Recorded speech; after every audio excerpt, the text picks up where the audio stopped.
protect our children than the United States. And there's been several people talking about Florida, talking about Parkland and laws that Florida passed. Well, let me be clear about this. It was the Republican-led legislation who thought that children dying at Parkland was ridiculous and shameful and appalling. And it was that legislation that raised the age, that legislation that imposed a 3-day waiting period, and that legislation, or legislators that passed red flag laws. Somehow, through it all, through all of the politics that we see played today, they remember, as we talk about constitutional rights, they remember the rights of our children not to die by gunfire in the classroom. But you know what? They don't spend all of their time in the classroom. They go to church, they go to the balls, they go to the movie theater. We will be held accountable for acts of omission and commission. May heaven help us. Mr. Chairman, I yield back. Gentlelady yields back. For our purposes, Mr. Buckseek recognition. Right, the last word. Gentleman is recognized. Thank you, Mr. Chairman. Mr. Chairman, it is terribly sad what's happened in this country in the last few weeks and in the last few years, frankly. I was a federal prosecutor when Columbine happened and was part of a group that went into the school the day after. And what I saw was terrible. I had young children in school, and it impacted me and those with me and frankly, all of America.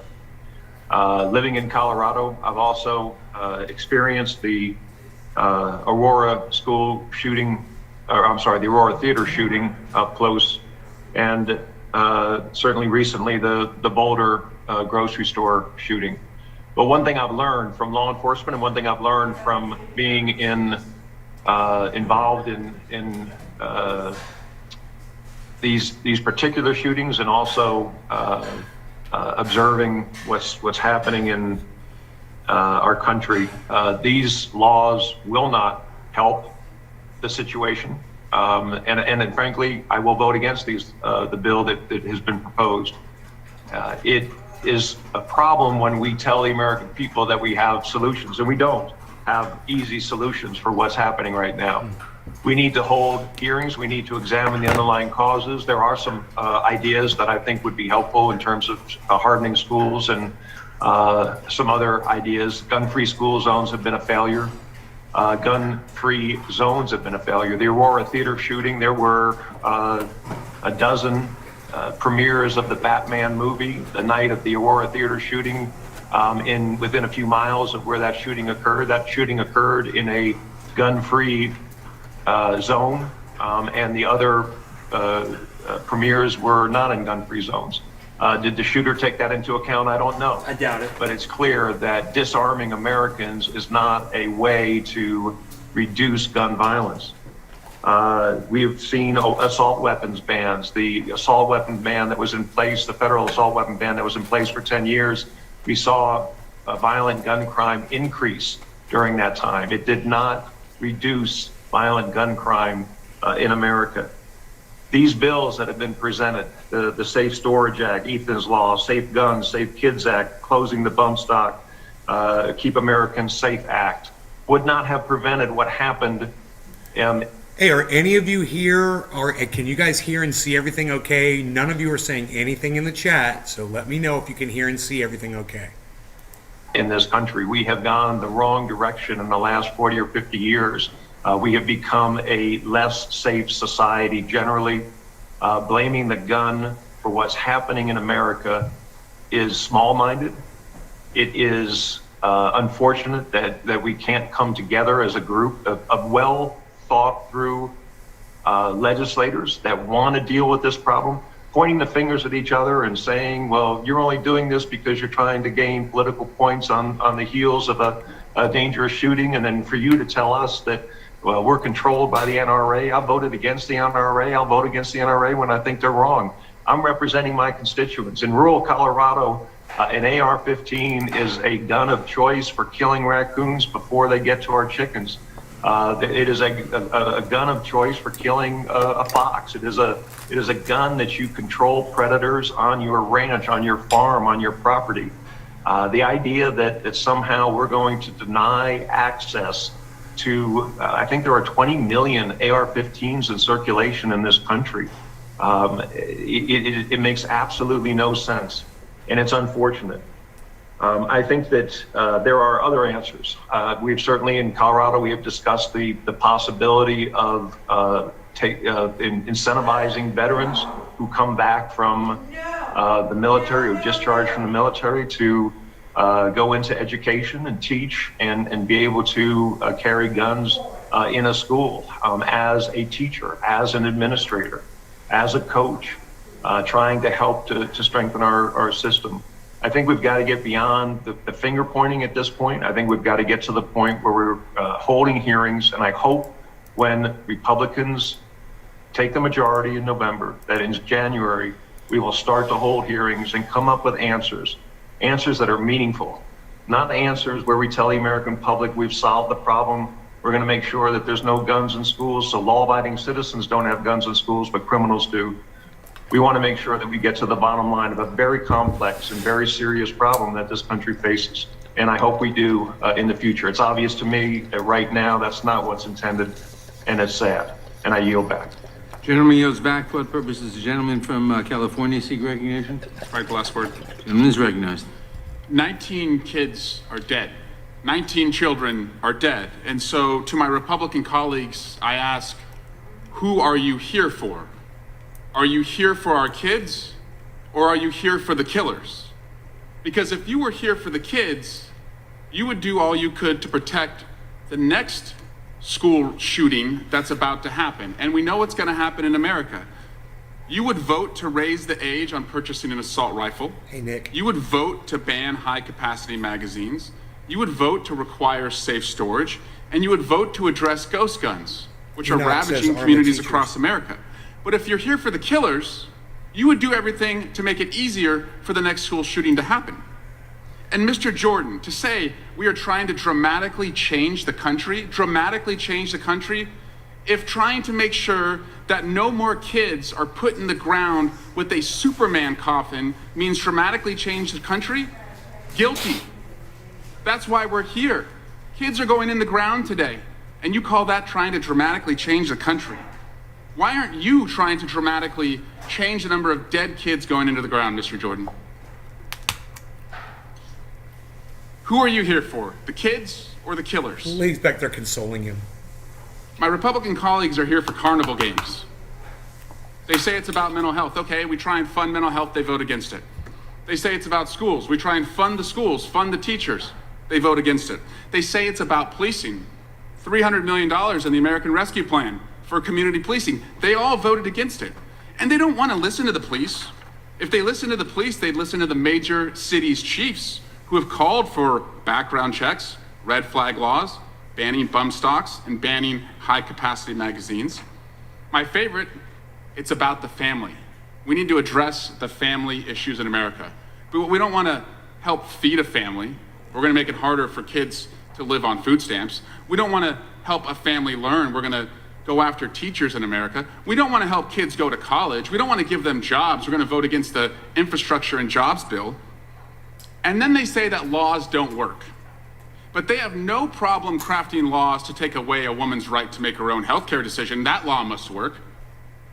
They have no problem going after laws to ban drugs. There's plenty of laws on the books to ban drugs, but no, it's all about the person. Laws don't work when you have evil in our country. That's what they tell us.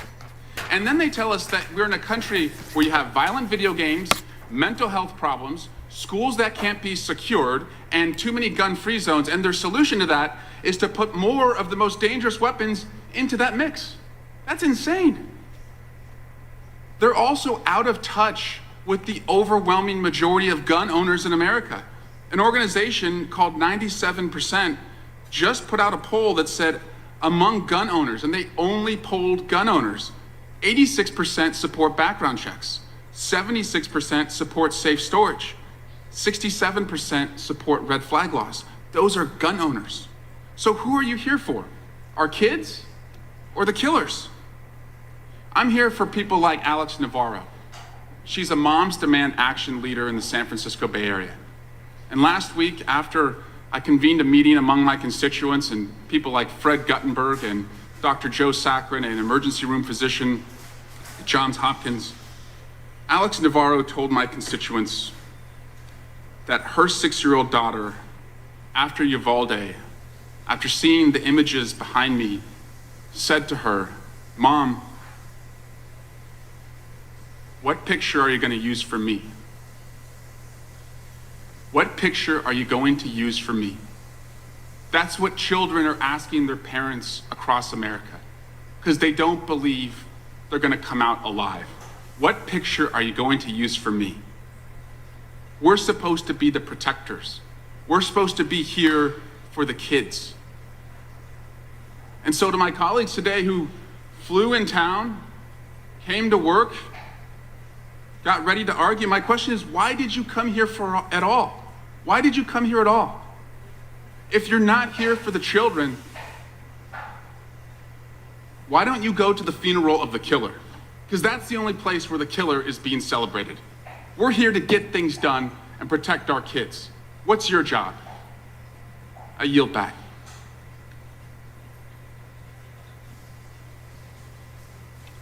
Gentleman yields back. For what purposes, Mr. Gorman seek recognition? Strike the last word. Gentleman's recognized. Thank you, Mr. Chairman.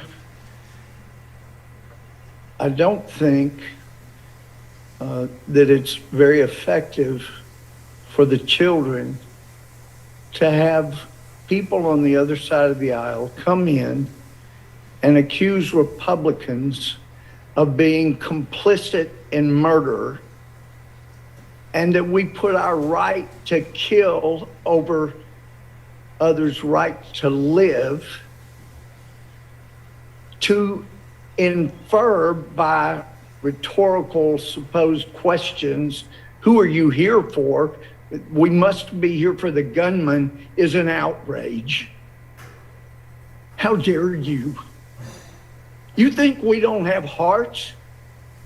It's just that when we look at the things that you're doing and you're trying to do to America, we've seen the carnage. Louis Gohmert. I mean, for heaven's sake, let's take example. Democrats control the major cities that have the worst murder rates. That's right. Your ideas have been shown to get people killed. Are you here for the murders, the murderers in Chicago, in Philadelphia, in these other major cities? Because you're wanting to do nationally what is being done by Democrats in those big cities. We care about people. We care about their lives. We care about people. And lives have been so trivialized. We care deeply. How dare you? How dare you? You arrogant people attributing murder to those of us that want to do things to stop it, because we've seen what your ideas do. They create more murder. Okay, let's look. Rochester, New York. These are cities that set the all-time high homicide rates in 2021. This is what you're shooting for, apparently, figuratively speaking. Rochester, New York, they had a record homicide rate of 80, not that big of a city. Philadelphia, 524 last year. And by the way, all of these are Democrat mayors. Louisville, Kentucky hit a high homicide rate. Baton Rouge, Louisiana, Austin, Texas, Indianapolis, St. Paul, Portland, Albuquerque, Tucson, Columbus, Jackson, Mississippi, Atlanta, New Haven.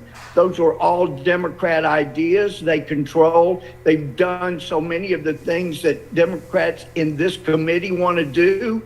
We're not alleging you don't care. We're just telling you that your ideas have gotten people killed, not saved lives, for heaven's sake. And then you want to be arrogant and accuse us of murder and of not caring?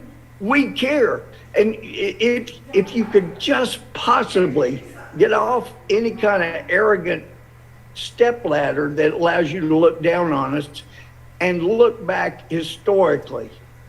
Thomas Jefferson was not at the Constitutional Convention, but he said in a letter, if I could change one thing, it would be to require bills to be on file for a year before they're voted on, because he understood the mistakes that are made when you rush and make big decisions out of emotion. That's what we're trying to prevent so that we can save lives and keep people from being killed.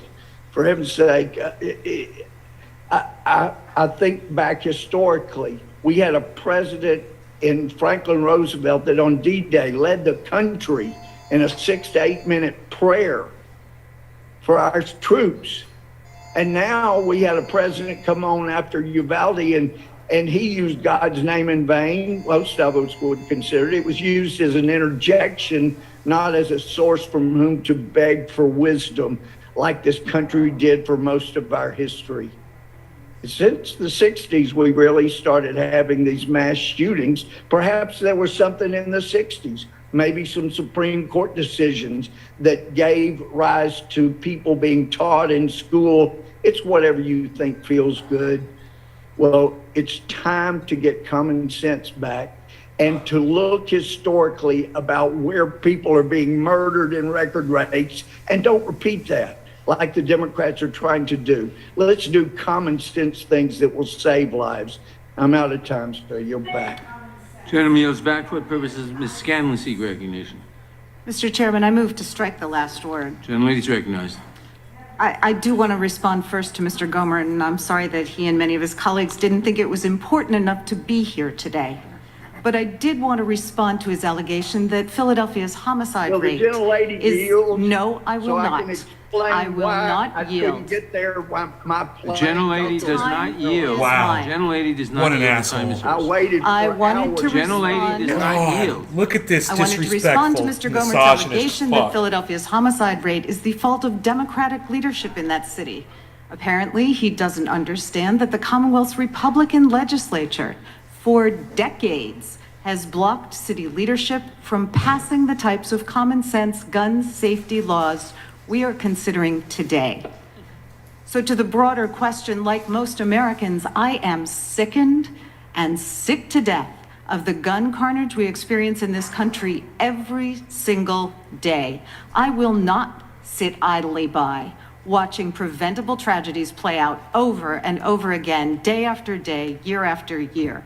Whether the children and teachers slaughtered in Texas last week, the community members murdered in Tulsa last night or Buffalo the week before, or the more than a dozen people gunned down in Philadelphia during the Memorial Day weekend. In cities and towns across the country, we are mourning too many people whose lives Right, have been Nick? cut short, including children whose lives had barely begun. We are not helpless here. We can change this. We can pass gun violence prevention laws that are constitutional and save lives. All it takes is political courage, a willingness to put Americans' lives above gun maker profits.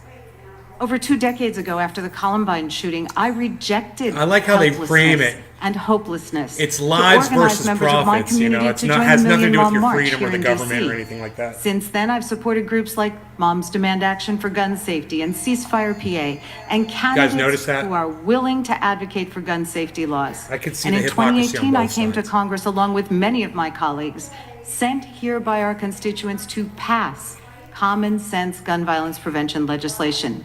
And I'm not alone. The majority of my constituents and fellow Americans have decided enough is enough as well. They're Enough is demanding action from federal and state lawmakers. Gun violence is a big, multifaceted problem, but doing nothing is not a solution. The profits of gun manufacturers cannot be worth more than the lives of our children, our neighbors, our teachers, our doctors, our seniors. The Protecting Our Kids Act will address some of the key enabling conditions for gun violence and make changes that are constitutional, that will make America safer, and that are supported by law enforcement. This is not about repealing the Second Amendment or taking away the guns of responsible gun owners. I want to echo Mr. Deutsch in reminding our colleagues of Justice Scalia's opinion in Heller, in which he said that like the other rights secured by the Bill of Rights, The right secured by the Second Amendment is not without limits. Or as other justices have noted, the Constitution is not a suicide pact. This bill before us is not about being pro-gun or anti-gun. It's about desperately needing to stop gun violence. To my colleagues who oppose each and every common sense gun safety measure, do not insult Americans, our children, our teachers, or the memory of all those we have lost by offering thoughts and prayers with no action. Year after year, decade after decade, as the Bible tells us, faith without works is dead, and we are here to work. Do not insult Americans by offering hollow solutions like turning schools into armed fortresses when you won't spend the money to remove asbestos or lead from those schools. Do not insult Americans by advocating to arm teachers and guidance counselors and librarians when many of our schools don't have enough money to hire guidance counselors or librarians or enough teachers. And do not insult Americans by saying that fortifying schools is the solution when our children and the rest of us have to face the prospect of gunfire on the way to or from school and work, or the supermarket, or the hospital, or the movie theater, or our churches, mosques, and synagogues. I refuse to tell our children there's nothing we can do, that they must be sacrificial lambs to a twisted theory of armed Second Amendment liberty that is decoupled from personal responsibility. Our children know as well as we do that something can be done. We know it in our guts. Our children deserve to learn and grow in safety, and we have the power to give our kids a more hopeful and bright future. This weekend, America's National Youth Poet Laureate, Amanda Gorman, offered us a hymn in which she says, "May we choose our children over chaos. May another innocent never be lost." Mr. Chair, I yield back. Gentlelady yields back. For what purpose does Mr. Johnson of Louisiana seek recognition? Move to strike the last word. Gentleman is recognized. Thank you, Mr. Chairman. We've heard some really outrageous and even very revealing things today. Mr. Jones said several minutes ago that we Democrats are seeking to abolish the filibuster and expand and pack the Supreme Court. We'll do anything necessary, he said, and that's what we know this is about. On Monday, President Joe Biden looked into a camera and said that he wants to ban 9mm handguns. This is one of the most widely purchased and used handguns by the citizens, law-abiding citizens of this country. In 2018, retired liberal Supreme Court Justice John Paul Stevens called for the repeal of the Second Amendment. And in recent days, liberals in Hollywood and even on Capitol Hill have started to echo that drumbeat once again. Our colleagues have made some outrageous claims here in this hearing today, been listening since it started. They claim, for example, that raising the purchasing age for semi-automatic rifles and shotguns to 21 will reduce school shootings. But as has been noted, this action has already been ruled unconstitutional by the liberal U.S. Court of Appeals for the Ninth Circuit, no less, when they struck down a California law imposing similar restrictions on gun purchases for 18 to 20-year-olds. Would the gentleman yield Today, for a moment? I will not yield. Today, they've claimed that Republicans don't care about gun violence. We've heard this breathlessly over and over and over, and that's just outrageous. House Republicans have worked tirelessly to combat gun violence and have enacted meaningful laws to put more resources into mental health, to provide training for guidance counselors, to fund grants for law enforcement while the other side was trying to defund it, and provide money to harden schools. As has been noted today, President Biden apparently is not in favor of that idea. And that just seems crazy to anyone who looks at it objectively. Today, Democrats have claimed that gun-free school zones promote school safety, but arming teachers and school administrators would mean well-trained adults would be at the ready to protect themselves and the innocent children in their care. The depraved shooter in Buffalo a few weeks ago wrote in his manifesto, quote, "Areas where carrying a concealed weapon or outlawed or prohibited may be good areas of attack."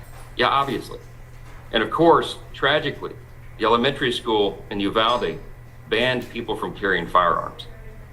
Yesterday, I interviewed for my podcast, Pastor YJ Jimenez. He's a pastor there on the ground who is ministering to the people of that West Texas community who have suffered from such unspeakable loss. His calming presence and clear conviction in national interviews has captured the attention of millions of Americans because he has spoken to the root causes for all this modern violence and bloodshed. America has a heart problem, he said, and he's exactly right. As Mr. Buck noted a few moments ago, what we're seeing right now is the results of decades of decline with the secularization of American society, the open assault on religion and morality and absolutes, and the breakdown of law and order. We're seeing the results of all this on young people in critical settings, in the culture at large, and of course in our schools. And it's an inevitable result of decisions that we've made in this culture. Yesterday, a New York Times survey was published that found that 94% of school administrators today say that students are suffering from anxiety and depression, and 88% report that students are having trouble managing their emotions. You know, Thoreau said there are thousands hacking at the branches of evil, the one who's striking at the root. This hearing today was called for this hastily pulled together hodgepodge of Democrat bills that have been sitting on the shelf and will do nothing to solve the real problems at hand. This is hacking at branches for the simple purpose of making a show, while the root problems remain unaddressed. That's what we should be working on. That's what we intend to work on. That's what we will work on when the Republicans retake the majority. We'll address the root causes. I hope we can. God help us to do that. I'd like to yield my remaining time to Mr. Gomer if he desires that, to address the false claim that was just made about him. Mr. Gobert, are you still with us? Yes, I am, and I appreciate my friend from Louisiana. I waited for hours at the DFW airport, but there were problems with the flight. That's why I'm not in D.C. But just like we've heard on so many other allegations, they're without basis, without knowledge. But one thing we've learned repeatedly, when Democrats accuse Republicans of things, whether it's colluding with Russia, it's often gaslighting and tells us more about what's in the conscience of the accusers. And I would also remind my colleagues, I didn't know in 2016, but when the Democrats took the House floor, they obstructed an official session of Congress, which is a felony. And that's what many of January 6ers were charged with. I yield back. Yield back, thank you. Gentleman yields back for the purposes. Gentleman from Colorado, seek recognition. Mr. Chairman, I move to strike the last word. Gentleman is recognized. Thank you, Mr. Chairman. I'd be remiss if I didn't respond, at least briefly, to my colleague, Mr. Johnson. We have extended debates from time to time on the Constitution and our competing views about the constitutionality of different provisions, but I have to confess that I have seen Republicans do something today that I never thought I would ever see, which is apparently praising the Ninth Circuit Court of Appeals and taking the position that a Ninth Circuit Court of Appeals decision is the final word on the constitutionality of a given provision. Of course, I've served on this committee long enough to remember my colleagues on the other side of the aisle complaining about the Ninth Circuit year after year after year and making the case that simply because the Ninth Circuit had ruled something unconstitutional did not mean as a dispositive matter that the statute in question was unconstitutional. But in any event, I'll digress. Mr. Chairman, I want to say— Would the gentleman yield for a moment? I'll yield to the chairman, of course. Yes, I simply want to point out that the so-called liberal Ninth Circuit that made that decision, the panel was composed of 2 Trump appointees who decided on the majority and 1 Clinton appointee in the minority, and other circuits have decided to the contrary. So talk about this so-called liberal Ninth Circuit is historical, but no longer the case. I yield back to the gentleman. I thank the chairman. I agree. I think the chairman makes a salient point. And again, apparently the new standard for my colleagues on the other side of the aisle is that a singular panel decision from the Ninth Circuit is the final word on the constitutionality of a given state statute. Notwithstanding the potential en banc consideration to follow or potentially an appeal to the Supreme Court. In any event, I want to say thank you, Mr. Chairman, for holding this critically important emergency hearing. Our hearts are broken for the children of Uvalde, Texas. They are broken for the people of Buffalo, New York, and they are broken for the countless Americans that are being murdered each and every day in our country. Mr. Chairman, as you well know, the level of gun violence in our country is not normal, and we cannot stand for it. It is time, long past time, for this Congress to finally act and to start saving lives. My home state of Colorado has experienced the pain and the tragedy of gun violence far too often. In 1999, I was 14 years old when my high school was put on lockdown because 10 miles away, 2 shooters had entered Columbine High School and murdered in cold blood 13 innocent teachers and students. From Columbine to a movie theater in Aurora to the STEM school in Highlands Ranch, and as was mentioned previously, to a grocery store in my community last year, where 10 innocent people were murdered at a grocery store in Boulder, Colorado. Countless lives lost, children, parents, Coloradans. So it's interesting that I just told my mom, both the Democrats and the Republicans, they'll argue they're going to vote for it or they're going to vote against it, but they're not going to name specific parts in the bill and say this is what we do like or this is what we don't like about the bill, because they don't want you, even the people on the other side, they don't want you to know what's in these bills because they're always putting in bullshit. From Sandy Hook to Uvalde, far too many communities have been plagued by the scourge of gun violence. As policymakers, we have the opportunity today to do our part in stopping this violence. We have got to do more. We have to act. And today, we are doing precisely that. The Protecting Our Kids Act makes common sense changes to our gun laws that'll save lives. The safe storage requirements, which we passed in Colorado last year, raising the age required to buy semi-automatic rifles from 18 to 21, another common sense measure that I've co-sponsored since I came to Congress. There is more that we can and we must do, and I will certainly keep pushing for the same every day, because Boulder can't wait any longer. Colorado can't wait any longer. Boy. And our country certainly can't wait Damn it, any Jim. longer. I'm a So I doctor, thank the not a chairman again Christopher. for bringing this bill up for markup today, and I yield back the balance of my time. Gentleman yields back. For what purpose does Mr. Shabbat seek recognition?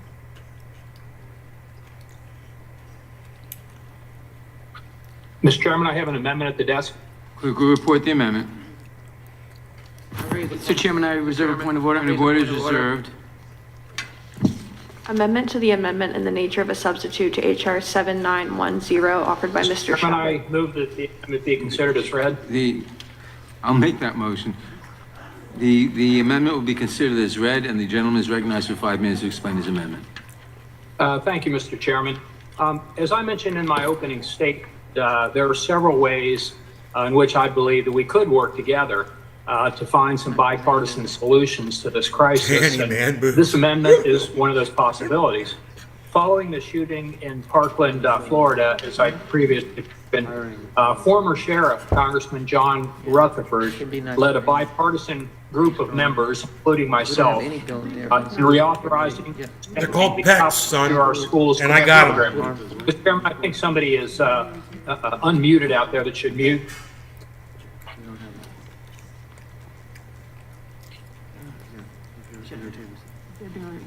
Gentleman will proceed. Thank you, Mr. Chairman. That program provides necessary funds to states and local school districts to strengthen security measures at schools across the country. The money can be used for metal detectors, for example. It can be used to adopt security plans. It can be used to train school officials.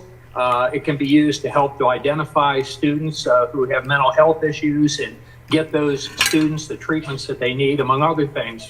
And oftentimes, teachers can be trained both on how to identify those students who may ultimately become dangerous with or without a weapon, or also how these particular incidents ought to be handled. You know, how doors can be locked and kept locked, and a whole range of other ways to make our schools safer. One of the additional items the grants could be used for is hiring school resource officers to help protect our schools. In particular, I think that we should be looking to hire retired police officers. And following Parkland, I met with the head of our local FOP here in Cincinnati, and that was his suggestion, and that was the reason that I had initially offered this and why I've been pushing for this since that time. And we'd like to see that expanded, not just retired police officers, but also honorably discharged military personnel. And they could also serve as resource officers where needed. I know for certain that there are at least a handful of school districts in my district in the greater Cincinnati area that either cannot find any school resource officers or cannot find as many as they'd like to hire because of lack of available personnel that have the necessary training. Obviously, I won't name those districts or those schools and expose any potential security vulnerabilities, but I'm sure that if this problem exists in Cincinnati, it exists in other parts of the country as well. Fortunately, we have a fairly expansive group of highly trained security experts readily available, and that's our retired police officers and honorably discharged military personnel. Placing highly trained and professional individuals in our schools is one of the easiest and safest methods to bolster school security. And no one is better trained and better equipped to handle potential school shootings than those folks, the police officers and military personnel. Because the police officers in Uvalde did such a great job. Local school districts should consider employing retired officers. Yeah, nobody's better equipped to follow their example. Where it's appropriate as school resource officers. Hiring retired police officers and retired military personnel to provide school security is a common sense step to better secure our schools, and it could be achieved almost immediately. Most importantly, doing so could go a long way towards protecting our students who are in school to learn, not to become victims. Mr. Chairman, our nation's schools have become soft targets for any would-be killer who has gotten access to a gun. We even advertise with a sign that the murderer-to-be will be the only person on the scene with a gun. It's almost like a welcome mat. We need to do a better job of protecting both students and teachers and other personnel at our schools, because they're all vulnerable from those frequently and unfortunately increasingly frequent threats. Adopting this common sense amendment would be a significant step, I believe, in the right direction. And it's something we could do right now. And I think this is something that really would make a difference, because hopefully we will be, if this passes and is part of the bill, members will read the bill. Members can reach out to school districts and schools in their own communities and make them aware that this money is available for them to harden the schools. That would actually accomplish something. I yield back. The gentleman yields back. Does the gentlelady insist on a point of order? I withdraw my point of order. Point of order is withdrawn. I recognize myself in opposition to the amendment. This amendment is based on the belief that the way to protect students is to have a good guy with a gun, as Republicans often say, to stop the bad guy with a gun. But I believe that phrase was coined by the multi-million-dollar gun lobby's dealer, Wayne LaPierre, after a shooter killed 20 little children in Newtown, Connecticut. For the past 10 years, we've seen time and again that concept has been proven wrong. A catchy saying designed to hide the truth that Republicans refuse to help protect Americans from people we all agree should not be allowed to possess a weapon, as we're hearing today. In Uvalde, there were 7 good guys with guns, and they didn't feel they could go stop that bad guy. The gunman in Buffalo killed a good guy with a gun. We've tested that theory. And there's 31 dead people in these 2 attacks alone. We've tested that theory, yeah, because it didn't work one time, so that's the test. Texas is what is filled that, with science? good guys with guns. Texas laws are so pro-gun lobby that companies need to swear they won't discriminate against the firearm industry. In Texas, there are over 8,600 federally regulated licensed firearm dealers, and according to RAND, 37% of Texan adults lived in a household with a firearm between 2007 and 2016. Again, Texas is filled with good guys with guns, but that couldn't save the lives of those 19 children and 2 teachers. It's time to try something new. Republicans are the same people who told us that more good guys with guns keep kids safe. Then they told us that armed officers in schools would keep kids safe. Then they told us more shooter drills would solve the problem. Then they told us again that armed officers in schools would solve the problem. Each time they've been proven wrong. Children have been murdered. How many children have to die before we stop taking them seriously? This is the dumbest argument I've ever heard. In the wrong direction, and I therefore oppose it. Whoever wrote that was a moron. Back. Who seeks recognition? Horrible argument, dude. No one. For what purpose does Mr. Swalwell seek recognition? Next, they're going to tell us that only assault weapons assault people. Thank you, Mr. Chairman. And I understand the sentiment that Mr. Shabbat is bringing to this. I'm the son of a retired police officer. I have two brothers who are police officers, and our law enforcement family is just horrified by what happened at Uvalde. Yeah. It's also unconscionable that police officers waited outside of a classroom as children were being slaughtered and 911 calls were being made from inside that classroom, pleading for their lives. But what we have come to see across America is that our law enforcement are just outgunned. We're a country of unrestricted weaponry that continues to put the most dangerous weapons in the hands of the most dangerous people. So we could hire 100,000 retired police officers, but if we are a country that has over 100 million assault rifles, they're just outgunned.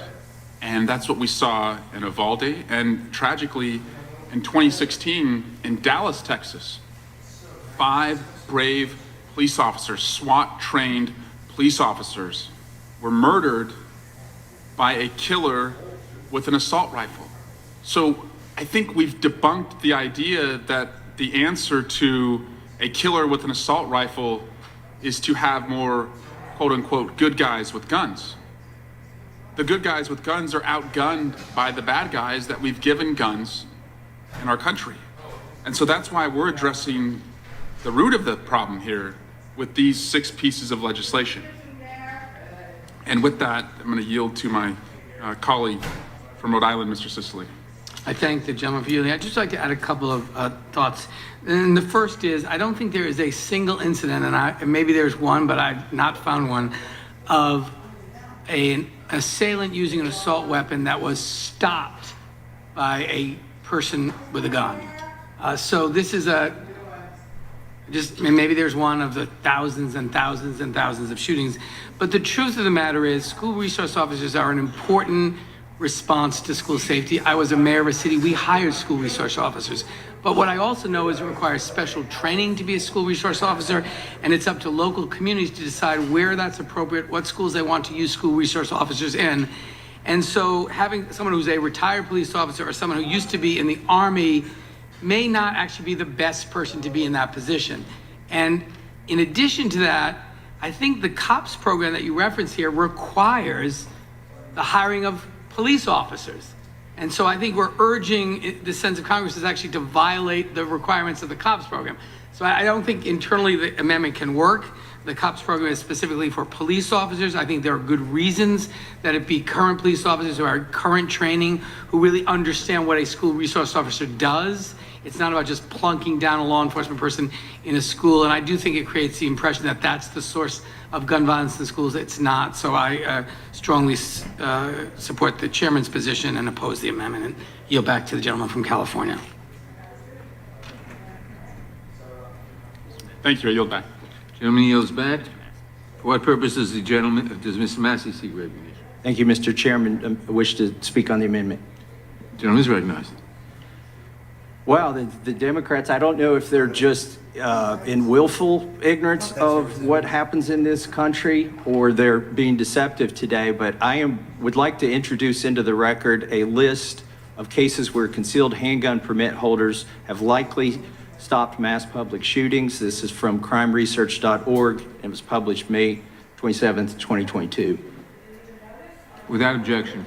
I'll read from this list, and I'm going to run out of time, but I'll try to make each of these summaries brief because there are dozens of instances. Even though the media doesn't want to report them, sometimes they get reported. Just this week, last week, May 25th, 2022, Charleston, West Virginia. Here, a man with an extensive criminal history started firing an AR-15 style firearm into a crowd. Fortunately, a woman who was legally carrying a gun was there to stop the attack. She shot the attacker. It ended before anybody got hurt. South Fulton, Georgia, May 3rd, 2022. A teenager started firing his gun at multiple people. There was a large number of people present at the park because of an anti-violence riot.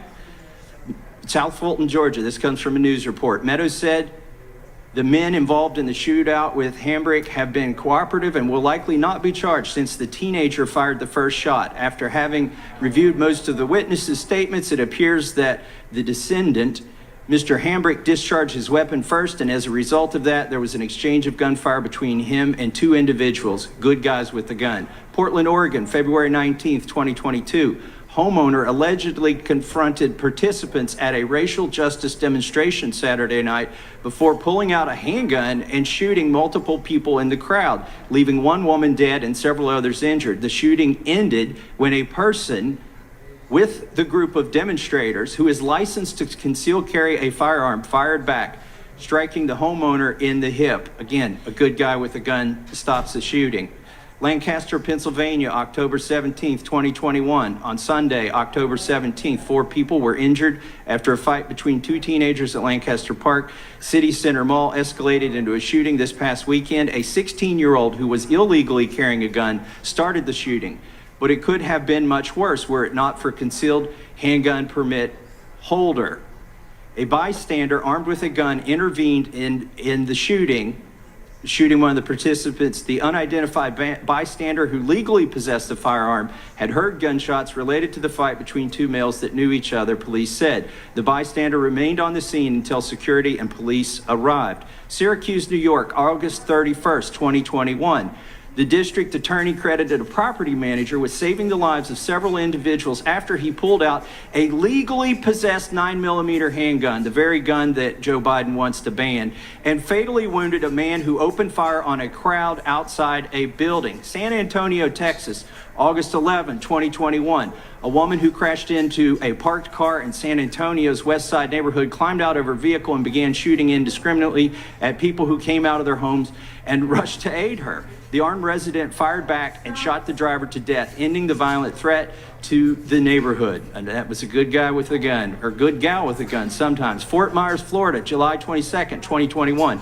A man who was a convicted felon and illegally possessing a gun fired multiple shots into a crowd before a bystander returned fire. When the bystander confronted the attacker, he stopped attacking and threw his gun in a parking lot. Fortunately, no one was injured in the attack. Chicago, Illinois, July 4th, 2021.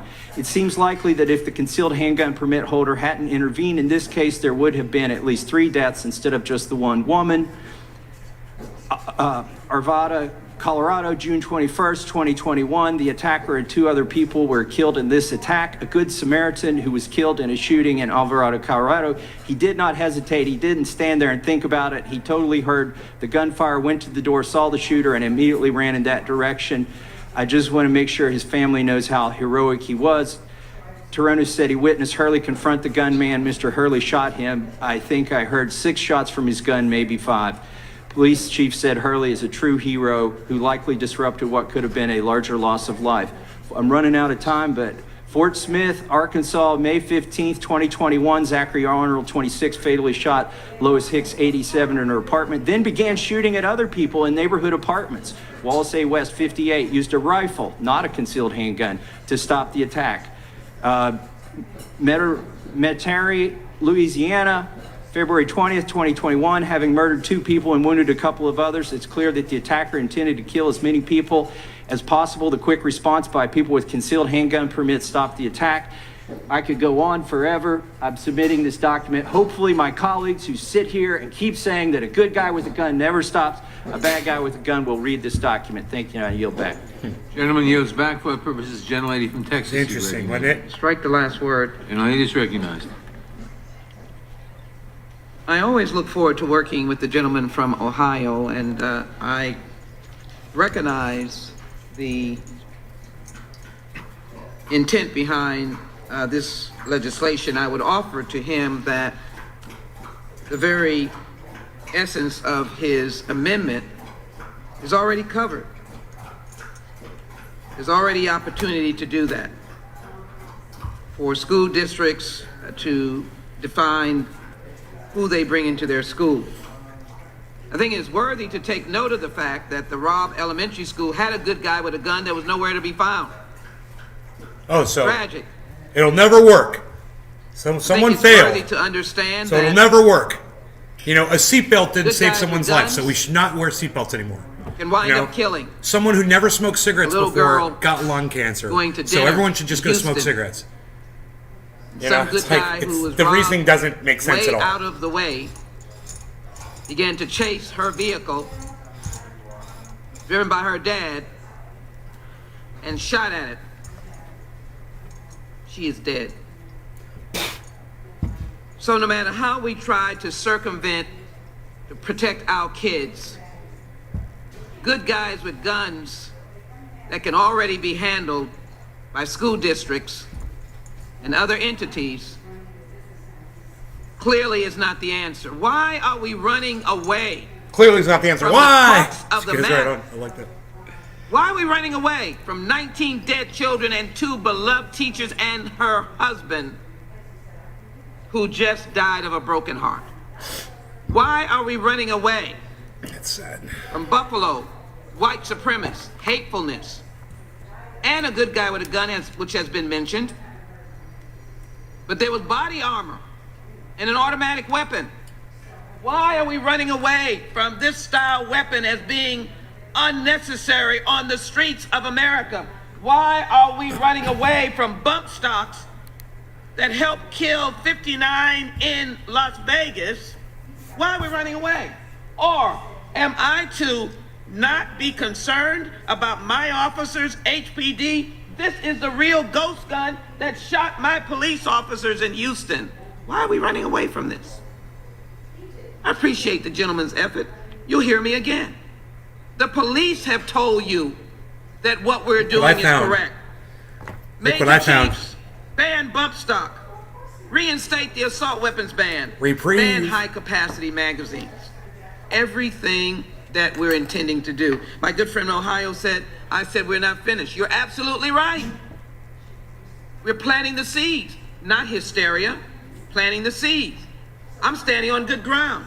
I'm siding with Justice Scalia in the Heller case. Why? Because he indicates there's no unlimited use of guns. He clearly said, or the opinion, along with Miller, find support in the historical tradition of prohibiting the carrying of dangerous and unusual weapons. These are dangerous and unusual. No, they aren't. Someone asked me, are you against all assault weapons? Well, there's a long list in the assault weapons legislation that we're thinking about that are exempted. It's not all of them. Then what good is that? That's why I argue for a 7-day waiting period on automatic weapons. Oh, see? You But go it's after good one thing, but for they'll my just go buy friend- another my one. other And in friend 7 from days, Ohio, you'll get another mass shooting. Chabot. It doesn't Talk even. about what schools it's need the, to do. It's a hilarious. They're going to be looking at schools. Non-attempt. There's a long document that I will hold up about school security that we've already put forward on the federal level. They have a monster load of plans. But a good guy with a gun was missing in action at the elementary school as the parents are crying and saying. A mother said she was blocked from going in to get her children. She went around the school and broke in. We'll get more facts about that, but the issue is there are tools. But why are we sidestepping the crux of our problem? The fact that guns are not stored, the fact that there are ammunition that should be restrained, the facts that we have trafficking, that the age is ludicrous, and that's why the parents have asked me over and over again, why was an 18-year-old getting a gun? And the grandmother who saw this child get it, his gun was not stored or locked up. Maybe he bought it, but maybe the parents should have had the key. They did not, or maybe when he bought it, there should have been some devices for storing. So again, I'm not going to say anything about Mr. Chabot's amendment other than it can already be done. And it's not on the crux of what we're doing today. Mr. Cabot, send out a message for them to utilize existing law. But you are moving away from what we're dealing with. The killing with these guns and munition needing to pass the Protect Kids Act. We need to pass it now. I yield back, Mr. Chairman. Gentlelady yields back. For what purpose is Mr. Jordan seek recognition? Sorry, last word, Mr. Chairman. Gentleman is recognized. I would yield to the gentleman from Ohio, Mr. Chabot. I thank the gentleman for yielding. The good guys with the guns here that we're talking about are retired police officers. These are the most highly trained people with weapons that a community can possibly have. These are people that we've trusted to keep us safe, keep our families safe in the past, generally for 25 years or so. These men and women retire oftentimes in their early 50s or so, and they're able to work. Many of them work another 15, even 20 years. It just seems to make sense that places that I think we all agree we need to protect, that's schools, and most importantly, the precious lives within those schools, both the students and the teachers, that you have the best, the most highly trained people of all to protect them, and that's the police officers. Now, we've expanded it to also retired and former military personnel who are honorably discharged. Now, you can have people involved in the military that have problems as well and left under unhonorable circumstances. We're not talking about those folks. We're talking about folks, both our police officers and our military personnel, that our tax dollars have paid for to train to have this expertise. Why not use this expertise for a decade or even 2 decades to protect the most important resources that we have in this country, and that's our children. I'm a former school teacher myself. I taught the 7th and 8th grade in an inner city school. It's been quite a few years ago, and we were fortunate that we didn't have one of these types of incidences occur while I was a teacher there. And most schools don't have that happen, but unfortunately far too many do. And what my colleagues on the other side of the aisle have proposed today are a number of items. Many of them will ultimately be declared unconstitutional, or almost identical cases have already been declared to be unconstitutional, yet that's what they're pushing ahead here. I'm simply suggesting that we make it more that we let people that could actually get these folks to protect our children within their schools, give them more information about it, make it more known to them that this is available, and that these resources are there. There's other things, of course, that we can do to protect the children in those schools too. It's not just police officers. That's an important part of it, but there are other parts of it.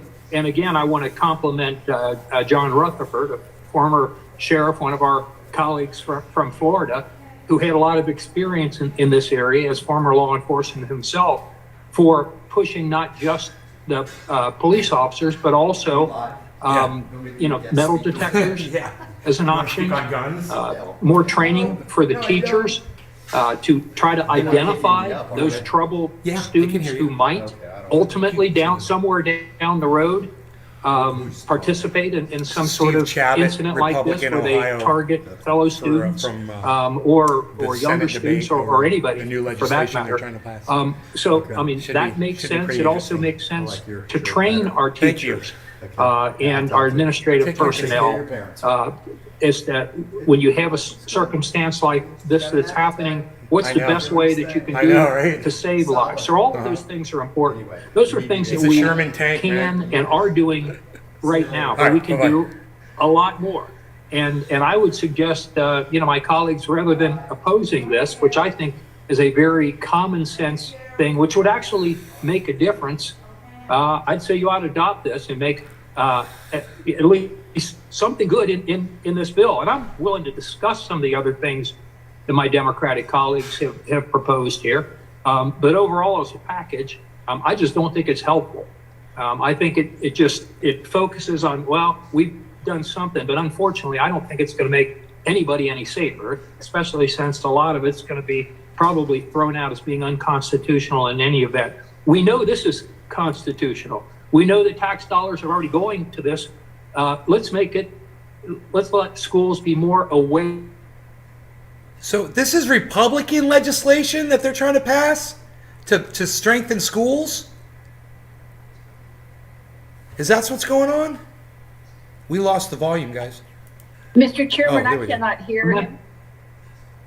We lost his audio and we're waiting for it to be restored, and we've stopped. They were muted. Okay. I was wondering. He lost his audio. Mr. Shedd, now you can be heard. Okay, proceed.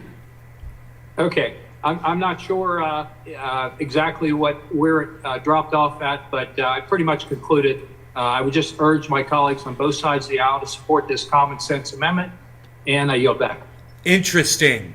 So this is Gentleman Republican yields back for legislation, purposes of gentlelady from Texas seek recognition. Ms. Escobar. Mr. and the Democrats I don't move want to it. strike the last word. Gentlelady's Is recognized. that what's going on?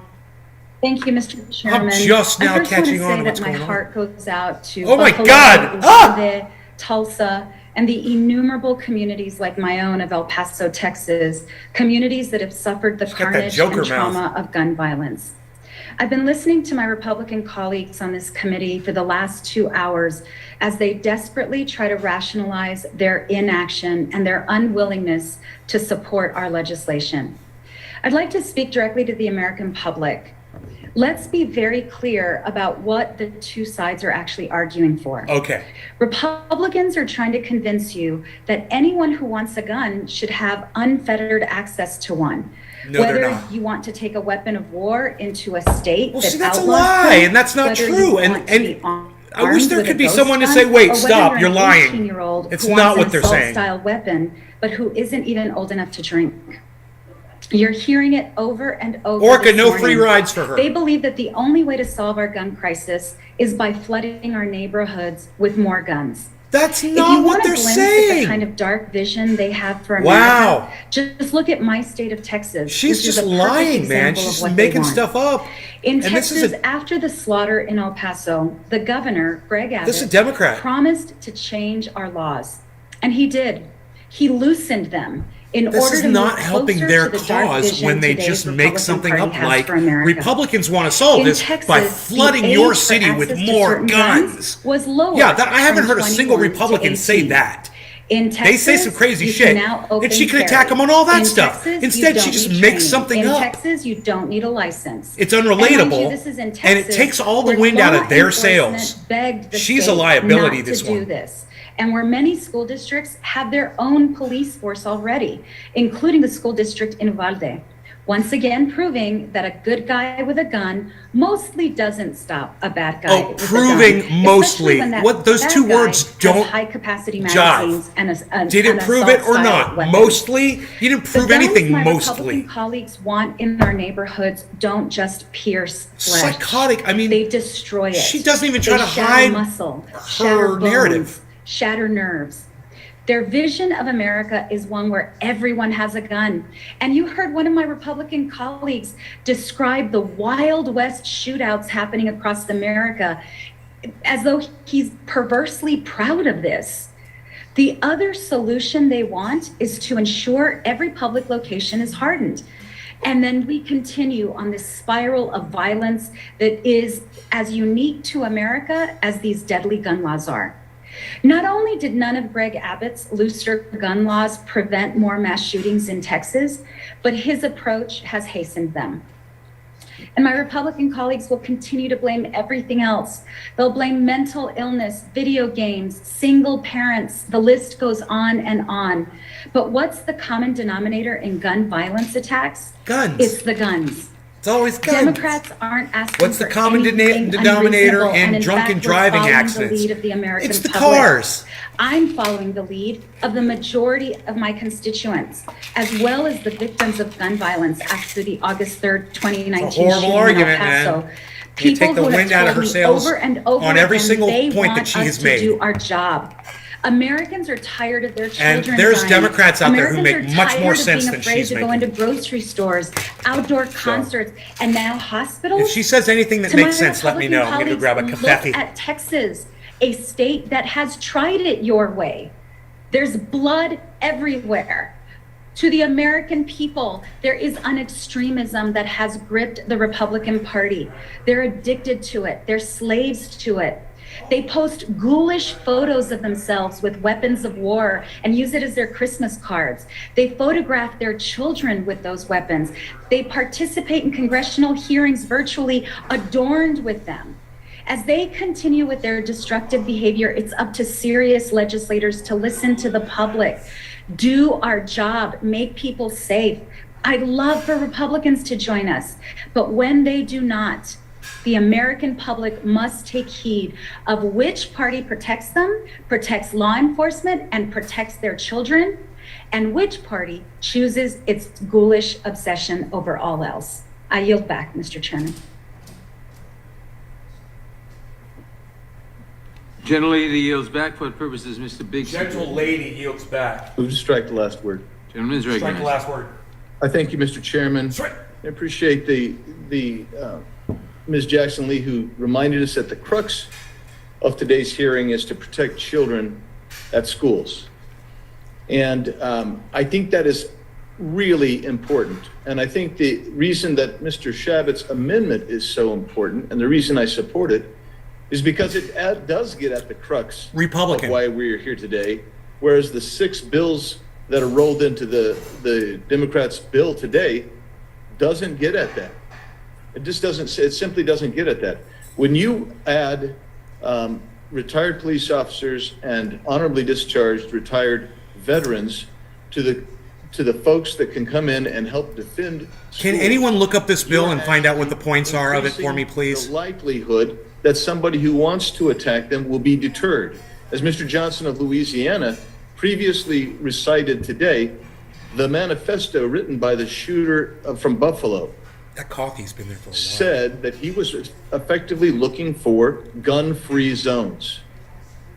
What a school police officer presence would do would provide deterrence. And really, that is the crux of what we're talking about here today. How do you deter criminally violent people from going in and committing mass shootings and mass murders? So it seems to me perfectly rational to adopt the Shabbat amendment. Now, I will add to some of the times that people So they should just call this the good guy with a gun people amendment. with guns do stop bad people, criminally evil people from committing heinous crimes. Right when I said it.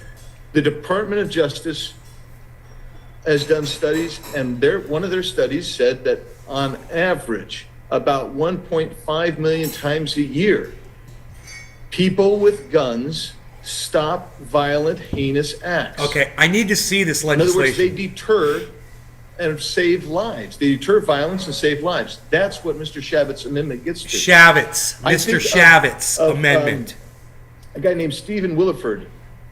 He was the guy who stopped the mass shooting in its act in Sutherland Springs, Texas. I had a chance to visit with him with several other members of Congress. He said his biggest regret was that it took him 30 seconds or so to get his weapon out of his gun safe to go over and engage the demonic gunman at Sutherland Springs.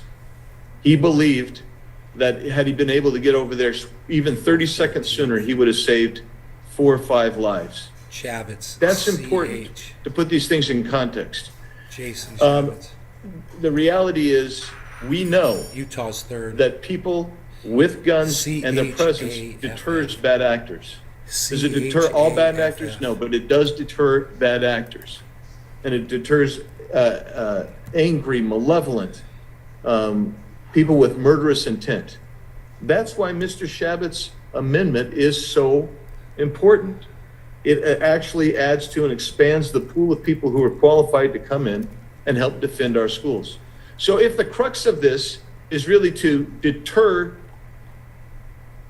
people who will shoot up schools and provide safety, and I believe that's what we're talking about here today, then this amendment is wholesale and whole on and should be adopted. But if the crux of today's hearing is something different, the way the gentleman from New York was talking about, and actually several others have talked about, is it's really to ultimately lay the predicate for taking away the Second Amendment and taking away guns, whether they be an AR-15 or whether they be a 9mm handgun. Well, then that's an entirely different matter, and that should be resolved in a completely different hearing. But if you're talking about deterrence, then Mr. Shabbat's amendment should be adopted, and that's why I support it. And with that, Mr. Chairman, I can't find it on the internet. I yield dude. back. I can't find this amendment. It's so, they wrote it so The gentleman quick. yields back. For what purpose does Mr. Johnson of Georgia seek recognition? Move to strike the last word. Gentleman is recognized. Thank you, Mr. Chairman. Today, we're here for the children, for the kids. we're talking about protecting our kids. Yeah, how are you going to protect your kids if you don't have a semi-automatic rifle Gun violence in against, America. I You don't know, it know, was another country that comes in and tries to almost invade 10 you, years ago, or December a police force that's 14th of corrupt? 2012, How are you going to protect your when kids? Sandy Hook It's took kind of place. hypocritical, isn't it? 20-year-old We are here to protect armed the with kids. a Kids assault have been weapon protected with guns for a long murdered time. 20 children between the ages you know, of 5 and 6. I might even say and killed 6 teachers. more kids have been protected with guns than at kids who have been time, killed by them. I'm just going to throw that Head one of out the there. NRA, That's just me Wayne doing this. LaPierre, uttered words that Republicans continue to march to today, and that is that the only way to stop a bad guy with a gun is a good guy with a gun. It hasn't worked in the schools since Sandy Hook. I watched last week, the nation watched a press conference, Governor Abbott of Texas recounting what allegedly occurred at the school where 19 more children murdered by a guy with a long gun, an 18-year-old. And Governor Abbott was interrupted by my former colleague, Beto O'Rourke, who was just frustrated at what he was hearing. You see, the governor was not telling the truth. He wasn't frustrated at what he was hearing. That was planned. He did that on purpose. He did that for votes, for notoriety, school resource officer, to get his name out there. It was a political stunt. Tried to stop. And you're sitting here trying to act like that wasn't a political stunt. That's hilarious. Not to be true. He was. I know how he was feeling inside. Wearing white and he just couldn't take it anymore. With guns. Beto, he couldn't take it anymore. They weren't able to stop. He had to stand up right then and there and say something. That 18-year-old with a more powerful weapon than the one that they had. And so today, we're talking about reining in this out-of-control gun violence, which prevents our children from being able to feel secure as they go to school. You know, over the last 10 years, we've had a series of events in this nation where there have been good guys with guns who weren't able to stop the bad guys. 2 weeks ago in Buffalo, New York, 10 people murdered, including an armed security guard and former police officer. It's Buffalo, right? Who shot at the gunman, but the gunman had a bigger gun than he had. And he was this brave. And you want to take those big guns away. His life on the line, and we thank him for that. Maybe your police officer should have had a big gun. Lost his life trying to protect others. Bad guy with a gun, 1. Good guy with a gun, 0. In 2017, police and security guards were present both at the Route 91 Harvest Music Festival in Las Vegas and in the hotel. You know, you're going to rack all this up. How many bad guys have been killed by police officers? Mass murder, 58 people killed and over 800 injured. Bad guy with a gun, 2. Good guy with a gun, 0. No, not 0. 2016, good guys with guns kill a lot of bad guys with guns. Happens every day. Armed security guard you guys won't even keep track of the numbers that your police officers federally go out, let alone locally or nationally, go around killing people. You guys don't even keep track of the numbers. In 2018, so we can't even just look it up. How many people were shot by police officers? Even though there were 2 officers who were last year, I don't know, year before, I don't know. We don't keep track of those numbers. To stop the gunman. What? Bad guy with a gun, 4. Oh, 4. Good guy with a gun, 0. He's at 4. We've listened to my colleagues on the other side. You would think that police officers had never done anything with the gun ever. Situations they were never able to achieve a single thing, right? Listen to this guy.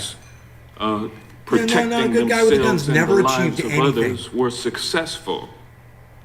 And I can't argue with that other than to point out that hey, Representative Hank Johnson. Weapons. Hey, man, When you go out to your It will- limousine today it to had go handguns. home, who's going to be accompanying you? And will he be a Earlier good guy in with a gun? 2018, a school resource officer You know, when those was on the campus Secret at Service Marjorie agents Stoneman Douglas High post School outside your home or wherever in you're going out Parkland, in Florida, public, but make sure that people are cool, he check couldn't people out stop. around you and stuff. The Or gun are those was good guys with killing guns? 17 high schoolers. What a Bad hypocrite! guy with a gun 5, good guy with a gun 0. He's only not 0. He's lies every time he When says will 0. we stop relying upon this failed notion that the only thing that stops bad guys is good guys? Congress can stop That other guy before some that bad gave guys with some good all legislation, the and that's what we're here incidences to where do somebody today. with a gun stopped crime. He's ignoring all of that. He's acting like that guy never Jeremy even is back for spoke. purposes It's of so Mr. Royce's weird. recognition. It's like he's in like his own little tiny little bubble, and it's like an astronaut helmet, and it's Gentleman's tied recognition. around his throat like really tight. You can't breathe. Thank you, Mr. Chairman. And I'll more it's to gotten to say his head. on the He's underlying stupid measure in that little in a bubble. little bit. I just wanted to make a couple of comments. This is going to be interesting. Just because there's been a lot of reference to what did or did not occur Texas Republican. in Uvalde. The district I represent does not contain Uvalde. It borders Texas 21. Uvalde. I know a lot of the people in the community in Uvalde. I was calling it Uvalde. Uvalde. And including some of the folks involved. I got a phone call last Tuesday because I had been trading messages with the mayor of Uvalde, and then we missed each other, and so then I just asked the mayor what was happening. And the mayor texted me, and I was pulling it up here, and he said, well, this is before we knew anything. The reports weren't out. He said, the reports show it looks like 18 to 20 young kids. The quote, asshole shot them and stacked them like firewood. We've all been reeling since then, knowing what that meant to a community, a close-knit community like Uvalde. You say he looks like the colonel and from it's horrific, and it's Kentucky the Fried face of Chicken. evil. I don't know whether or not a resolution or a sense of Congress by my friend from Ohio will make significant difference.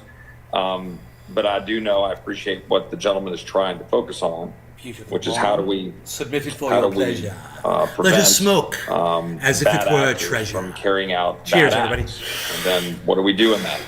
And how do we respond to it? There's a lot of commentary going on about what police did or didn't do in the school in Uvalde. And I would just ask for members to respect the process of looking through and determining the facts before we pass judgment. The gentleman from Florida, Mr. Gates, made the point that there are still a lot of unknown facts, and there's still investigations underway, state, federal, and local. Really? I know enough facts to make a accounts, judgment. even in They're the all a last bunch of pussies. 2 days. Shut up. They're all a bunch We of saw pussies. yesterday, for example, And the so day are you for before, defending them. The report of the propped open door by the teacher Fucking pig lover. turned out not to be exactly accurate. The door had been propped open, or at least the facts as I currently understand it, the door had been propped open. Can you believe this guy? When the teacher went out, that was a violation of protocol. no He's doubt. spending his But then time when she to heard defend gunfire, the pigs allegedly who went let in 19 and knocked the children prop get out. slaughtered But in then the door his didn't state. knock. All right, well, Oh, that's not a his fact state, my bad, that right? I don't even know. Or was that Like, Texas? Go pursue that fact. My point I is, can't remember the state. I can't. the entire country It was Texas, right? Then saying, well, what's It was wrong with Texas. this In his state. teacher who propped this door, and then that caused. Well, then imagine, and I happen to know some facts. This is how about he's this, using what his that meant valuable to that time. teacher when everybody's Speaking out to millions of across Americans. America, saying how blaming her, and then now focus on the police and blaming 19 cops or 7 cops or 3 cops. I get a different quote from every person talking about it, standing in the hallway like they're sitting around their thumb up their rear while bad things are happening. Well, that's not true. Fully based on what I understand from. Oh, I thought you wanted to wait till all I'm the not facts here to before you defend started officers making on the scene. judgments. Isn't that I'm funny? not How here to hypocritical. criticize the officers Now on he's the telling scene. you what he I'm thinks here to say happened. that let's wait on the damn Now he's going to facts. tell you what he thinks happened. Because That's these funny. are people, and we ought to be making sober judgments about what actually occurred and making policy accordingly. Because what if the hardening and the steel doors were actually part of the difficulty of entering? What if the key wasn't accessible and there You know, wasn't what if appropriate, Osama bin Laden time had an and training for inside getting the key? man? I don't know. This There are a lot of frickin' facts that I'm idiot. still waiting to reserve judgment on. I would just ask that our colleagues, both sides of the aisle, to be honest, but I've heard it from my Democratic colleagues today making judgments about cops standing there. And I don't believe that was true for the vast majority of the law enforcement on the scene who are trying to get access to and try to protect those kids. And they don't deserve to be lumped into one group. We can make determinations about who made what decisions when the reports come out and then pass judgment accordingly. But we're still getting reports and facts on that. I feel really strongly about that. And I believe that no matter where this occurs in the country, get the facts and then figure out policy. There have been a number of things that have been raised about AR-15s. And I don't know how much time I have left because I don't have a clock in front of me, and I apologize for not being in person. I couldn't get a flight to work out for me this morning as I intended. And I have more to say about it, but you know, a lot is being said about the AR-15, about being a weapon of war and what all it can do. And that, you know, going through concrete, going through cinder blocks and, you know, ripping people apart. And that it is a weapon of war, but the fact of the matter is, it's more accurate to say that a Remington 700 bolt action rifle or 30-06 are weapons of war more than the AR-15, which is not. Now, it's obviously a cousin to some degree, but it is a semi-automatic weapon. I've heard reference to automatic weapons. The gentleman in Texas referred to automatic weapons. You can't get an automatic weapon without a permit. It is a semi-automac weapon. And I've heard a lot of people saying, well, why can't you get on board with this legislation? Well, it's just limiting magazine, limiting Time of the Made damn sure pilot. what purpose does the general Georgia seek recognition? Seal his fate. Thank you, Mr. Chairman. I move to strike the last word in opposition to this. Gentlelady is recognized. Pleased to meet you. No, Hope I you guess am my just so really name. frustrated that our colleagues on the other side, Oh, what's with their puzzling responses to you? the It's just the slaughterings nature in our of schools, my and, game. you know, their answers to provide local guns. Stuck around St. Petersburg when I saw it was a child for a change. Woo-hoo! Killed the Tsar and his minister. Woo-hoo! Anastasia. Woo-hoo! Green vein. Woo-hoo! Roman tank, held a general's rank. Woo-hoo! While the blitzkrieg raid. Woo-hoo! And the body stank. Woo-hoo! Pleased to meet you. Hope you guess my name. That has been disproven over and over again. It's just the nature of my game. Security You know, guard when I with watch all a of these gun, people, it reminds me of this retired song. Police officer, in fact, They remind me heroically of tried to an defend the entire shoppers in the Tops grocery hive store. But he was of shot Satan down by the gunman. with an worshipers assault that are doing weapon. Satan's bidding. It's like they're Turning our all schools Satan's into fortresses is helpers. just absolutely not the answer. We're just gonna We cannot play ignore volleyball our and duty bat to the ball protect back and our forth children for this from being massacred. grand Yes, improving production that school they do safety for us. is vitally important, but sensible gun safety is the fastest way to keep our with her families safe. stupid ass fake Trust eyelashes me. on. God, I you am look a like an survivor idiot. of gun violence. I'm a survivor, a mother of senseless gun violence. We are teetering here in America on the brink of being one of the most civilized, violent nations in the world. If we want to invest in our schools, invest in the mental health of the children and teachers who fear each and every single day that they're in school, they're going to be the next site of a mass shooting, it is imperative that we focus on ensuring that guns are not in the wrong hands, so that we are operating on the offense and preventing these shootings from happening in the first place, rather than acting in defense and only offering thoughts and prayers once they occur. And I yield back. Gentlelady yields back. For what purposes Mr. Buck seek recognition? Speaking on behalf of the amendment. Gentleman is recognized. Thank you, Mr. Chairman. Wait a minute, I first want to thank the gentleman from Ohio for bringing the amendment. This was the first person I was And listening to. obviously, my Democrat colleagues make a point that not every time a good guy has a gun does he stop a bad guy with a gun. But it does happen on occasion. Not every time that someone locks up a gun in a home do they stop someone in a nearby school from entering and firing a gun. None of these measures that the Democrats have proposed today stop all violence. Mr. Shavett's amendment is intended to help. It's not intended to, and nobody suggests that it does, eliminate all chances of violence. But I want to respond to the gentlelady from Texas when she talked about the dark vision that Republicans have. I think a lot of people in this country are offended that the lady would go that direction. First of all, she said that anyone who wants to own a gun, Republicans believe anyone who wants to own a gun should be able to get one. I don't believe that. I don't think most of my Republican colleagues, if any, believe that. I think that anybody who has been convicted of a dangerous felony, a violent felony, should not have a gun. I think it's quite obvious that there are people in this country that have forfeited their right to guns. As has been mentioned before, the Second Amendment's not absolute, and we should take that. The gentlelady talked about a dark vision that Republicans have for America, that somehow a good guy with a gun is not able, it is not enough to stop a bad guy with a gun. Well, the Democrats have taken away the ability of a good guy to have a gun in a school to stop bad guys. A teacher who wants to bring a gun to school, an administrator, a coach, others can't do that right now. But I also think that, if you want to point out dark visions for America, I think when the Democrats argue for an open border, what they're arguing for is to allow dangerous gang members to come across that border, MS-13 and others, and they have. When they open the border up, they allow dangerous drugs to come across the border, like fentanyl. Leading cause of death for 18 to 45-year-olds in this country is drug overdose.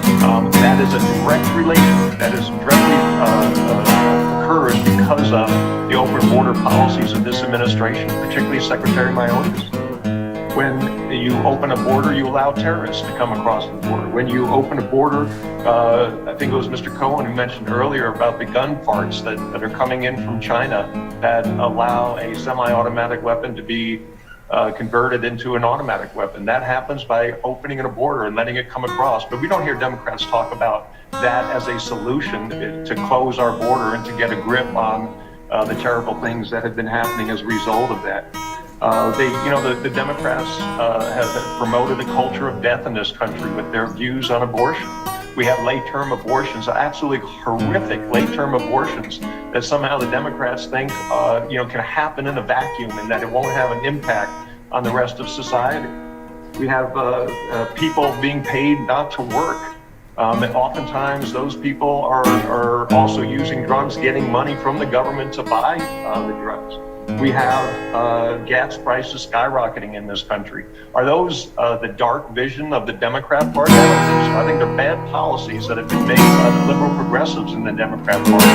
But I don't think that they're dark vision of the Democrats. And I think what we have to do is make sure we get away from the kind of language that the gentlelady from Texas used to accuse Republicans of having some kind of dark vision. We care deeply about what's happening in our schools. We disagree that these shallow, inconsequential bills will have an impact on that. What I'm asking for, and what many of my colleagues in Congress are asking for, let's have some meaningful discussions on how to get to the bottom line, how to address not the gun, but the person behind the gun, how to address the sickness, the evil that we see in our society that will allow us to get to the point where we are a safer country. And I thank the gentleman from Ohio for offering one small piece of that. And really disappointed that the Democrats only acknowledge that it is a small piece, but it is a positive step in what we can do. With that, I will Chair, the gentleman from Rhode Island.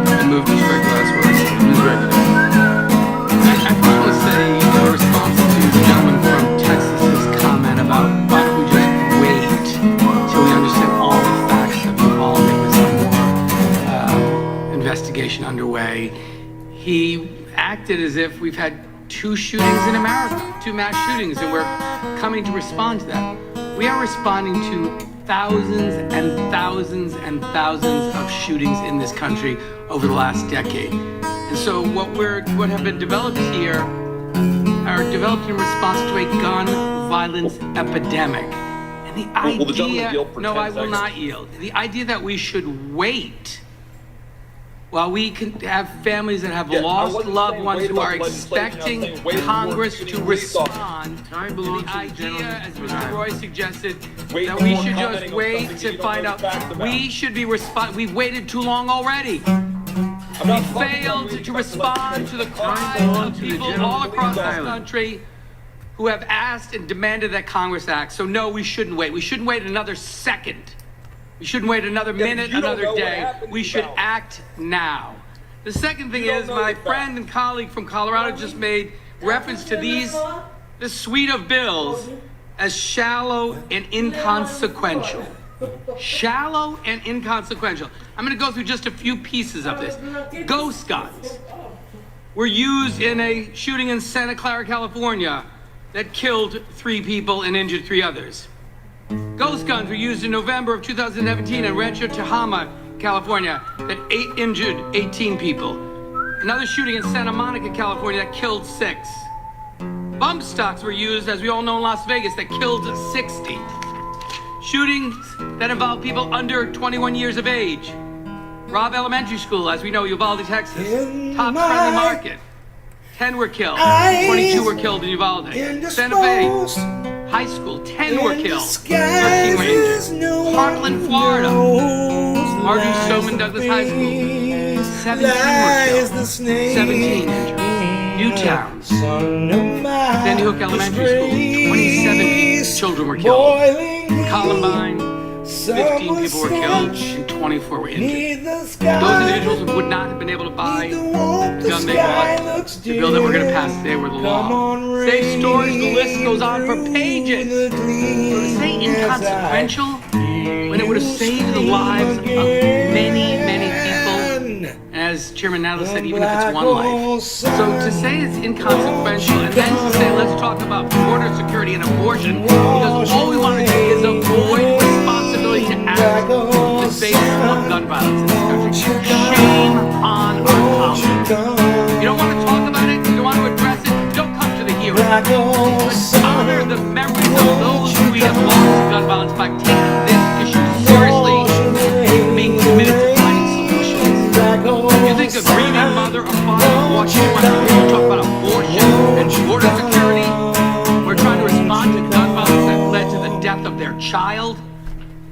That's what this hearing's about. These families, and sadly there are thousands of families across this country who fall into this category, who have suffered unspeakable pain because Congress has failed to act, and our Republican colleagues in the Senate in particular, in blocking any progress in reducing gun violence in this country.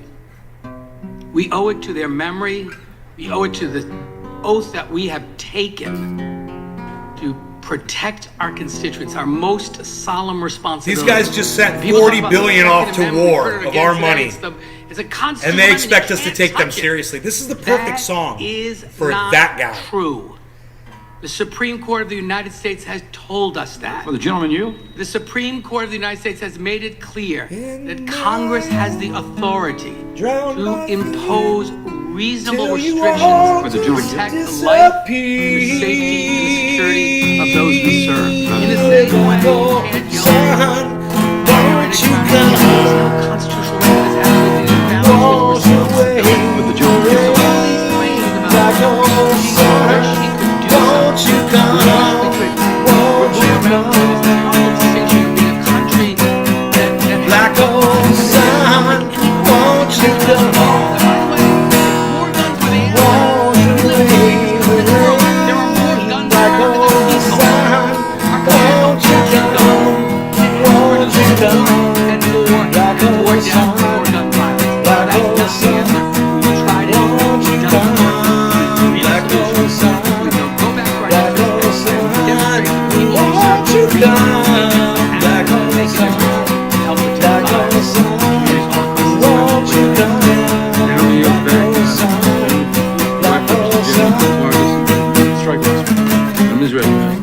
said it right there. What they're upset about is the number of guns in the country.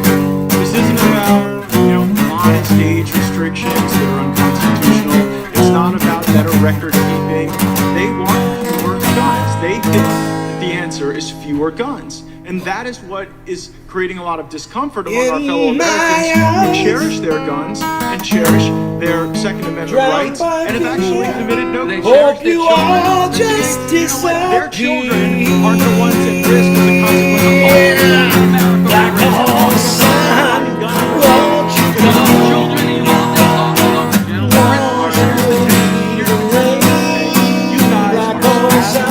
Into this collective response, and you call it an emergency hearing, right? And the basis for the emergency is what happened in Uvalde, and we all agree it was awful and tragic, but you are not providing the thoughtful solutions that would actually reduce the likelihood of that. Making a part of the Judiciary Committee or changing the law, there are two components which have to demonstrate the need for the change, and that what you're bringing forward will actually affect that in a positive way. And it's the second part of the argument where the bills you presented today undeniably fail. And in Florida, I would suggest we had a process that's a little bit better than what we've observed here. In Florida, every Floridian wanted to reduce the likelihood that that could ever occur again for precisely the reasons that animate your passions today. But instead of rushing to town, stumbling bills together, we got our very best sheriffs, our very best police chiefs, former members of law enforcement, people with tactical experience, even parents of slain children, and we put them on a board to review a school shooting as if it were an airline crash, dispassionately, thoroughly, and then as a consequence, what we saw was actually a failure in law enforcement. Hold on a second, the man. sheriff in Broward County. I'm sorry, Killing Beats. Killing Beats says, everyone, yeah, for politics, it's easy to talk for our money. Sad but true, bud. One took for you. Cheers. Thank you, man. I appreciate that. Yeah. It's true. It's easy to talk for our money. We still don't know what's in this amendment, but it's like a good guy with a gun type amendment. And, they might as well just pass it. I wonder what else is in it. What, they're going to eliminate bump stocks? That's just stupid. Is that what they're talking about? Eliminate the ban on bump stocks? You holding an emergency hearing to respond to a leaked draft opinion that's not even final? That. Or now why when don't you, Congressman Roy from Texas says, gosh, bargain back and forth. I'll tell you what, you get rid of that and we'll give you this. Maybe we ought to figure out what happened in Uvalde so that we can make that frequency less likely to occur. You get rid of your bump stock. I think there's also a balancing of interests here. You don't get those, okay? And we'll give you no more gun-free zones. How's that? Anything that saves one life is yeah, that's called negotiating, you idiot. And certainly every loss of life is tragic, and certainly every preventable loss of life is tragic. But Mr. Cohen gave up the game earlier when he said, we acknowledge on the front end of this hearing that there will be deprivations of liberty to law-abiding people, that we will at times stop law-abiding people from doing what is otherwise constitutionally legal. So while I certainly want every American to safely store their firearms, while I certainly want every American to be trained on the safe storage of firearms, I'm not entirely sure that the Congress of the United States is the appropriate entity to tell Americans how to store firearms and then punish them as a consequence. And if the result of all of this is there's a life or two that we save, and the result is like how many tens of millions of Americans are you willing to deprive of their constitutionally guaranteed liberty in order to achieve that objective when there might be a more narrowly constrained appropriate way for acting for gun enthusiast groups, hunting clubs, local government states to try to educate and encourage proper safety of the storage of firearms. So again, we share your goal of making these shootings less likely, whether they be in our schools or elsewhere in our communities, but we don't think that in the name of saving one life, that fundamentally constraining the rights of all Americans is necessary, especially when we are still awaiting the results of the review of what happened in Uvalde that shocks the conscience of all of us. So please spare us the spirited screaming. We want to stop the violence. We just wish you would listen to some of the ideas that we think would help. And from my standpoint, if you hold schools out of gun-free zones as soft targets, you make those school shootings more likely. And I don't think you want to do that, but I think that if we got rid of the gun-free zones and if we empowered people that could be helpful, we might see a reduction in violence. I yield back. Gentleman yields back. For what purpose does the gentleman from New York seek recognition? Move to strike, Mr. Chairman.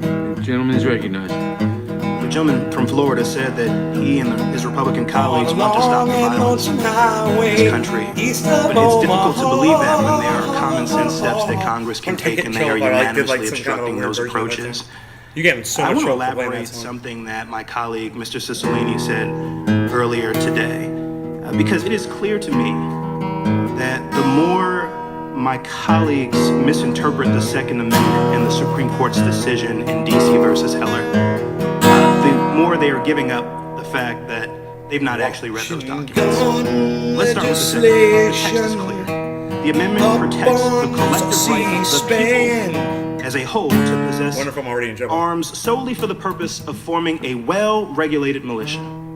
Now, last time I checked, the National Guard doesn't depend on teenage boys owning semi-automatic rifles with high-capacity magazines. Yeah, they do. Notice that while the Second Amendment is explicit they do. that the government has What the did you authority just to say? It was so regulate stupid. the It use didn't of even make arms. sense. Did you The hear what the Second man just Amendment said? does not include The a military single doesn't word, have teenagers with not guns. one That's what word he about just an said. individual right to own a gun. In fact, the claim that the Second Amendment protects an individual's right to own a gun is so indefensible that even the conservative former Chief Justice Warren Burger, a Nixon appointee, no less, had once denounced it as, quote, one of the greatest pieces of fraud on the American public he had ever heard. No wonder the Supreme Court never recognized an individual right to own a gun from the ratification of the Constitution in 1789. Until 2008, when the Roberts Court's far-right majority issued its 5-4 opinion in Heller. So let's talk about Heller. Yes, Heller did set a constitutional baseline that there is a right to own a handgun for self-defense in the home. But even in that egregiously mistaken decision, the court made clear that we can still regulate gun ownership and possession, particularly in sensitive places, as well as prohibit an individual from possessing firearms. As the late Justice Scalia's opinion explains, quote, like most rights, the right secured by the Second Amendment is not unlimited. And, quote, the right was not a right to keep and carry any weapon whatsoever, in any manner whatsoever, and for whatever purpose. In fact, Justice Scalia went out of his way to emphasize that the sort of measures we are considering today would be plainly constitutional. He wrote, quote, nothing in our opinion, nothing should be taken to cast doubt on laws forbidding the carrying of firearms in sensitive places, such as schools and government buildings, or laws imposing conditions and qualifications on the commercial sale of arms. And he continued that, quote, another important limitation on the right to keep and carry arms is that only, quote, the sorts of weapons protected were those in common use at the time. The Constitution does not condemn us to allow weapons of war to flood our neighborhoods. Make no mistake about that. My colleague's desperate citation to an outlier ruling How are we going by to two defend Trump ourselves against appointees in another one country? circuit. And when with have they pea ever shooters? been fans of the Ninth Circuit, as my colleague Mr. Magoo's pointed out earlier? You know, when their Does army not comes change over the here reality and we're of what not the armed, Supreme how do Court we has defend said. That is why ourselves? even more circuits have upheld age restrictions on firearm purchases. The Fifth Circuit has twice upheld restrictions on particular weapons for 18 to 21-year-olds. The Supreme Court declined to weigh in both of those times, allowing the Fifth Circuit to be the final word in upholding these age restrictions. And the First and Seventh Circuits have upheld age restrictions as well. Activist, Trump-appointed judges may be trying to change settled law, just as they are trying to roll back decades of settled law upholding the right to an abortion.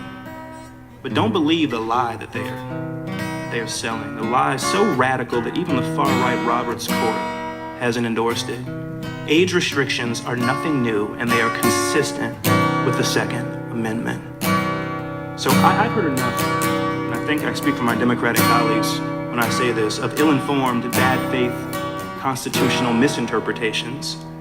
The Constitution is no obstacle to protecting our kids in America today. I yield back, Mr. Chairman. Gentleman yields back. For what purpose does Mr. Bishop seek recognition? To speak on the amendment. Gentleman's recognized. And in response to the comments just made, I'm glad this comes together this way, because I've been wanting to knock down some canards and some straw men arguments that have been offered by the majority.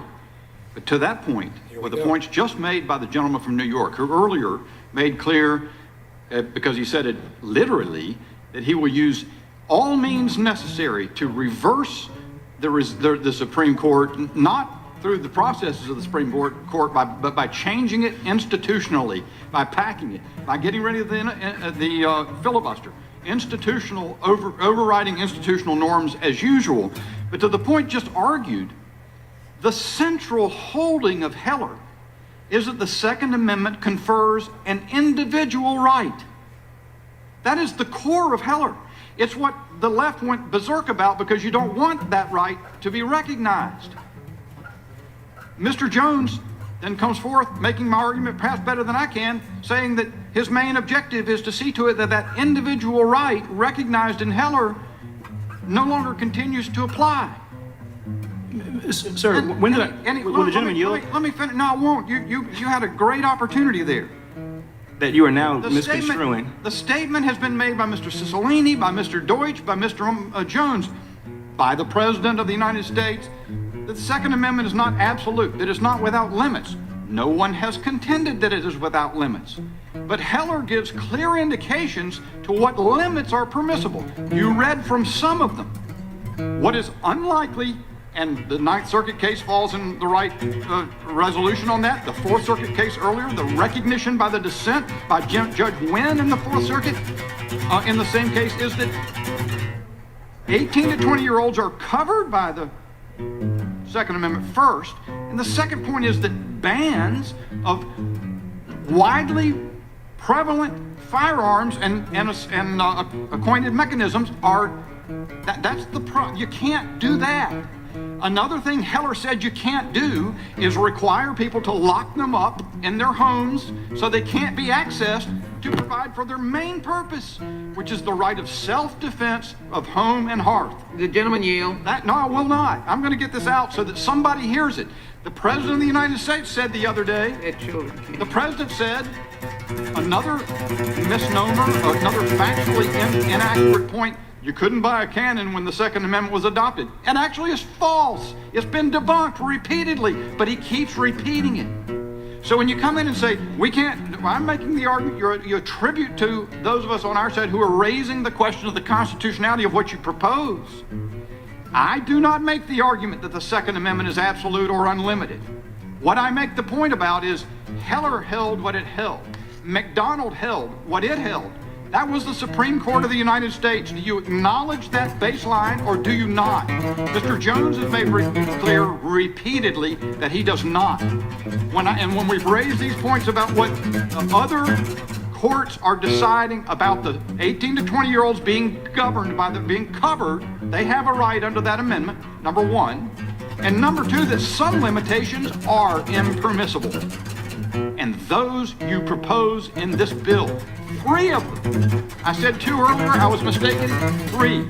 You want to ban a whole class of weapons to 18 to 20-year-olds. Number 1. Number 2, you want to impose the same kind of disabling requirement mandate in the home of weapons that Heller said is impermissible. And finally, you want to ban magazines that have the number that are predominant, that are prevalent everywhere in the country. Heller said you can't do that. So you've got to contend with why, at least if you say the Ninth, well, it's great for you guys to cite the Ninth Circuit, you don't respect the Ninth Circuit. Yeah, the Ninth Circuit is liberal. That's why it's so remarkable that even they have said that this is something that can't be done. Regulate ghost guns, require safe storage of guns. 18 to 20. Protecting Our Kids Act. There it was, guys. It just came up on the screen. Let's talk about them. But when you start talking about things you can't do, and then you couple that with statements that essentially say, I'm going to get rid of the Second Amendment by any means. Will the gentleman yield? Yeah, I'll yield to you. What do you support? Like, what are you willing to do to stop the epidemic of gun violence in this country? Because you just referenced that, so I would love for you to articulate the efforts that you would be willing to undertake with your Democratic colleagues. Let's bargain. Here we go. Yeah, here's to stop the epidemic of gun violence in this country. Start the conversation. Look at what's happening, and then you actually do things that would address that. So you're not Let's going to go answer the figure out question why- because you don't actually have an approach other than to Yeah. allow the status quo to remain? Yeah, I wouldn't let teachers prop doors open. I would make sure that police are not discouraged from going in and saving children who are being assaulted while the assault is going on. I would not intimidate the police and tell them they ought to cease to exist. My time's I expired. can translate that for you. He was willing to do nothing. Sounds right to me. Gentleman's time has expired. So he was making all cops are bad reference to, defund the police reference, which is stupid. That was so stupid. Thank you. It was Just a Hail Mary. couple of points, Mr. Chairman. First of all, fell short. The assertion that Heller prevents us from taking the action that we're taking today is just a misreading of Heller. And I'll leave it to the scholars to look at what was struck down in Heller and what we're proposing here. And the reference to the Ninth Circuit is, okay, I understand it's the liberal circuit that my colleagues like to point to. Forget who the judges were in this case. The fact is there are other circuits who have ruled otherwise. We all know it's the Supreme Court as the last word. So let's just be clear about that. But I have to respond to what Mr. Gates said. I know that there are families in the room there today who lost loved ones in Newtown. And I know that there are people watching all around the country, including a lot of my constituents, 17 families, in fact, whose loved ones will never come home. And the 60 families from Las Vegas and 49 families from Orlando and Virginia Tech, the Virginia Tech shooting, 32 people killed, that was in 2007. This idea, this argument that we're rushing into action, that we're not being thoughtful, that we should just take some time to really understand what happened before we respond, is another way of saying we have no interest in ever responding, in ever doing anything to stop this gun violence epidemic in our country. That'd be funny just to clip him saying that one That's the message thing. that it's sending. You can't sit there, with all due respect. We to my never plan colleagues, to do anything to stop cannot gun violence in sit this country. as a member of the That'd House be of hilarious. Representatives Just put that all over the and internet. tell my constituents that it's just too soon for us to rush in to figure out what kind of legislation we should pass. We haven't had time to really fully digest what happened in Uvalde or Buffalo or any other mass shooting that has taken place in the more than 4 years since that awful Valentine's Day in Parkland. And when Mr. Gates talks about what the state legislature did, the way he characterizes it is we all got together and we came up with all kinds of things that we could do that are so radically different than what we're trying to do here today. In fact, what the Florida legislature did was come together in a bipartisan way and raise the age to buy an AR-15 to 21, to buy any gun to 21. That's what the Florida legislature did. Let's be clear about it. You know what else they did? They passed a red flag law because they understand that if you give law enforcement the ability to take action so that someone who poses a threat to himself or herself shouldn't have a firearm, and that you build in appropriate due process rights, that's the appropriate thing to do. That's what we're going to do next week also. That's what Florida did. So it just pains me. I think it pains all of us. And frankly, anyone who's watching what we're doing here today, to look at this debate and to be told that Congress is just rushing headlong into doing something without giving it appropriate thought. There are people in my community who all know it's just because they've devoted their lives to honoring the memories of their loved ones who were slaughtered, struck down, taken from them at Marjorie Stoneman Douglas High School. They do not deserve to be told that we have to really dig in and spend more time figuring out how to respond to these mass shootings before we can take action. They don't know other families who's suffering without a loved one, the hole that leaves forever. What we're doing here today is reasonable. Anyone who looked at these proposals knows that it's and in fact, consistent with what's been done in my own state of Florida, run by a Republican legislature and a Republican governor. Let's come together and pass this legislation and help to save lives. Gentleman yields back for purposes Mr. McClintock seek recognition. Speak on the Shabbat Amendment under the 5 minutes. Gentleman is recognized. Thank you. I think the reason we don't often hear about mass shootings when stopped by a citizen with a gun is that they didn't become mass shootings precisely because they were stopped by a citizen with a gun. As I said earlier, a mass shooting was stopped by a woman with a gun in Charleston, West Virginia, the very day after the massacre at Uvalde. She couldn't have done that in a so-called gun-free school zone. Is there any other possible way to stop a bad guy with a gun, but with a good guy with a gun? There is no other way. The only question is how long it takes. It's often been said that police can be there in minutes when seconds count. And what we found in Uvalde and before in Parkland, even when the police respond, they don't always act once they get there. Those who are directly threatened by a gunman are those who are in the best position to stop such an attack because they're there on the spot and their lives depend on it. And yet you won't let them. That's stunning to me. Nor do you seem to be serious about enforcing our laws when they're violated. I mean, that's what we've observed time and again from your woke district attorneys. And if you don't take our laws seriously, what makes you think criminals will? And again, I ask, why hasn't Hunter Biden been prosecuted for violating the law that forbids drug addicts from purchasing firearms, a felony? Remember, his gun, which he illegally obtained by lying on his application, yet another felony, ended up being retrieved from an open trash can 500 feet from the school. So again, I pose the question, what makes you think gun laws will keep guns out of the hands of criminals any better than drug laws keep drugs out of the hands of terrorists? MS-13 is going to obey your laws. Addicts aren't going to obey your laws. Terrorists won't obey your laws. No criminals. All your measures do is make it lawfully impossible for law-abiding citizens to defend themselves.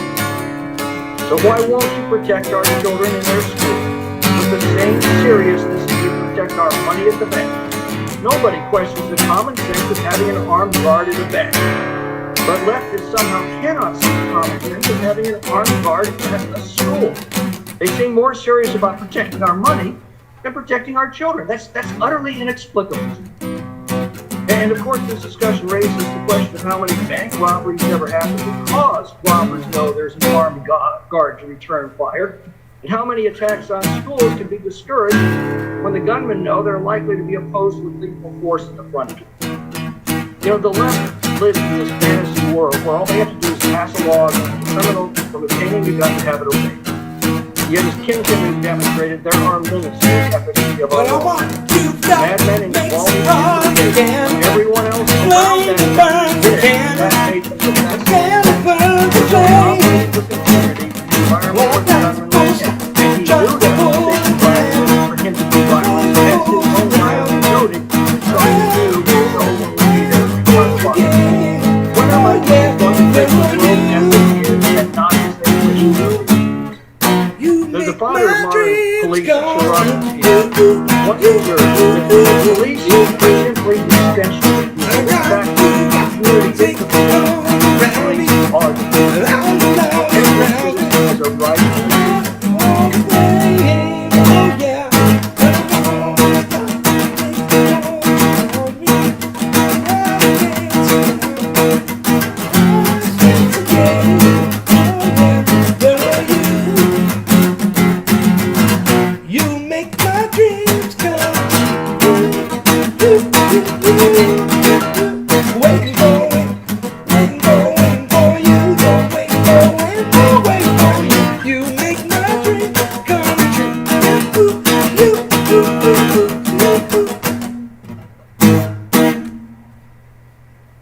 Resume playback. Listen to this.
What's up, Merkster? Merkmeister? Merkman, the Merkster's in the house. In 2019, at the annual Gilroy Garlic Festival, a young man with an assault weapon, an semi-automatic rifle, killed 3 people and wounded 17 others before killing himself. Now, California has strong gun control, but he went over to Nevada and purchased these weapons and then brought them back to California. That's why we need to have a nationwide approach. And even if we can't stop all gun violence through these measures, the common sense provisions in the bill before us today will do some good and it will save lives. And I'd just like to say that the recent polling indicates that 89% of Americans support universal background checks. 86% of Americans support red flag laws, and a whopping 70% of Republican and Republican-leaning voters support universal background checks. Here's the problem. We do know that... Here's the problem. Most people don't vote. That's the problem. So when they say most Americans, and then they say, well, most voters, you gotta listen to that. Because if you really were able to poll people that don't vote and don't respond to polls, rural people or people that, are far out and don't do government shit, you'd find out they're not giving up their fucking guns. This lady's fucking whack. Her stupid polling doesn't mean diddly McGee sacks. Old kids to go out and buy legally assault weapons. And as one of my constituents said, that kid can't go out and buy a beer. That kid can't go out and rent a car till he's 25, but we're selling these lethal weapons to him. That doesn't make any sense. So I hope that we can stop being the only country on earth where mass shootings are a near daily occurrence. And I think part of achieving that will be to pass the bill before us and to stop talking and throwing dirt in the air and confusing the situation with extraneous discussion. I think we owe the American people better than that, and I yield back, Mr. Chairman. Gentlelady yields back. For what purposes Ms. Dean seek recognition? Mr. Chairman, to strike the last word. Gentlelady's recognized. I just wanted to tell a story about Hey, how Lenny. I started my What's up, day. It's one of the best ways to start a day. I started it with school students. Abington High School, junior high school, members of the National Honor Society, 8th, 9th, 10th graders. With the drama. And they had a series of questions for me. They wanted to know about how I got into this line of work, what inspired me to do it. Can we just address the... That all got set aside because their first 3, 4, 5 questions were about us. What are we doing to make them safer in school? What are we doing to make them safer on their playgrounds, in their grocery stores, in their synagogues, in their churches, and on and on and on. So address These it. wise beyond their years, Right. 8th, Now 9th, address it. 10th graders from get Abington it. School District asked, what are we doing? What are you doing? Answer it. And I tried to say the very thing we're here to do today is to respond. I know it's later than it ever should have been. It was to respond to the scourge of gun violence in this country. When I ran for Congress in 2018, I remember going to meeting after meeting and telling folks, parents, voters, what I care about. I said, I care about the problem of gun violence in this country. I want to do something about it. It is not right that our children are now fearful to go to school, don't feel secure in their school. And one father stood up, this was 2018, one father stood up and really hollered at me. He said, you care about gun violence? What do I do with my third grader who last night couldn't fall asleep because they had an active shooter drill and they were coached to find scissors, run and throw scissors, weapons at the would-be shooter? Wow. What are we teaching our children? Teach them how to shoot So a gun. I want those Abington High School students to have hope that there are leaders across this dais. Scissors. Join us. Say that you take this problem seriously. Say that you believe you have to save lives. Stop saying we got to study this some more as the coffins are going in the ground. We don't have to study this. We know what the problems are. Mr. Chairman, I yield the remainder of my time to the gentle lady from Texas, Ms. Jackson Lee. I thank the gentlelady from Pennsylvania for her kindness and her indulgence. And I want to answer her question by saying that we will do something. I'm absolutely disturbed by the continuation of insanity. And I can say that because I have sat in this room, my fellow colleagues, and this insanity has continued every time we come to this moment in history. And it continues on the bodies of dead children and dead Americans. Not at war, but in their homes, their communities, their schools. They tell us don't run with scissors, so now it's grab scissors and run. We move away from this Right, constant Lenny? babble of rejection. And I beg to differ with the interpretation of my friends, because it is not an interpretation of the Constitution, which is a living document. There have been several cases on making it very clear that there are limitations to gun use. It is actually ignoring the fact that we are proud in America of one, being the overseers of democracy and a constitution that is alive, that is breathing. That is the argument Mr. Jones was making, but the rejection comes from overall tone deafness and the sense that continues to have a crowd of people that want to hear insanity. And the reason why it is, because if again you read the case of one of the most conservative jurists, in the Heller case, it continues to say it finds support in the historical tradition. This is in the case. Common use at the time finds support in historical tradition of prohibiting the carrying of dangerous and unusual guns. Pages 54 to 56. Or that certain people that are felons or mentally ill should not have possession of firearms. Or that they should not be in sensitive places like schools and government buildings. I already said to Mr. Chavez that we can do these things, that they're already able to be done. This is what I have to contend with in a state that has absolutely no relevant gun laws.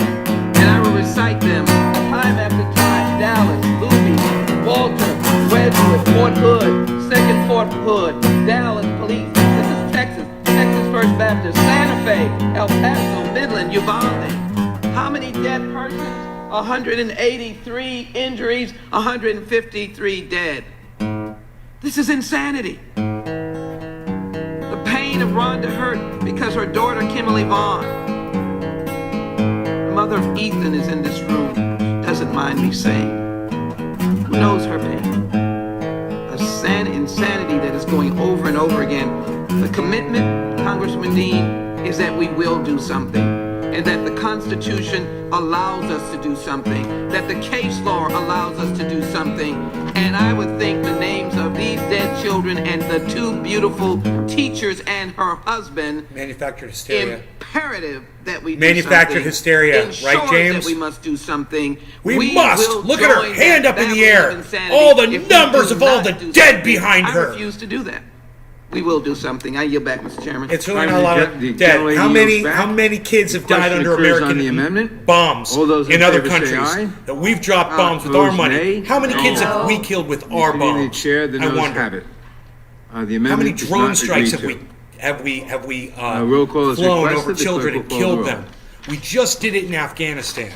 You know, we're doing it every day in Clerk Yemen. will not call the roll. At this time, the committee will take a brief 15-minute recess. You should stop people from becoming shooters, right, Dave?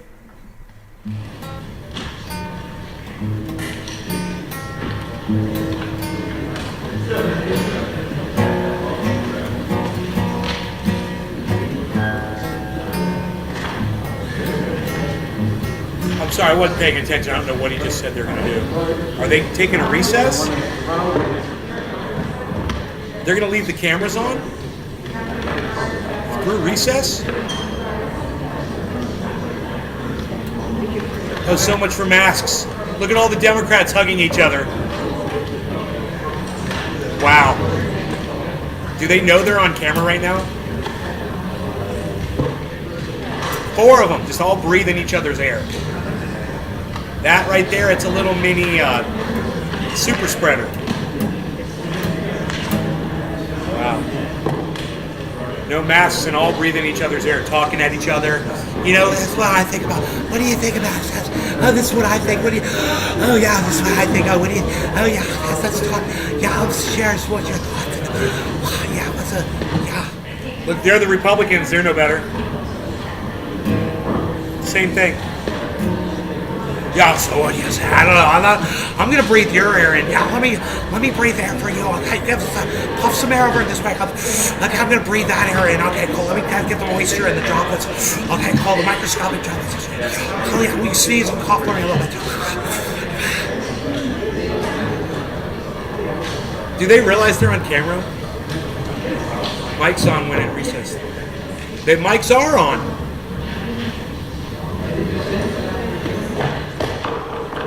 Mics are on, buddy.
Obsessed, it reminds me of us The legislation will raise the age of that Congress is a giant cesspool, and they disgust me so. Ammunition magazines.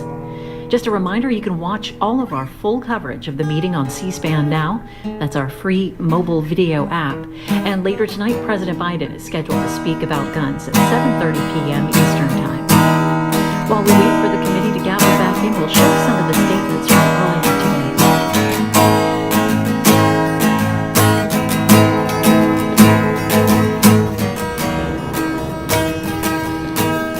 In the days since the shooting at Thompson Market Store in Buffalo, New York, and the long, sad nights since the shooting at Robb Elementary School in Uvalde, Texas, and in just the last few hours, we learned of yet more deadly gun violence in the Tulsa, Oklahoma medical facility. I've turned to a particular teaching in the Talmud. Whoever takes one life, it's a as if he kills the entire world. Whoever saves one life, it's as if he saves the entire world. Every life is precious. Let that be the measure of our work here today. When we think about the children in Uvalde, the 9 and 10-year-olds just a few days short of their summer vacations, let us think about the whole world that was snuffed out when each of them died.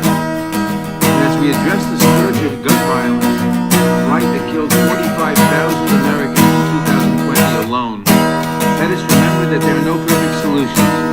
We are painfully aware that we cannot do enough today to save all of these lives, that each life we save is an entire world. H.R. 7910, Protecting Our Kids Act, brings together important, sensible, overwhelmingly popular proposals that will help us to scale back the scope of gun violence in the United States. Representative Anthony Brown's Raise the Age Act raised the lawful age to purchase an AR-15 semi-automatic assault rifle from 18 to 21 years old. In deeply red Wyoming, the state with the most guns per capita in the Union, this is already the law with respect to many firearms.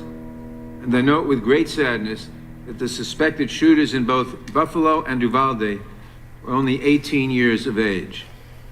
Representative Robin Kelly's Prevent Gun Trafficking Act would establish new federal offenses for gun trafficking and straw purchasing, problems she is as familiar with in Chicago as we are in New York, where the vast majority of firearms used in criminal activity are transported into the city from out of state. Representative David Cicilline's Untraceable Firearms Act would ensure that ghost guns are subject to existing federal firearms regulations. A deadly weapon is a deadly weapon, even if you build it from a kit in your garage. A trio of gun storage proposals, Representative Rosa DeLauro's Ethan's Law, Representative Alyssa Slotkin's Safe Guns, Safe Kids Act, and Representative Sheila Jackson Lee's Kimberly Vaughn Firearm Safe Storage Act, would establish voluntary best practices for safe firearm storage and award grants for firearm storage assistance programs. There are nearly 400 million firearms in America today. We should at least ensure that they're stored safely and away from our children. Representative Dina Titus's Closing the Bump Stock Loophole Act would build on existing regulations banning the manufacture, sale, or possession of bump stocks for civilian use. Remember, it was the Trump administration that first enacted this ban on devices that essentially convert semi-automatic weapons into machine guns and serve no purpose other than to maximize carnage, as we learned when they were used in the deadly shooting in Las Vegas that killed 58 people in 2018. Finally, Representative Ted Deutsch's Keep Americans Safe Act would ban the sale, manufacture, and illegal possession of gun magazines that hold more than 10 rounds of ammunition. High-capacity magazines are designed for mass killing and have been the accessory of choice in some of the bloodiest shootings in our history, including the 2007 shooting at Virginia Tech and the 1999 shooting at Columbine High School. I am reminded that the shooter in Aurora, Colorado in 2012 murdered 12 people and not the entire movie theater only because his 100-round magazine jammed during the shooting. At the outset, let me say that each of these proposals is wildly popular with the American public, although that has not stopped many Republican officials from speaking out in recent days against passing sensible gun safety legislation. Because we know from experience that few events expose the emptiness of the gun lobby's rhetoric, like the mass murder of school children, allow me to rebut some of my Republican colleagues' arguments in advance. Nobody seriously believes that Hollywood or video games are to blame for the epidemic of gun violence in America. Our children watch the same movies and play the same games as children in Canada and England and Japan, but only in the United States do we ask the parents of elementary school children to stand in line so we can match their DNA to the remains of their children, because only the United States is awash in 400 million guns. You say that these deaths were caused by a lack of mental health care? I agree that we need to do more for those in our communities who may be in crisis. And I hope that you will join me the next time we are asked to fund such initiatives. I expect that many of my Republican colleagues will not. And I note again that other countries have people who are just as sick Americans, and that those countries do not experience the gun violence that we do here. You say it's too soon to take action, that we are politicizing these tragedies to enact new policies? It has been 23 years since Columbine, 15 years since Virginia Tech, 10 years since Sandy Hook, 7 years since Charleston, 4 years since Parkland and Santa Fe and the Tree of Life Synagogue in Pittsburgh. It has been 3 years since El Paso.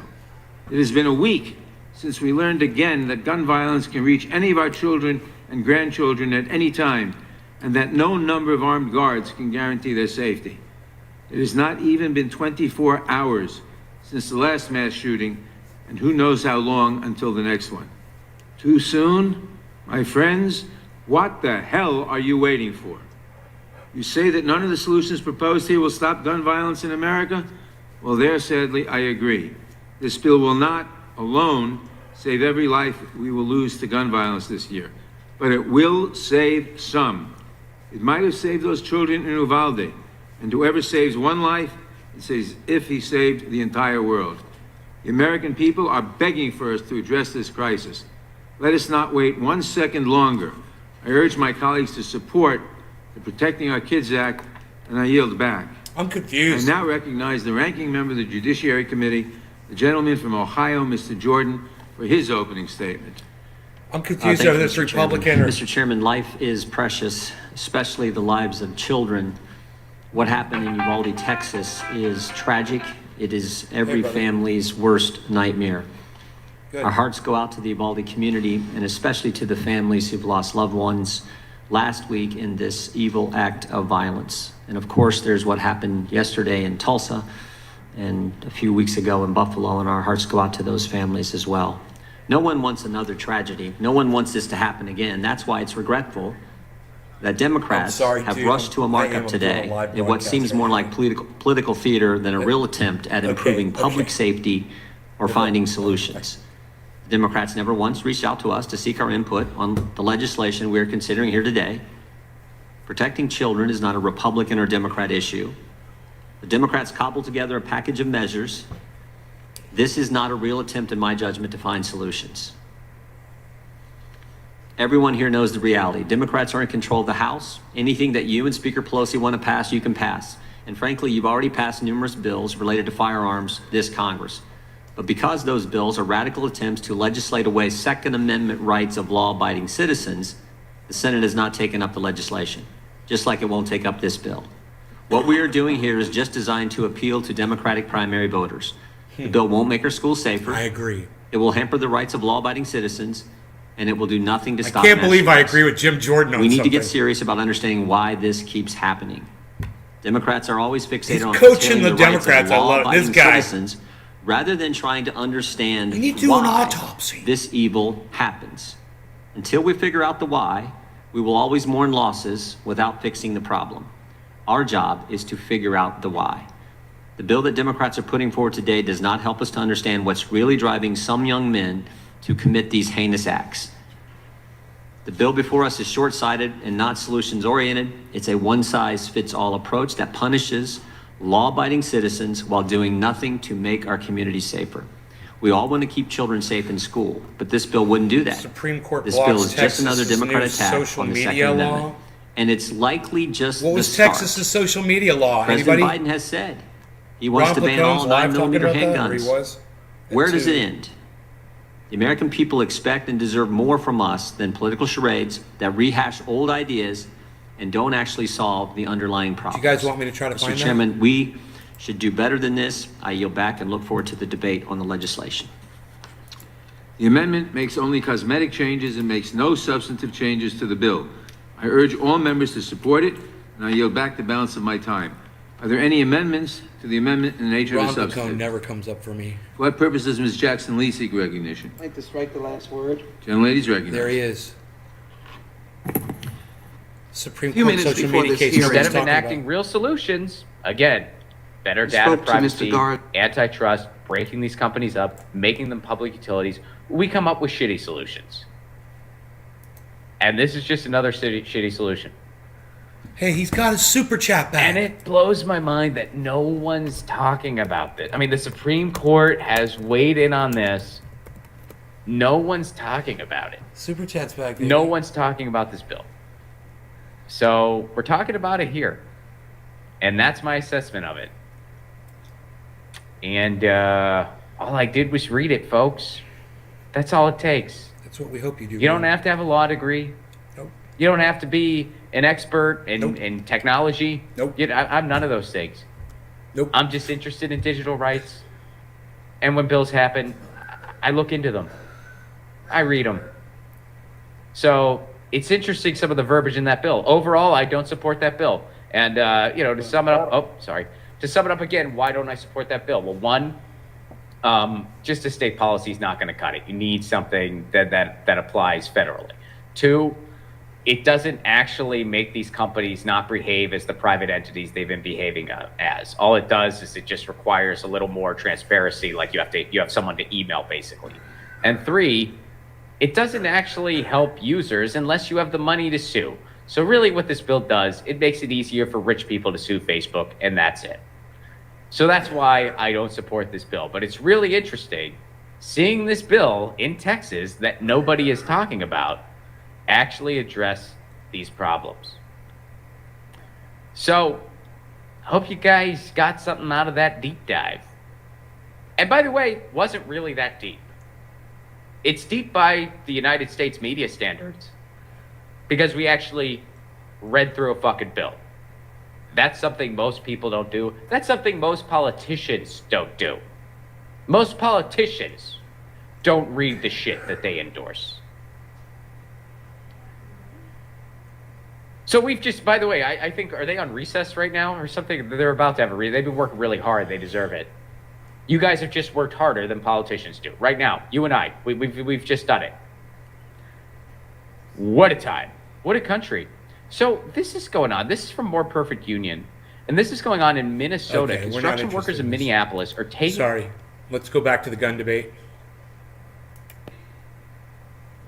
In a stupor of stupidness. I believe it is crucial that what we did some years ago, sit on the floor of the House when we were in Republican control after Sandy Hook, just to do something. And here we are again. Now remember the words of John Lewis, who said, "Where is the heart of this body, the Congress? Where is our soul? Where is our moral leadership? Where is our courage?" From Columbine, of which I served at that time, on the Columbine Task Force. Same sentence for anybody To not the keeping their countless weapons numbers of secure. children that have It feels died like the gun lobbyists are on the because guns have opposite not been side stored, of the gun safe or guns did not manufacturers. have a device, as the storage bills 10 reflect. years later. This is the question of whether or not we as Americans are blind. Do we only see the power and money of gun manufacturers? Are we not? It's not about gun manufacturers, sensitive man. to Why does it Boulder, always go back down to the gun Atlanta, manufacturers? Tree of I don't Life, manufacture Ardmore, guns, Stoneman and I'm Douglas, against this shit. Las Vegas, San Bernardino, Gilroy, Garlic, Washington Navy Yard, Sandy Hook Elementary, Virginia Tech, Aurora, the Sikh Temple, Emmanuel African Methodist Church, or Santa Fe in Texas, near my district. And how many kids did you vote to El send Paso, if I $40 did billion not mention over to Ukraine to go murder So with today, bombs? Yemen, I'm reminded Syria, Palestine, of the great and outstanding the tip work of Africa. my colleagues. I thank you. Where else are We you have murdering introduced these people? I have a bills feeling you've over done it and in other over places again. too. You know, Now have an opportunity South America. to discuss how important your You know, legislation is. how many But children we're have not you finished. murdered, America? The assault weapons ban is a necessity. A 7-week waiting period is a necessity. Actions against manufacturers to give civil liability is a necessity. No, it's not. And countering the cycle of violence is a necessity. I end by simply saying Kimberly Vaughn died in Santa Fe. You end by She was being 17 wrong. years old. Her mother is still in pain in Texas. And I'm calling on all of you to have Yeah, and all the sense of mothers in humanity, Afghanistan that you're starving out right now, all the people that are decency. feeling the weight of God your knows sanctions. we need Your action. great sanctions, such For it is great a sin and a sanctions. shame on us. We've got the greatest Not this sanctions of all Judiciary Committee, Mr. sanctions. They're Nadler. such great You have done great work sanctions. on the House and the Senate, and then to the President's desk. Only a mother, Shame so on think, us. yeah, or father. My bad. We can't move legislation now. I yield back. Right, Young lady right, yields Nick? back for purposes Yeah, it seemed a little of Chavez sexist, huh? speaking. You're right, Nick. Good observation. Forward, Mr. Chairman. Gentleman is It recognized. was a little sexist Thank there. you. It's on her obviously with part. heavy heart that we're all Leave the men out of it, participating in right? this markup today. Men don't have Words feelings cannot or care about their adequately children express dying. The horror that all Americans How felt dare last a week man, those are the as ones we that own the learned of guns. 21 Should've wanted to talk to innocent them. lives that were lost at Robb Elementary School no in women own Uvalde, guns. Texas, which only added to the deep sadness we all felt a short time earlier when 10 people were senselessly killed in Buffalo. Given the shock and the revulsion that we all feel from those two horrific crimes, it's easy to understand why we're Ted considering Lieu. this legislation That was Ted today. Lieu's microphone. You It's can see only it at the top human of the nature screen. to search for answers and feel the need to do something to address a situation this troubling and this concerning. But the question we need to ask ourselves before we act, Mr. Chairman, is what actions can we take in a constitutionally permissive manner that will actually help make the American people, particularly school children, safer? The most obvious answer to that question is that we can take action to make our schools more secure. After the tragic shooting in Parkland, Florida, former sheriff himself led a bipartisan group of members, myself included, in reauthorizing and expanding the Cop Secure Our Schools grant program. That program provides necessary funds to states and local school districts to strengthen security measures at schools across the country.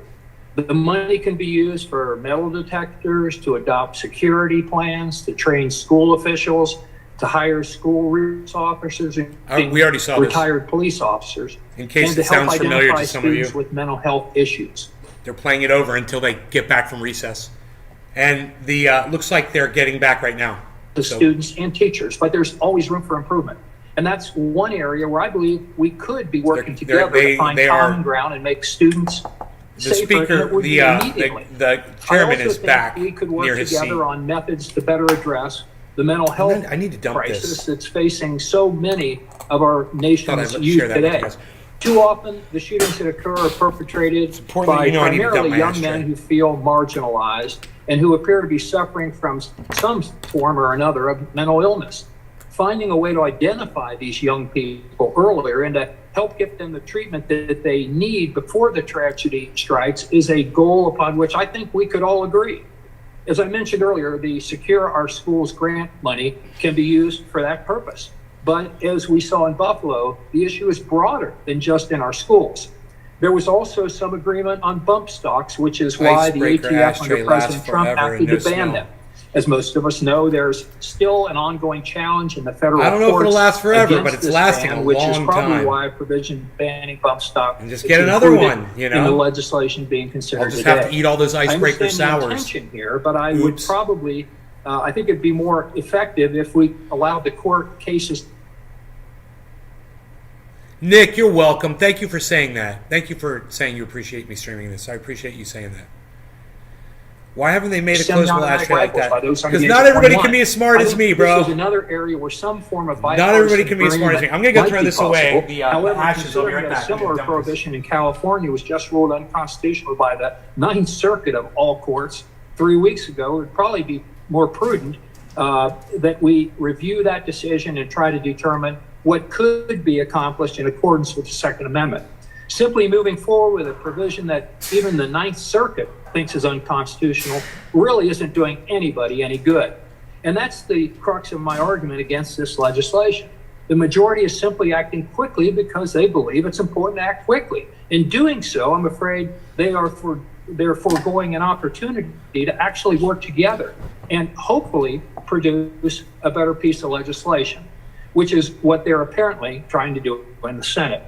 We could do it in the House as well, Mr. Chairman, but not if the majority is so focused on the speed of the legislation rather than its merits. I think we should stay focused on the merits. Unfortunately, that's not what we're doing today. And I yield back. The gentleman yields back. Without objection, a statement from Representative Rosa DeLauro, whose legislation Ethan's Law is an important component of the Protecting Our Kids Act, will be entered into the record. For what purpose does Mr. Cohen seek recognition?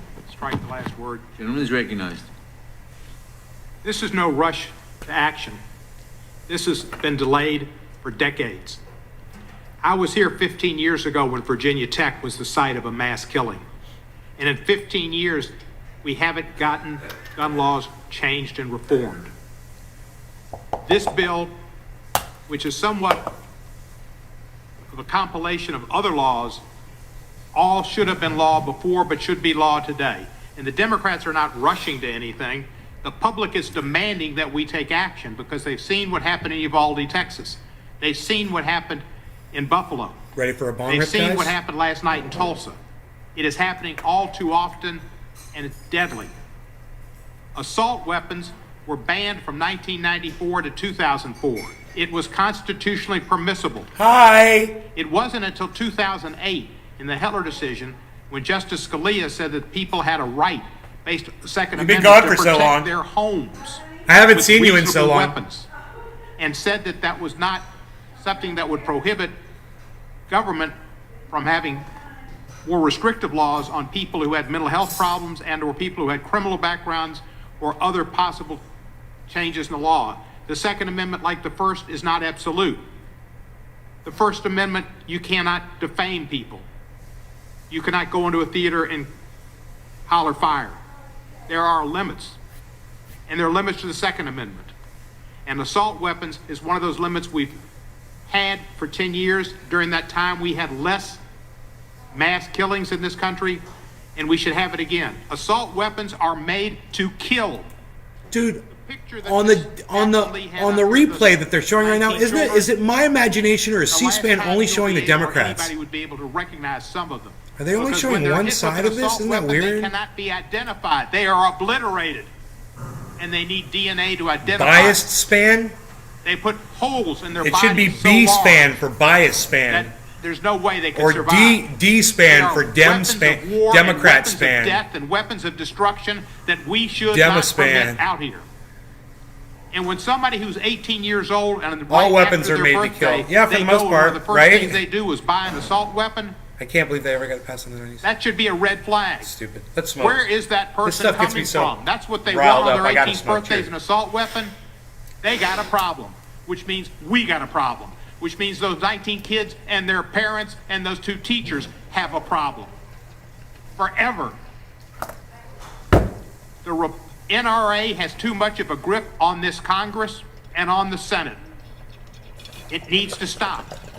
They're in the business of What a representing horribly gun cold thing to say about manufacturers those kids and that died. selling guns and They've got selling a problem. ammunition That and not caring motherfucker about just said what that. it does to innocent This is how human stupid beings. politicians are. They don't care about children. It's not just schools, Mr. Shabbat. My friend Mr. Shabbat talked about the school bill. Yeah, it's terrible what happened in Uvalde and in Parkland, etc. But it's movie theaters. It's grocery stores. Wow. Look, they cut him off. They cut him off because it was detestable, what he was saying, and they went to a picture of Jordan just sitting there. Do you see that? They are protecting the Democrats. That is crazy. And that's not bias, guys. That is observation. I would have said the same thing if they were doing it for Republicans. The guy was going totally gun grab crazy, and they cut him off right when he was coming to a crescendo. Did you notice that? Wow. I'm so glad that we've got that saved on this show for people to see that what Democrat span is doing. Or bias span, B-span, C-span. I don't know what the C could stand for. I think you guys know. Actually, I think C-SPAN is perfect. I think C-SPAN is a perfect name for these people. Look, they were like, cut that, go to a live shot. I don't care what you do, get that off. What are you doing, man? You're playing the wrong... Dude, that guy's making a horrible argument right there. Oh my God. Did Did you see that? You guys go back and watch that. OG. I'm on that blueberry saltwater OG. Get me all feisty. I'm all feisty. I'm all feistified. I like to say feistified.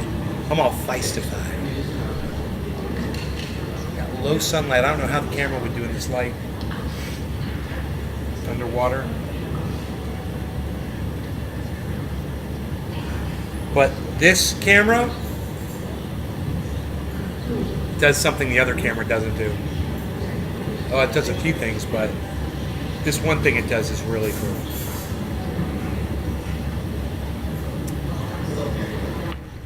I'm just waiting for the hearing with House Judiciary Committee lawmakers coming back from their break as they consider possible legislation dealing with guns in the U.S. after several recent mass shootings. The legislation they're considering would raise the age limit to buy certain semi-automatic rifles from 18 to 21. It would also make it a federal offense to import, manufacture, or possess large-capacity ammunition magazines. Also a reminder, you can follow along live online, cspan.org. That's bullshit. Or use our free mobile video app, C-SPAN Now. And later tonight, President Biden is scheduled to speak about possess? guns, expected at 7:30 p.m. Eastern Time. Dude, they better not let that pass. Where's Joe Manchin when we need him? Holy shit. Oh my God. These fucking psychos, they always try to push it too far. You know, if the Democrats would just do the background checks thing and just that, they'd be able to pass something through that would, maybe it would help. Do the age thing. That might pass too. 21, I'm okay with that. Go ahead, do 21 years of age. But don't call anything an assault rifle. You know, you want it to be 21 before you can buy a gun, period. You do that. Pass it. Good best of luck to you. You know, you're going to have a lot of angry 20-year-olds on your hands. I guarantee you. You're not stupid. You know, Jackson Hinkle is 22, just recently turned. So, you know, it's just crazy.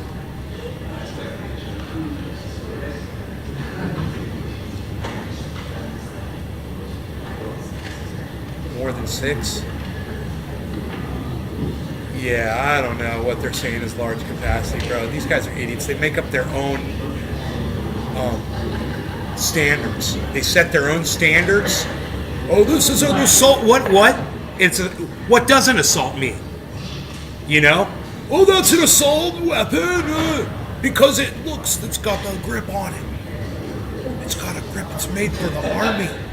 It's got a grip. It's made for the army. It's got a forward grip. It's got a sight. It's a weapon of war. That's a weapon of war you've got there. That's a weapon of war you've got there, eh? You better put that pistol away there, bucko. You better put that 22 caliber single shot pistol away there, bucko. That's a weapon of war you've got there. That single shot 22, that's a weapon of war you got there, bucko. That's almost all of my pop things. Yeah, everything. Yeah, this is psychotic. For once, you'll be happy that you got a moron like this sitting there defending your right to possess your firearms that you possess right now, you know? Psychotic. What are they going to do? Come door to door and take them?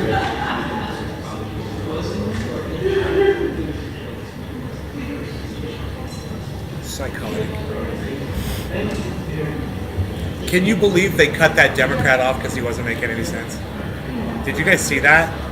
I was just about to chime in to say how moronic it was what he was saying, and they cut him off instead. They cut him off before I could. To protect him.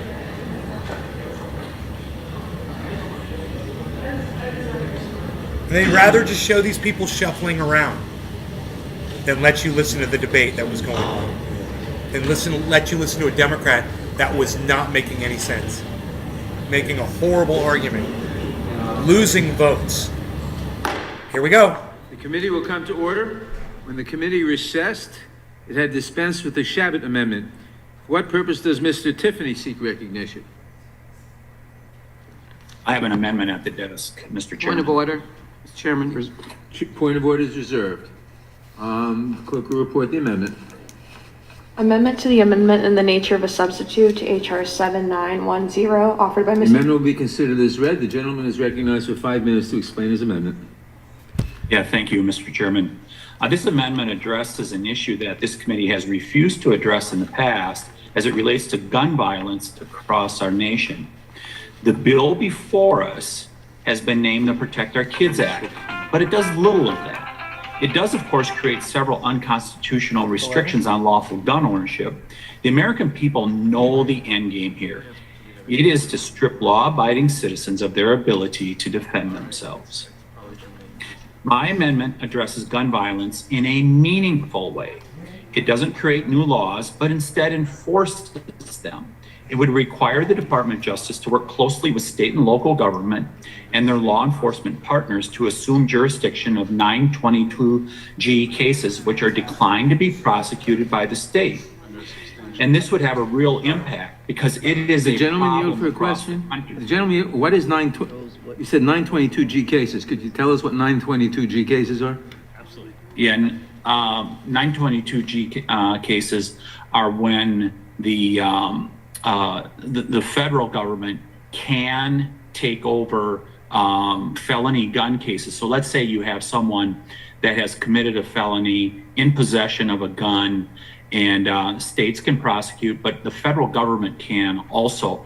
In some cases, the states, because of, and what I was getting at here is because of weak prosecutors or rogue prosecutors in some of the big cities across America, they're sometimes pleading these cases down, or they're simply not charging.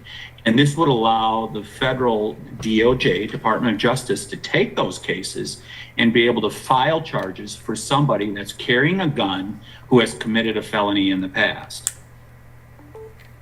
Does that answer your question, Mr. Chairman? Yes, thank you. I only caught the tail end of that, but that sounded pretty brutal. That is the explanation for the amendment. I want to make, in closing here, I just want to make one point tangential to what we're talking about today. It's really interesting as we've heard the various mass shootings that have gone on in America, whether it's Buffalo, Uvalde, places like that, these horrific shootings that have been going on. And, but I noticed no one brings up Waukesha, the Waukesha Christmas parade. And this is part of what this gets at, though a different vehicle, in this case, a truck was used to kill 6 people in the Waukesha Christmas parade here in Wisconsin just 5-6 months ago. I can't believe I noticed no one brings that mass killing up. And in that case, of course, it was a vehicle that was used, not a gun. We're not outlawing vehicles, I can see with today's markup. But I noticed no one brings that up, which I don't understand why, because you made your point, now move on. We should all, whenever there is an unfortunate incident like a mass killing that goes on, we should all decry that. We should all be saying that this is Mr. Tiffany, will you yield to a question on the amendment? Will you yield to a question on the amendment, Mr. Tiffany? Just so I can understand it. It's Cicilline, sorry. Yes, I'll yield. So I'm just trying to understand. The amendment says the Attorney General shall coordinate with the State Attorney General and appropriate state law enforcement officials in order to prosecute a violation. So is the amendment require the coordination, or does it compel the Attorney General to actually file charges if the state doesn't? Because, you know, one of them would be useful, I guess, to coordinate, but if it's directing the Attorney General, then it seems to me we run into some problems about compelling the executive branch to take certain actions. So yeah, per the, if I may, per Sure. the language that you see in there, it requires them to coordinate with local units of government. But it says in order to prosecute a violation. Yep, the operative term in there, Mr. Cicilline, is coordinate. Could you say coordinate in order to consider prosecution of it? Is that way you give prosecutorial discretion to the, it just seems like otherwise we're compelling a prosecution, which I'm not sure you intend to do. DOJ just has to coordinate with a local unit of government. My understanding, and I hope I'm allowed additional time here, Mr. Chairman, my understanding, the term coordinate is equal, where both the federal government and state and local governments have an equal seat at the table, so they're going to sit down and coordinate. It seems like they just want to lock more people up in jail. That's what it sounds Does like. the gentleman yield back? We've got Prison Planet here. I will snort half a line of ultra-potent supermale vitality. There is, in the morning, Mr. Cohen, before I turn on challenged C-SPAN, and I think all of you know what the C stands for. To come forth with proposals today. Mr. Jones asked, what are you willing to do? This is exactly what we're willing to do. You're seeing these amendments come forth now, like this one, and I'm asking for everyone on this committee to support this amendment. This is what you're seeing from Republicans now. We could have included my amendment here if we would have sat down and worked together earlier in the process, rather than me having to bring it as an amendment now in a markup. With that, I ask for your support and I yield back. Gentleman yields back. Does the gentlelady insist on her point of order? No. Excuse me, I withdraw my point of order. Point of order is withdrawn. I recognize myself. This is a very good idea, but the amendment is unnecessary and redundant because state and federal prosecutors already cooperate in cases of prohibited persons in possession of firearms in many jurisdictions, including my own in New York. There are task forces, federal, state task forces to coordinate these efforts. So while Mr. Tiffany is absolutely right, it's already done, and so the amendment is really redundant. Wow. So I would oppose it simply as redundant because it's already done and the amendment would do nothing therefore. So just cancel it. What are you wasting time for then? Who seeks recognition? It's stupid. It's just stupidity. Gentlelady from Florida is recognized to strike the last word. Texas, I'm sorry. I thank you, Mr. Chairman. I'm very eager to find an answer to Mr. Jones. I move to strike the last word. I'm very eager to find an answer to Mr. Jones' question from our friends.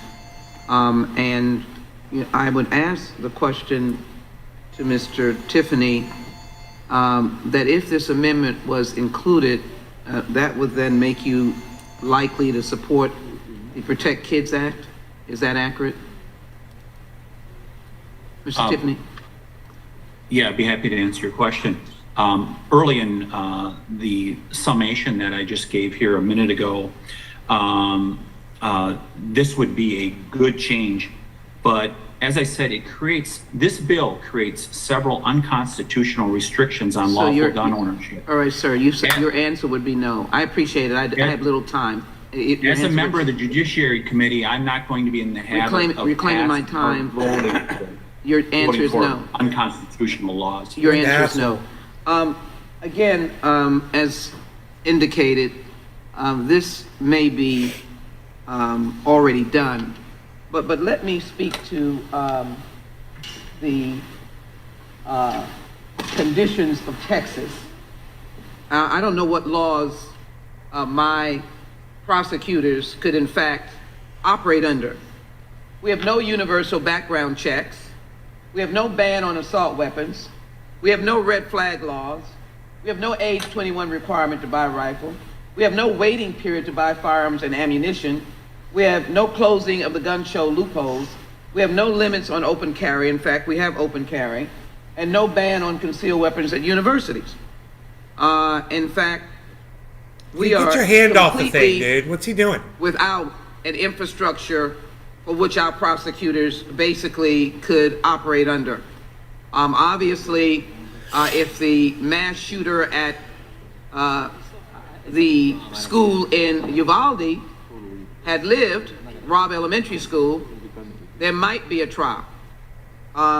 In Buffalo, of course, this young shooter was motivated by white supremacy.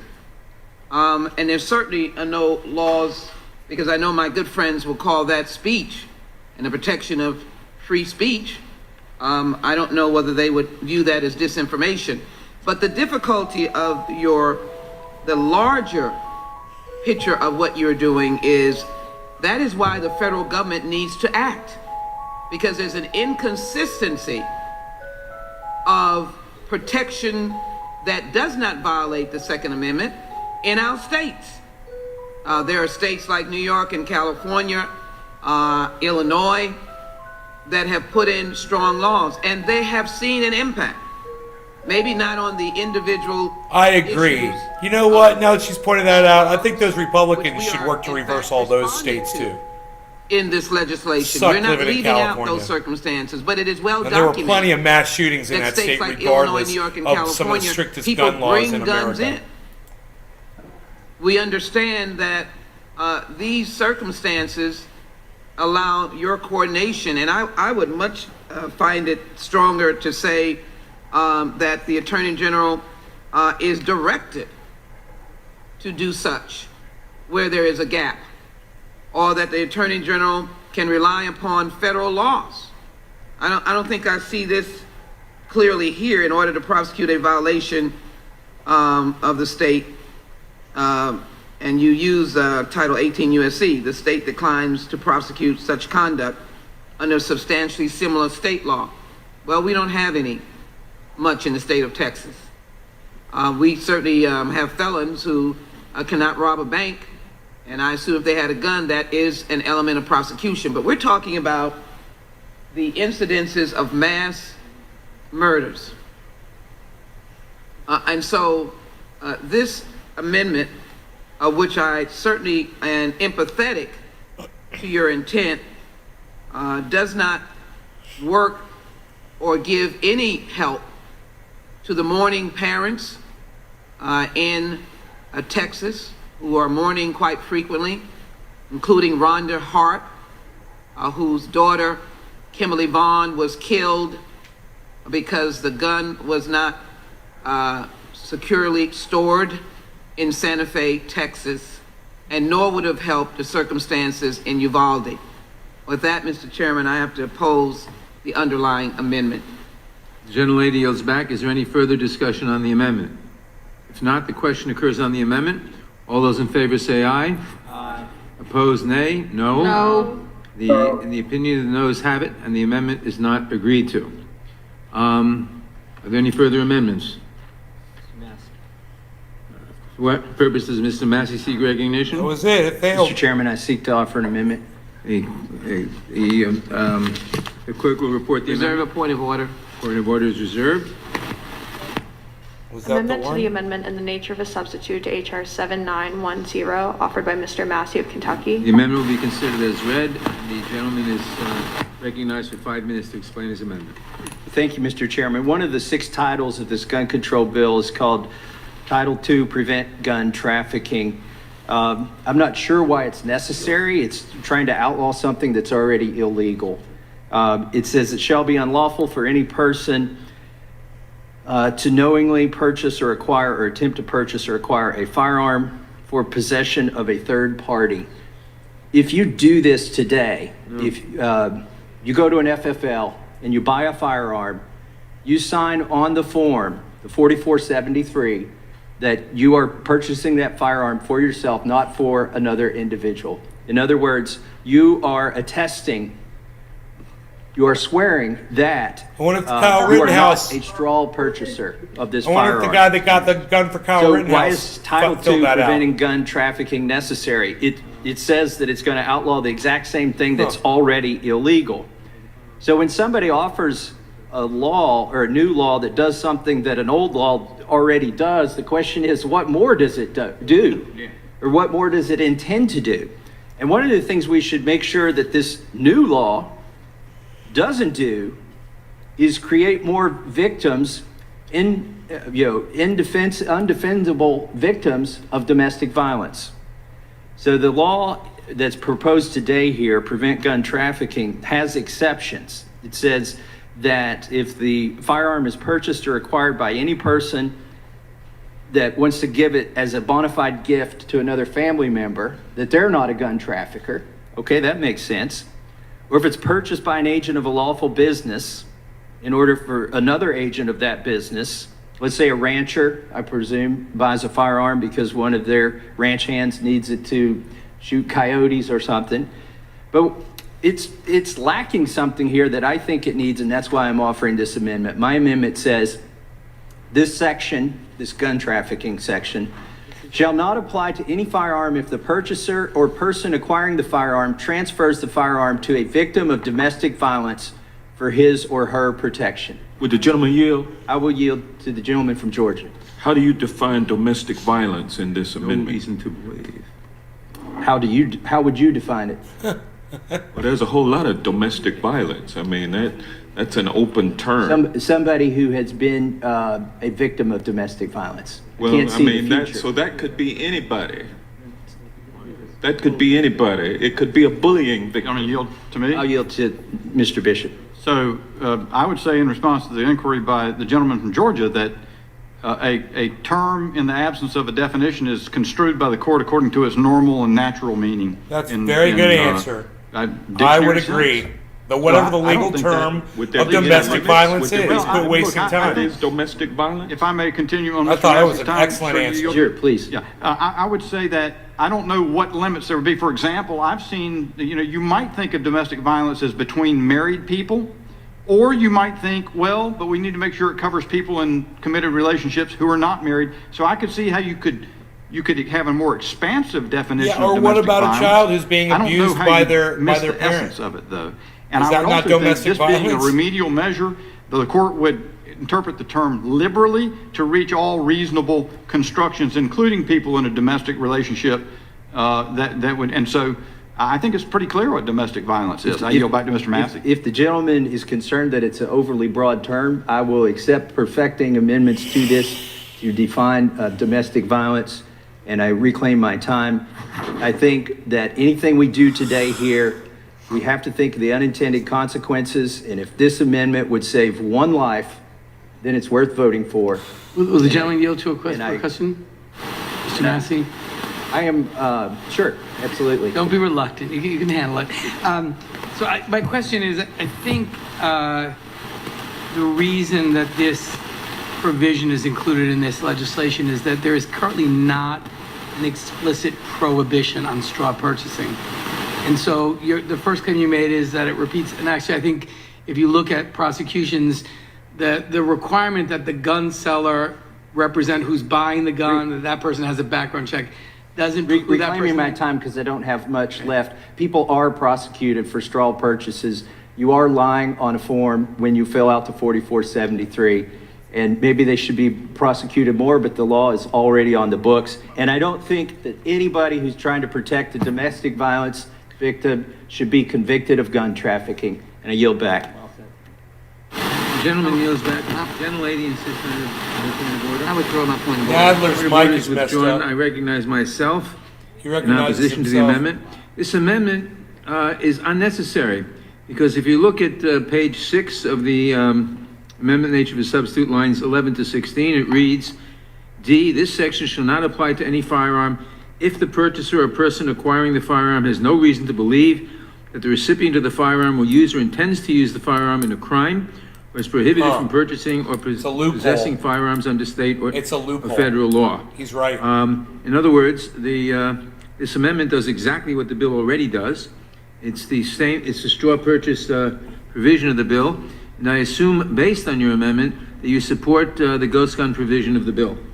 But I would oppose the amendment simply because it's redundant since it's already done in the bill. Would the chairman yield real quickly? The provision that he just read also requires that the firearm is purchased or acquired by any person or person that wants to give it as a gift to a family member, or that they are an agent of a lawful business and intends to give it to another agent of that lawful business. It's one of those double military helicopters. It's a Huey. To what the It's a chairman goddamn stated. Huey with the two blades on it. Look at that. No, it has to be a gift to a family military, member, one of which the is big old defined military in here, choppers just and flew over. Family member is defined Dude, as there it goes, stepchildren. man. Family member is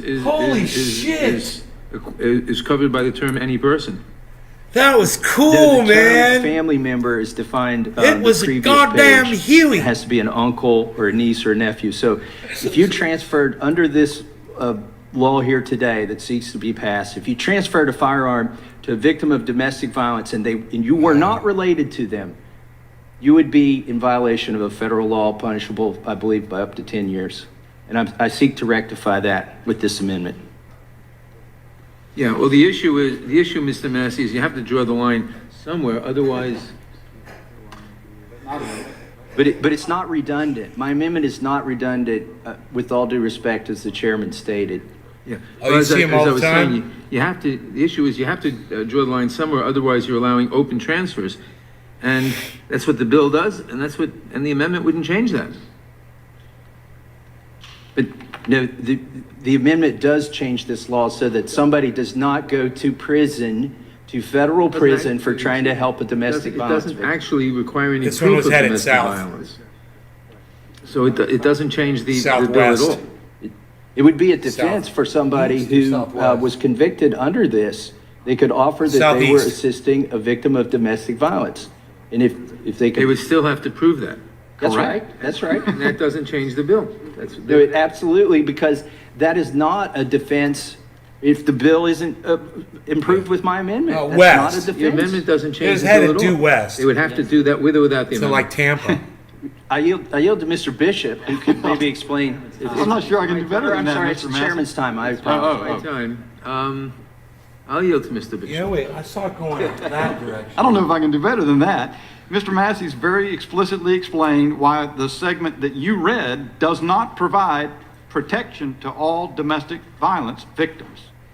He has set out a separate defense in his amendment for a domestic violence victim not to be prosecuted for receiving south. It was headed or south. trafficking in guns. Reclaiming my time, we'll work with you if we can come up with a better definition of victim of domestic violence. Due south. That's what it comes down to. I don't think we can, but if we can, fine. With the chairman yield? I'll yield. Well, I think the Headed towards scenario is you Miami. have a lady who has been a victim of domestic violence, and her neighbor or she goes to the neighbor and wants some kind of protection, and he helps her. He says, okay, we want to help this lady so she can protect her life, protect herself, and that is not covered under the legislation. Mr. Massey's amendment is really that scenario because the neighbor is not a family member. It's a neighbor who understands what's going on and wants to help her out. Mr. That's the Chairman, will you scenario. yield for? Reclaiming my time, it's an interesting story, but we still have to come up with a definition of victim of domestic violence. Mr. It's Chairman, like As I good said, we're willing story. to work with you on Well, that. no, you've changed you initially said Great story, the bro. text covered it. The text doesn't cover it. So now if we've got to come up with a definition, we'll do Cool that. story. Text does cover it. No, it doesn't. but Mr. Chairman, The text covers it, but if you think it doesn't cover it enough, sufficiently, we'll work with you for a better definition of victim of domestic violence. But I think the bill covers it. I'll yield to Mrs. Cicilline. I was just going to say, Mr. Chairman, I think if the scenario that the ranking member just used, I think would be covered by the subsection D, which says this section shall not apply to any firearm if the purchaser or person acquiring the firearm, that is the neighbor, has no reason to believe that the recipient of the firearm will use or intends to use the firearm in a crime or is prohibited from purchasing or possessing firearms under state or federal law. Why wouldn't that? Keep reading. And the firearm Is purchased or acquired by any person or that any other person intends to purchase or acquire as a bona fide gift between family members or is purchased or acquired by an agent. So why would that example not be covered by the existing language of the is statute? there not a family member? No, or is purchased or acquired by an agent of a lawful business or that agent of a lawful They're business. not a business agent. Like you're having a hard time understanding what domestic violence is, but it's not a No, family it's not. member. It's not. And it's not a business agent. It's not a hard time understanding what domestic violence is. It's a hard time understanding why you think the provisions that are in the bill now do not already cover that scenario. And I'll yield to Mary Gay. I believe it's my time, Mr. Chairman. No, actually, isn't I think it? it's my time. And it's well Oh, it is. I'm sorry. I thought you recognized me. think it's our turn, right? Oh, I'm sorry, Mr. Chairman. I do. Who seeks wait a minute. Who seeks recognition on the amendment? I do. Mr. Bishop is recognized. Thank you, sir. No, I No, will use my time. It just, well, yeah. Whew. I think I'm gonna, are you ready to take some time yielded? Because I'm not sure I can get myself straight. I just Go want ahead. to. Well, let me say this before Mr. Massey comes back to it. Let's assume this is a superfluous amendment. Let's assume that Mr. Massey's amendment to protect victims of domestic violence from being prosecuted as gun traffickers because they receive a gun to protect themselves. Let's assume that particular protection is superfluous. That duplicates the protection in the subsection you're reading from. I don't think it is, but let's assume that. What is the problem in stating it twice so that a person who's been suffering domestic violence is protected? And, and it just is a general theme here. I like that. I think what I've heard across the aisle all day long is that Republicans are intransigent and won't cooperate to come up with reasonable mechanisms. And third point, this is a great issue. It's core to the question of whether it's an appropriate new law to put on the books. If you had had a conversation with us about any of the stuff in this instead of just ramming it onto a markup and bringing us in here, we wouldn't be having the discussion from the dais trying to sort this out. With all that said, I'll yield to Mr. Massey. Thank you, Mr. Bishop. I mean, it's kind of frustrating here to debate the knowable and what is in plain language and what has been written and introduced by the other side of the aisle. Their bill has no provision to protect domestic violence victims. It does not apply to them. And the fact that they are just now discovering it in this hearing that was rushed, we got 48 hours of notice. Maybe they didn't think through all of these bills. Maybe they didn't realize you're going to create gun traffickers out of Jesse members that are trying Pinkman's to in the help background. domestic violence Jesse victims. Pinkman's cooking meth in the Senate.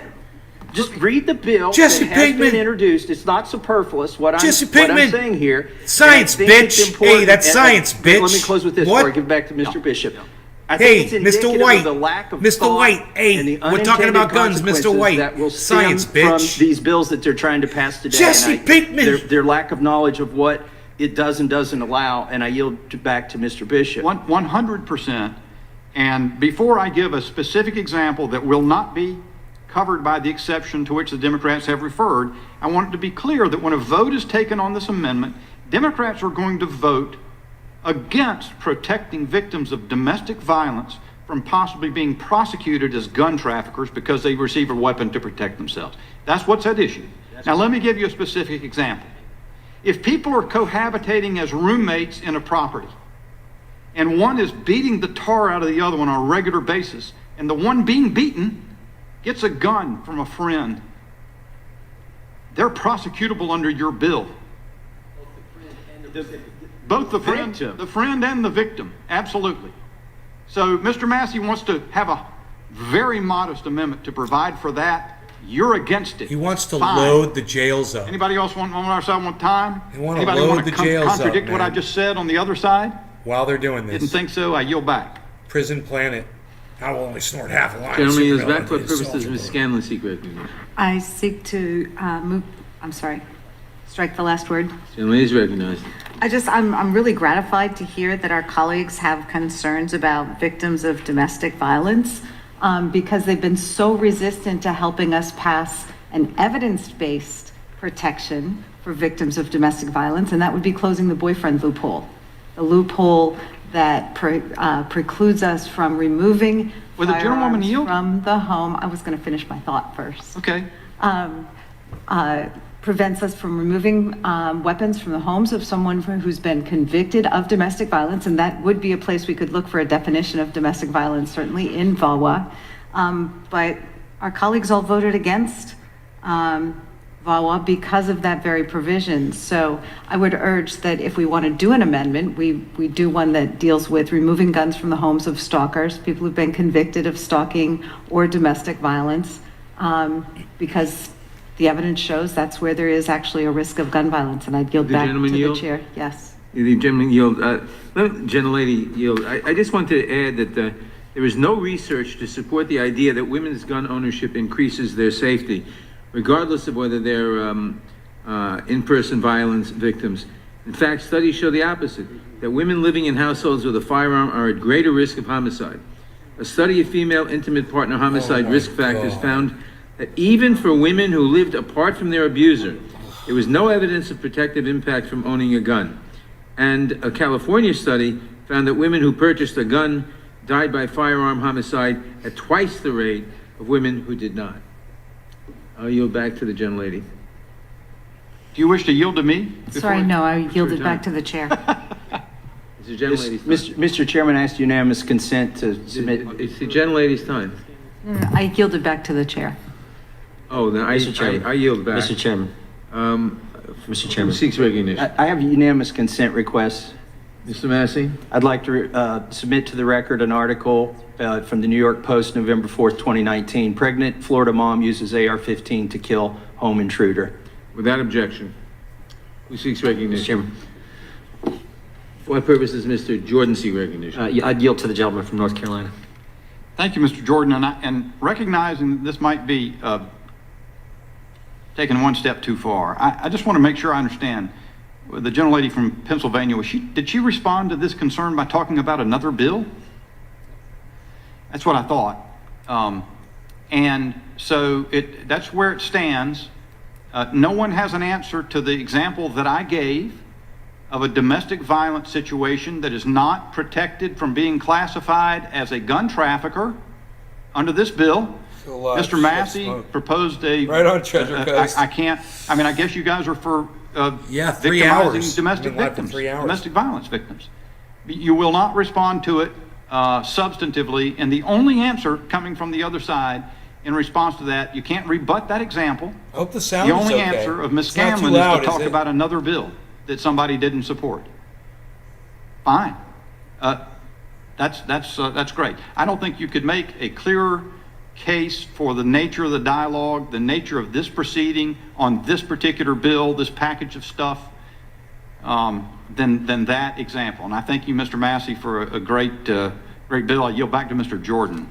A great amendment. Mr. Jordan, would you yield to me, please? I'll give you a second. The Good Samaritan in the illustration Mr. Bishop gave is going to be a trafficker under this legislation. The person who's been abused is going to be a trafficker under this legislation and face enhanced penalties under this legislation because they won't accept this amendment. That's what this does, which gets to the point we've talked about now for several hours. This is all about making it tougher for law-abiding citizens to protect themselves and exercise their Second Amendment liberties. That's what this legislation does. We all understand it.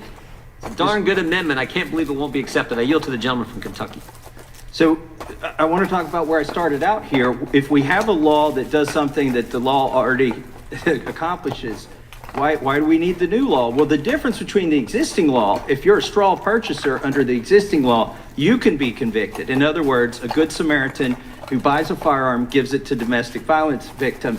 Only the purchaser, the original purchaser, can be convicted under existing law. This amendment changes that situation so that the recipient of the firearm, the domestic violence victim, can also be prosecuted as a gun trafficker.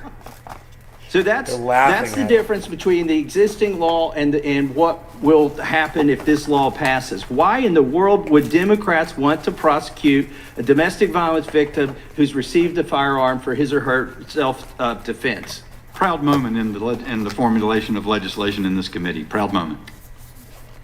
Mr. Chairman, I yield to the gentleman from Colorado. I thank the gentleman from Ohio. I really think this is precious. It's a precious moment, and I hope Americans get the chance to watch the last 15 minutes of this. The first argument that the chair raised in opposition to this amendment was that it was redundant, that the bill already covered. And then when it was obvious that the bill already didn't cover it, then the chairman said, well, we don't really know what domestic violence is. We on the Judiciary Committee don't understand domestic violence. So, it may not be redundant, but define domestic violence for us. And then when it was obvious what domestic violence means, and it's covered in state law and federal law, but then we hear from the gentlelady from Pennsylvania, well, women can't really protect themselves. They're not capable of protecting themselves with guns. I hope you tell the women of this country that the Second Amendment doesn't apply to them, that they're incapable of because in Colorado, frankly, the concealed carry permit classes, there are more women who are taking those classes in many jurisdictions, from what I understand from the sheriffs, than men taking those classes. So women should have the right to protect themselves. Interesting, Cenk, calling men, people that own guns, people that are questioning their sexuality, their manhood. who really? intends to harm them. Women Maybe are Democrats more can come up interested with in a them few than other men, red herring, reasons to Fail oppose tweet, this very Jake. good amendment, an amendment that would strengthen the bill, an amendment that would make America a safer place. But right now, you failed on 3 counts. And I think that it is time that you acknowledge that Mr. Massey has a good amendment and agree to his amendment. And I yield back to the gentleman from Ohio. I think it's time you just all submit. That's great. The gentleman yields back. For what purpose is the gentlelady from Hey, look what else I Texas found. So Cali train wreck, a whole jar, man. I didn't even know I had, man. I got all this Gentlelady cannabis from right Texas. here. Oh my God. Dude, I just found this live on I'm my going to show. strike the last Just sitting here doing a little cleaning. word. Gentlelady's recognized. I think the one thing that the American people should know is that Democrats can absolutely not be classified as not fighting to protect women in particular from the scourge of domestic violence. That is just something that I will absolutely not accept. We've been painted with many colors today that I will certainly not accept. In fact, I will reject very loudly and openly, because I remember the pain of trying over and over and over again to get the Violence Against Women Act passed, authored by myself and many other co-sponsors of a comprehensive omnibus bill dealing with every aspect of domestic violence, including, of course, the boyfriend loophole, which still became an obstacle in the Senate and never got passed. But it left the House with that provision in it to protect the victims of domestic violence. I've had officers in my jurisdiction to admit that the domestic violence call is the most dangerous, and some have lost their lives. For everyone that offers an explanation that Democrats are not both emotionally tied to and cognizant of the limit or the levels of violence in domestic violence, of which we can expand this definition, it is soundly rejected by our history and by the legislation that we've offered over and over again.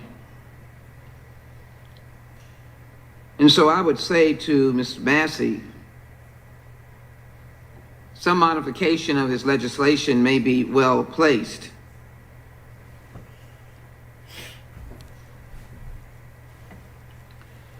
But I do think the underlying support for allowing the transfer in a domestic violence circumstance is in Section D on page 6. And if it was read simply, it says the section should not apply to any firearm if the purchaser or person acquiring the firearm has no reason to believe that the recipient of the firearm will use or intends to use the firearm in a crime or is prohibited from purchasing or possessing firearms under state law. Did gentlelady yield? There's an and at the end of that. Not at this point. Not at this point. Huh. There are 10 dead people in Buffalo. Can you believe that? Choose to. She will take Show that their faces, legislation their names out of context. A gentleman will point out that she's taking it out of context, and she ignores it, and she acts like, no, I have all of the facts. They're my facts. It's my set of facts, and I don't need to read the rest of the legislation because it'll totally blow her argument out of the water, probably. Trying to use It's hilarious. falsities What a joke. to label those of us who've been working on this issue very long. We've extended the olive branch, Mr. Massey, for some modification of your language. And that is a decent offer. The bill can move toward the floor and a more defined amendment might be appropriate. But apparently, with all well intention, my good friends grab on to one issue, Second Amendment. They go on and on and on and on about the Second Amendment, complete false argument. No, it's not. Because there are no limitations on the restrictions that could be implemented under the Second Amendment. It's not a false. Several cases uphold that. For every case you have, the Supreme Court has upheld that. And the same thing, but using an argument about our opposition or lack of sensitivity to the victims of domestic violence, I could refute again the argument about a good guy or a good lady with a gun doesn't always rule the day, particularly against weapons of mass destruction or in a volatile situation like domestic violence. This is about trafficking, straw purchases.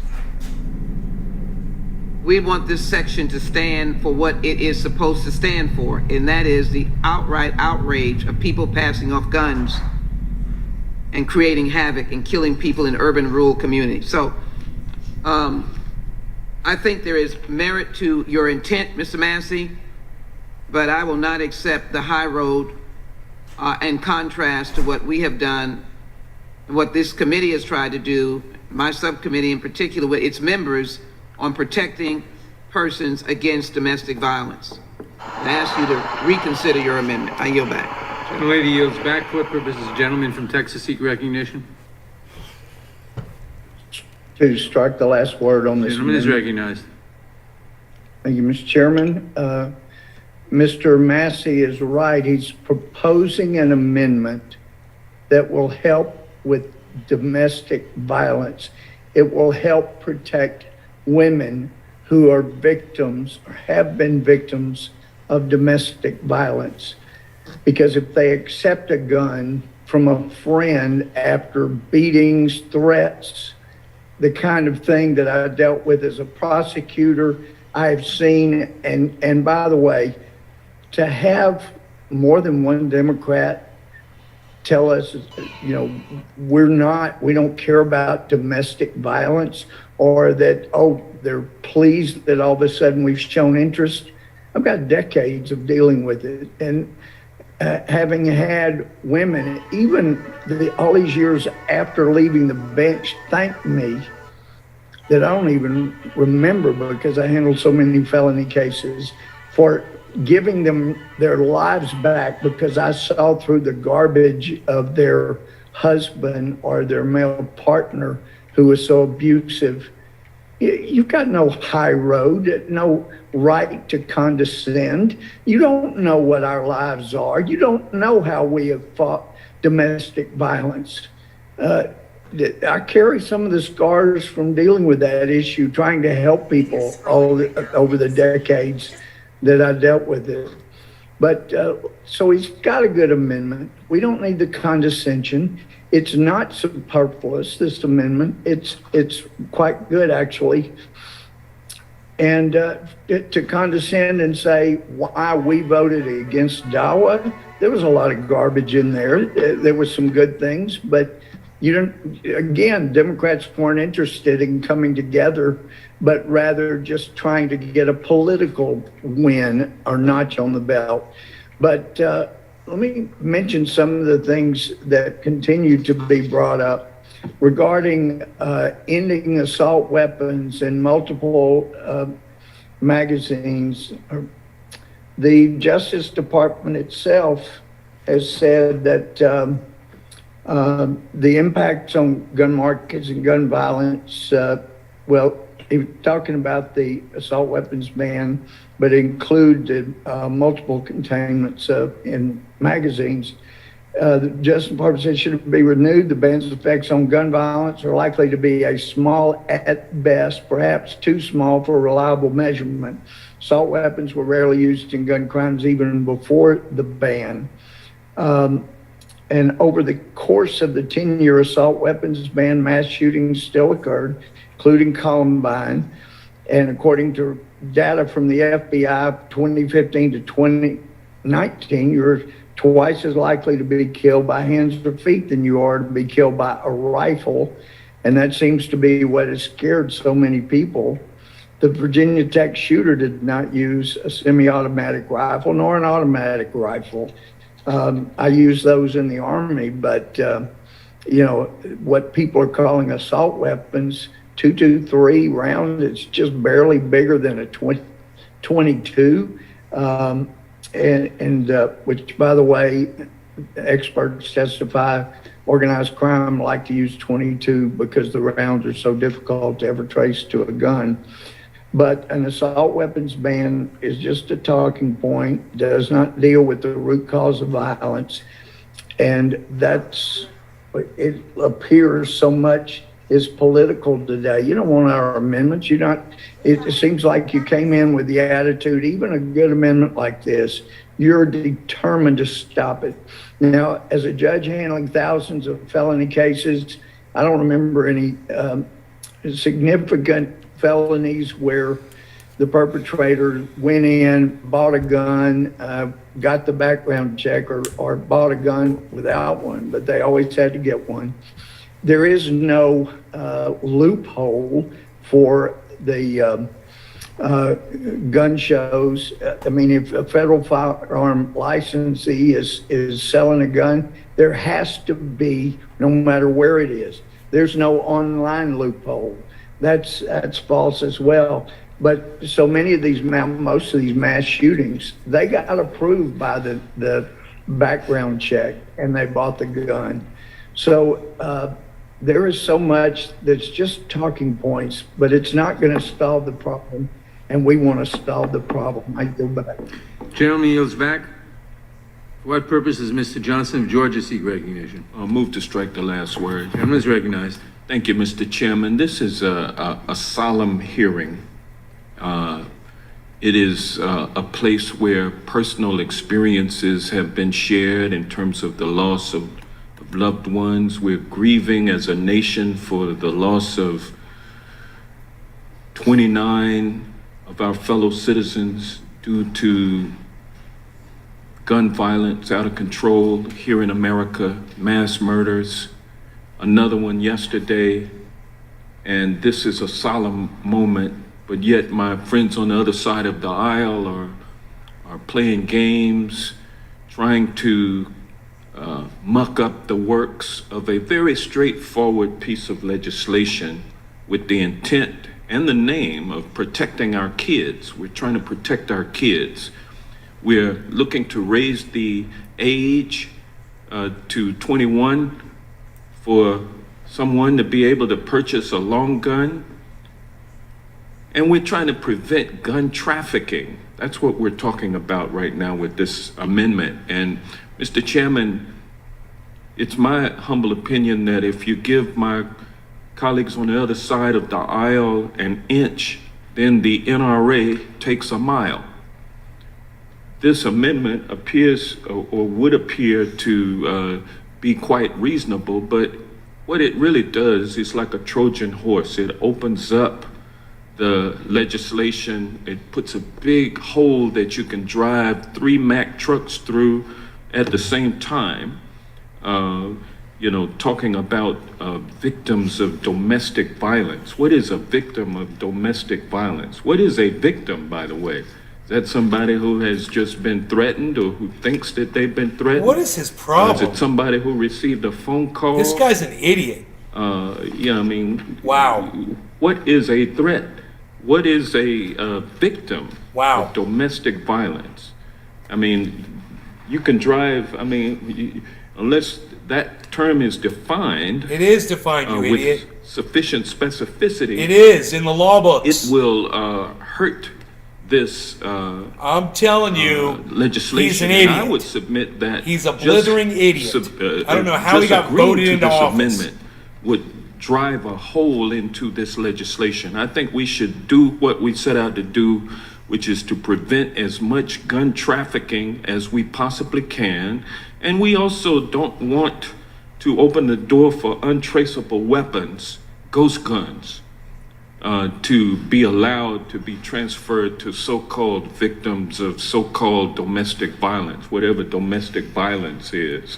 Domestic violence can be between a man and a woman. It can be between a schoolyard bully and somebody in school. What's to keep someone under this amendment from transferring a weapon to someone who is less than 18 years old. So we don't want to get into that at all.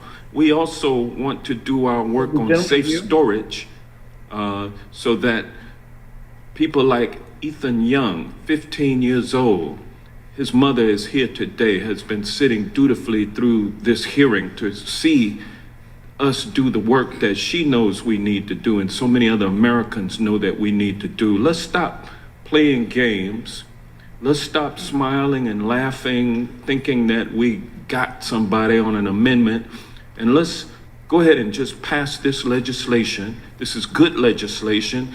It is composed of components that have been out there for this is nothing new in these legislative proposals. All of this legislation has been out there. It's been put together in this package to protect our kids. And let's protect our kids today. Stop playing games, and let's move. Let's move to pass this legislation. And with that, I'll yield to the gentleman from Rhode Island. I thank the gentleman for yielding. I just think there's a fundamental disagreement between our friends on the side of the aisle and the proponents of this legislation, and that is this sort of suggestion that if you just inject more guns, you'll enhance safety of individuals. You want more guns in schools, you want more good guys to have guns, even though we have more guns in America than any place in the world, more guns than people. That hasn't brought us this guy's safety. not making any and even sense. though there's lots of empirical evidence that shows the presence of a gun in the situation of domestic violence makes it much more likely, almost 10 times more likely, that the victim will die of gun violence. So injecting guns is not a solution to that either. And so I think there's just a fundamental disagreement that the way we can enhance safety is by making sure more people have guns. And that's why I think this amendment, because of what Mr. Johnson explained, it would essentially gut this part of the bill and allow someone to claim that they're a victim or have given it to a victim of domestic violence without any of those terms being defined. It's just, it's again, it is premised on this notion that I think our Republican friends believe the more guns. Gentleman's time has expired. For what purpose does Mr. Buck seek recognition? Move to strike the last word. Gentleman is recognized. Thank you, Mr. Chairman. I agree with my friend from Rhode Island, Mr. Cicilline. There is a disagreement on this committee, and the disagreement comes down to whether an individual should have the right to protect themselves. We're not talking about forcing someone to take a gun, a domestic violence victim to take a gun to protect themselves. We're talking about whether someone should have the right to defend themselves and not be violating a law in the process of having that right to defend themselves. Now, given the situation, my colleagues on the other side of the aisle may very well say, I don't want that gun. I don't want to defend myself with a gun. I'm willing to suffer whatever consequences there are from the predator in the domestic violence situation, and I don't want the gun. That's fine. You have that right. You have the right to go hide in the closet and do whatever you want to do. Mr. Massey's amendment is something different. For a man or a woman who is a victim of domestic violence to be able to stand up and protect themselves is a fundamental right that we have in this country. And for my Democrat colleagues to suggest that they want to take that right away, I think is really dangerous. I also, it is just amusing to me that people on the Judiciary Committee in the United States House of Representatives are asking the question, what is a domestic violence victim?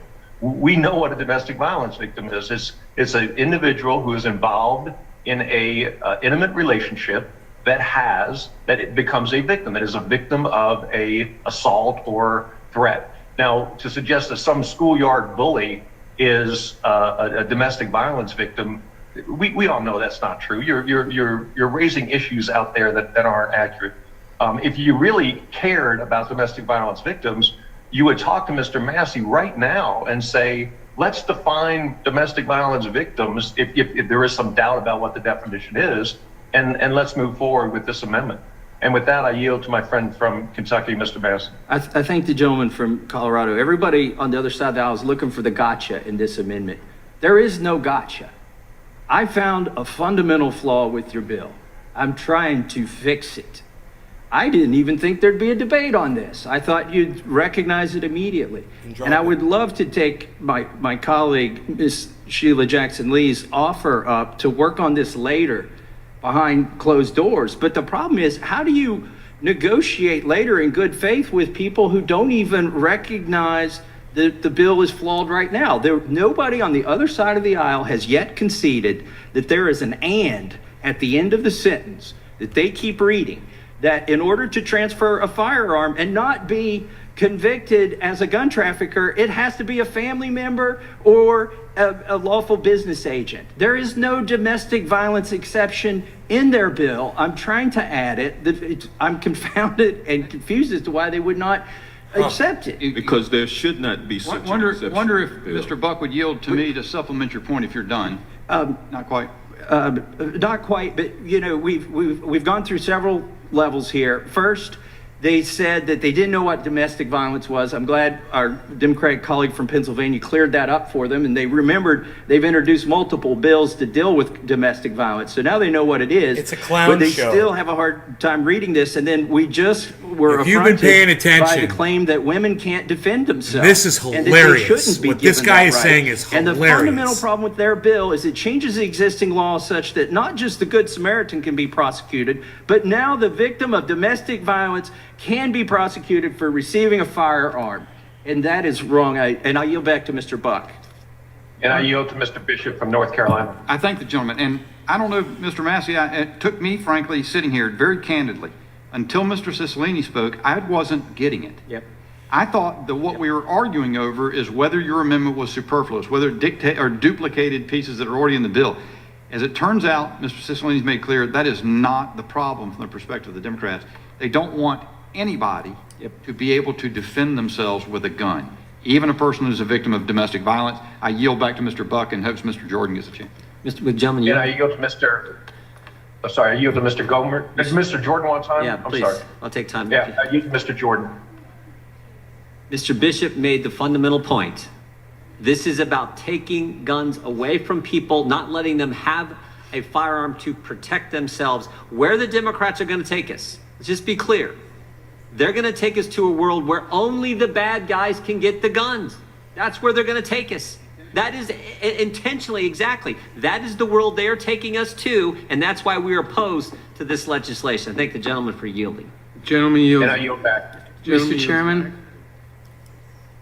What purpose is, who's seeking recognition from, what purpose does the gentleman from Rhode Island seek recognition? move to strike the last word. Gentleman is recognized. Mr. Chairman, I'm just reading the legislation which is before us, and with respect to the issue of gun trafficking, if you begin on page 5, 932A, it shall be unlawful for any person in or otherwise affecting interstate or foreign commerce to knowingly purchase or acquire or attempt to purchase or acquire a firearm for the possession of a third party. So in the example of your neighbor giving a gun to an individual who's a victim of domestic violence, there is no third party. And so this would not be prohibited under the statute. This requires the receipt of a firearm for the possession of a third party in its initial definition. So I think this is an interesting discussion, but I think it doesn't apply because it wouldn't be criminalized. The gentleman yield? With that, sure. The victim is the third party in the hypothetical. No, in the hypothetical, you said a neighbor is giving a gun to someone who's a victim of domestic violence. There's two people, the neighbor and the domestic violence. No, reclaiming my time. The statute says a person who purchases or acquires a gun for a third party from... One party is the purchaser, the other party is the seller, the third party is the victim to whom you're giving the gun. And the example you're talking about is when a neighbor gives a gun to someone who's a victim of domestic violence. There's two people, there's no third party. The statute doesn't apply. I yield back. The gentleman yields back. For what purpose does Mr. Tiffany seek recognition? I'll just strike the last word. Gentleman is recognized. I yield my time to Mr. Gomer. And I appreciate that. I've been flabbergasted after years of hearing Democrats talk about domestic violence to now hear Democrats say they don't know what it is. They don't know what a definition is. That's amazing, amazing. I think all people on our side understand what domestic violence is. So we can talk about that later. But when it comes to, I'm also amazed. the scenario that Mr. Cicilline talked about, there is a third party. If you're not acquiring a gun for a third party, you're you're not guilty of the crime. Of course, there's a third party. So that's a good prosecutor would not be able to take that position. They would be able to go after the third party who is the victim of what those on the Republican side know is domestic violence. So, and like I said, bullied on a playground, that's not domestic violence. We understand that. So, and if you've ever prosecuted, perhaps if you've defended people guilty of domestic violence, you'd be familiar with it too. But having prosecuted, I can assure you, I know what it is, and I'm surprised more Democrats don't. But this amendment will be helpful to the bill and will help to avoid doing terrible injustice, which is one of the reasons it's good not to rush into a bill with an emotional basis for the bill. It's why a cooling off period is important. So you make sure you consider the very things like Mr. Massey has found to fix one of the injustices in the bill. So if you care about injustice, you would say, you know what, he's got a good point. If you still don't know what domestic violence is, I'll be glad to work with Thomas to get a definition that will help you understand. It won't be very difficult in view of all the domestic violence legislation that there's been. But in the meantime, please, just say this is going to create a hole you could drive a truck through. How about a tiny hole that it creates just enough to protect a victim and not have more injustice inflicted upon a victim because our committee was hell-bent on passing legislation without any input whatsoever from people on our side that have dealt extensively with this issue for decades. So I appreciate the amendment. I appreciate Mr. Tiffany yielding. I yield back to Mr. Tiffany. Mr. Chairman, sorry my camera's not on right now. Somehow I lost it here. But I would just add on to the point that Representative Goldmark just made, and it's germane to the amendment that I just produced prior to Representative Massey's, is that it's clear this bill has been rushed. And rather than coming in and working with Republicans to get additional items that we should be considering and working it out ahead of time, this is why we're here now with these amendments. I think it was Mr. Jones who said, you know, what do you guys got? Well, this is what we have. And you're hearing that there are really legitimate concerns. We have a rush process that is not functioning properly. We should really take the time to do this in the right way. I yield back. Gentleman yields back. The question occurs on the amendment. All those in favor say aye.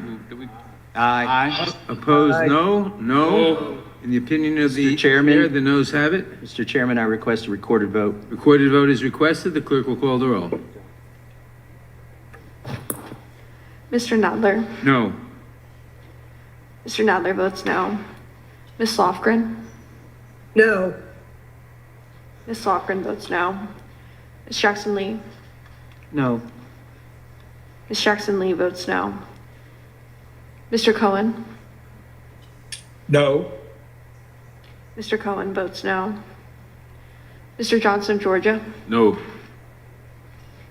Mr. Johnson of Georgia votes no. Mr. Deutsch. No. Mr. Deutsch votes no. Ms. Bass.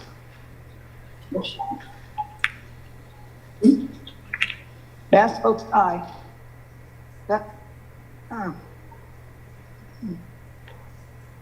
Bass votes aye. Ms. Bass votes aye. Mr. Bass Jeffries. votes no. I'm sorry. Bass votes no. Ms. Bass votes no. Mr. Jeffries. Jeffries votes no. Mr. Jeffries votes no. Mr. Cicilline? Mr. Cicilline votes no. Mr. Swalwell? No. Mr. Swalwell votes no. Mr. Liu? No. Mr. Liu votes no. Mr. Raskin? Raskin votes no. Mr. Raskin votes no. Ms. Jayapal? Jayapal votes no. Ms. Jayapal votes no. Ms. Dimmings? No. Ms. Dimmings votes no. Mr. Correa? No. Mr. Correa votes no. Ms. Scanlon? No. Ms. Scanlon votes no. Ms. Garcia? No. Ms. Garcia votes no. Mr. Neguse? No. Mr. Neguse votes no. Ms. McBath? No. Ms. McBath votes no. Mr. Stanton? Ms. Dean? No. Ms. Dean votes no. Ms. Escobar? No. Ms. Escobar votes no. Mr. Jones? No. Mr. Jones votes no. Ms. Ross? Ms. Ross? No. Ms. Ross votes no. Ms. Bush? Bush votes no. Ms. Bush votes no. Mr. Jordan? Mr. Jordan votes yes. Mr. Shabbat? Aye. Mr. Shabbat votes aye. Mr. Gomert? Aye. Mr. Gomert votes aye. Mr. Issa? Aye. Mr. Issa votes aye. Mr. Buck? Aye. Mr. Buck votes aye. Mr. Gates? Aye. Mr. Gates votes aye. Mr. Johnson of Louisiana? Aye. Mr. Johnson of Louisiana votes aye. Mr. Biggs? Aye. Mr. Biggs votes aye. Mr. McClintock? Aye. Mr. McClintock votes aye. Mr. Stubbe? Yes. Mr. Stubbe votes yes. Mr. Tiffany? Tiffany, aye. Mr. Tiffany votes aye. Mr. Massey? Aye.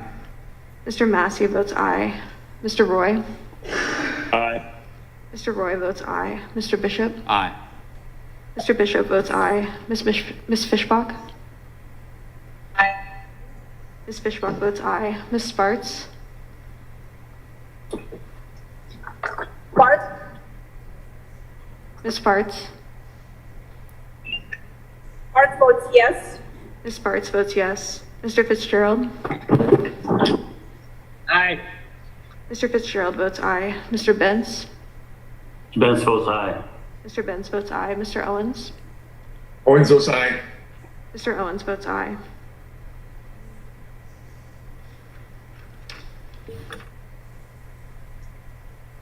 Clerk will report. Oh, this is Stanton. How am I recorded? Mr. Stanton, you are not recorded. I vote aye. Mr. Stanton votes aye. Does Mr. Stanton really want to vote aye? Okay. Clerk will report. Mr. Chairman, there are 20 ayes and 24 noes. The noes have it, and the amendment is not agreed to. Are there any further amendments to the amendment in nature of a substitute? Mr. Chairman. For what purpose is Mr. Shabbat seeking recognition? Mr. Reserve Chairman. a point of order, Mr. Chairman. A point of order is reserved. Oh, wait a minute. For what purpose is Mr. Shabbat seeking recognition? I have an amendment at the desk. Okay, point of order is reserved. The clerk will report the amendment. Amendment to the amendment in the nature of a substitute to HR 7910. Mr. Chairman, I ask unanimous Chairman, consent to the amendment will be considered as read. The gentleman will have 5 minutes to explain his amendment. Thank you, Mr. Chairman. As I mentioned in my opening statement earlier today, I'd like to think that there are ways that we could work together in a bipartisan manner to produce a better legislative product than the one that we're currently considering today. The amendment that I offer now, like the one that I had offered earlier in this markup, is one of the ways that we could work together. My amendment is fairly straightforward. It would amend the Public Safety Officers Benefits Program to make eligible for benefits retired police officers who are killed in public or private security roles.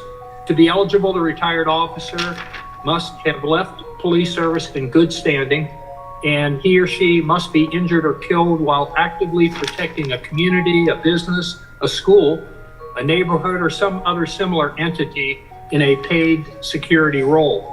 I offered a nearly identical amendment 3 weeks ago when we were considering changes to the Public Safety Officers Benefits Program for traumatic stress-related issues.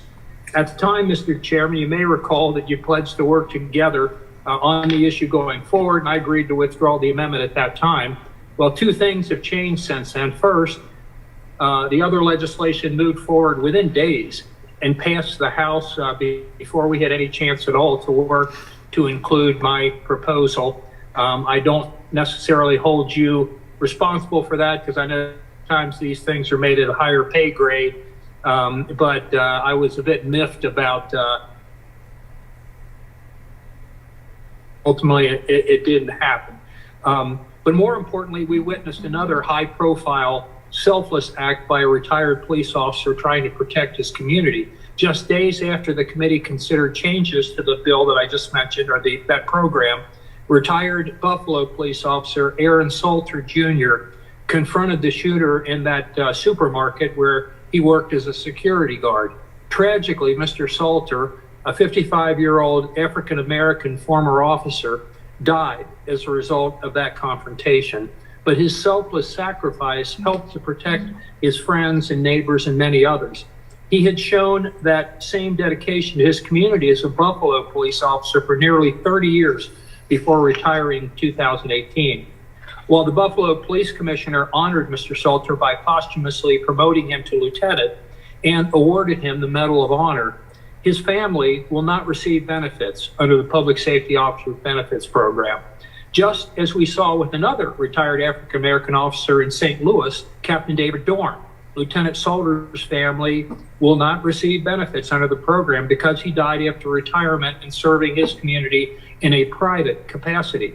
Mr. Chairman, being a police officer is a very difficult and dangerous job. I think we can all agree on that. But it's also essential to the maintenance of a civil society, a fact that has long been recognized by Congress. In fact, in 1968, Congress authorized the creation of the Public Safety Officers Benefits Program, which provides death and education benefits to police officers and their families when an office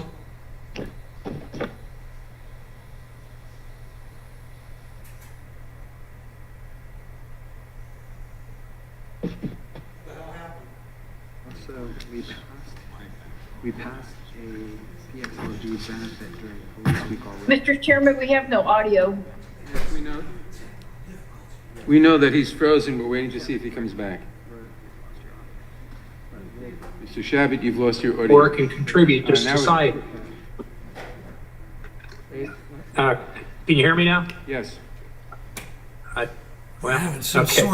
Oftentimes, retired officers like Lieutenant Salter and Captain Dorn continue to serve their communities in a similar capacity as they had as a police officer. They work as school resource officers, provide security to hospitals, office building, places of employment, small businesses, neighborhoods, apartments, a whole range of places that they provide security. By all accounts, Mr. Salter and Dorn are the types of people we want serving as police officers, and yet, even though they both died serving the communities they love, neither officer's families currently is entitled to benefits under the Public Safety Officers Benefits Program because they retired from the police force. Mr. Chairman, we have thousands and thousands of examples of police officers who are near retirement or have recently retired. And those officers have been trained with taxpayer dollars, and many want to continue to serve the communities that they love.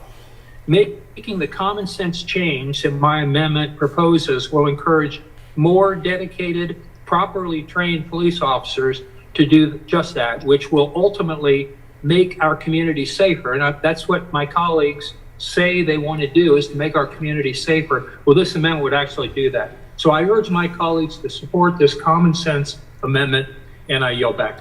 Gentleman yields back. Does the gentle lady insist on a point of order? Mr. Chairman, I do insist on my point of order. It's not germane. I agree that although I certainly appreciate where the gentleman is coming from, this amendment is way beyond the scope of this bill.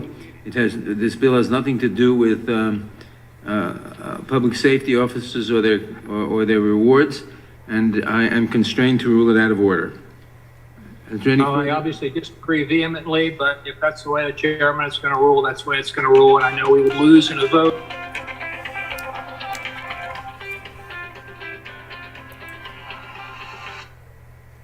Hello.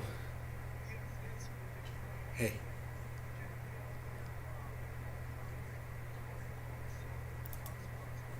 Police Week, and for him to know and for our colleagues to know that there was an offer, and the offer continues on separate legislation, Mr. Chabot, that you are now speaking about, to be able to assist in the very issues that you're raising. So we understand and are appreciably sympathetic on this important issue, and I know that the committee, as the chairman, will look, as they have said already, to work with you on some legislation. With that, I yield back. Gentlelady yields back. Are there any further amendments to the amendment in the nature of a substitute? For what purposes Mr. Massey seek recognition? Mr. Chairman, I have an amendment to offer. The clerk will report the amendment. The point of order is reserved. Clerk will report the amendment.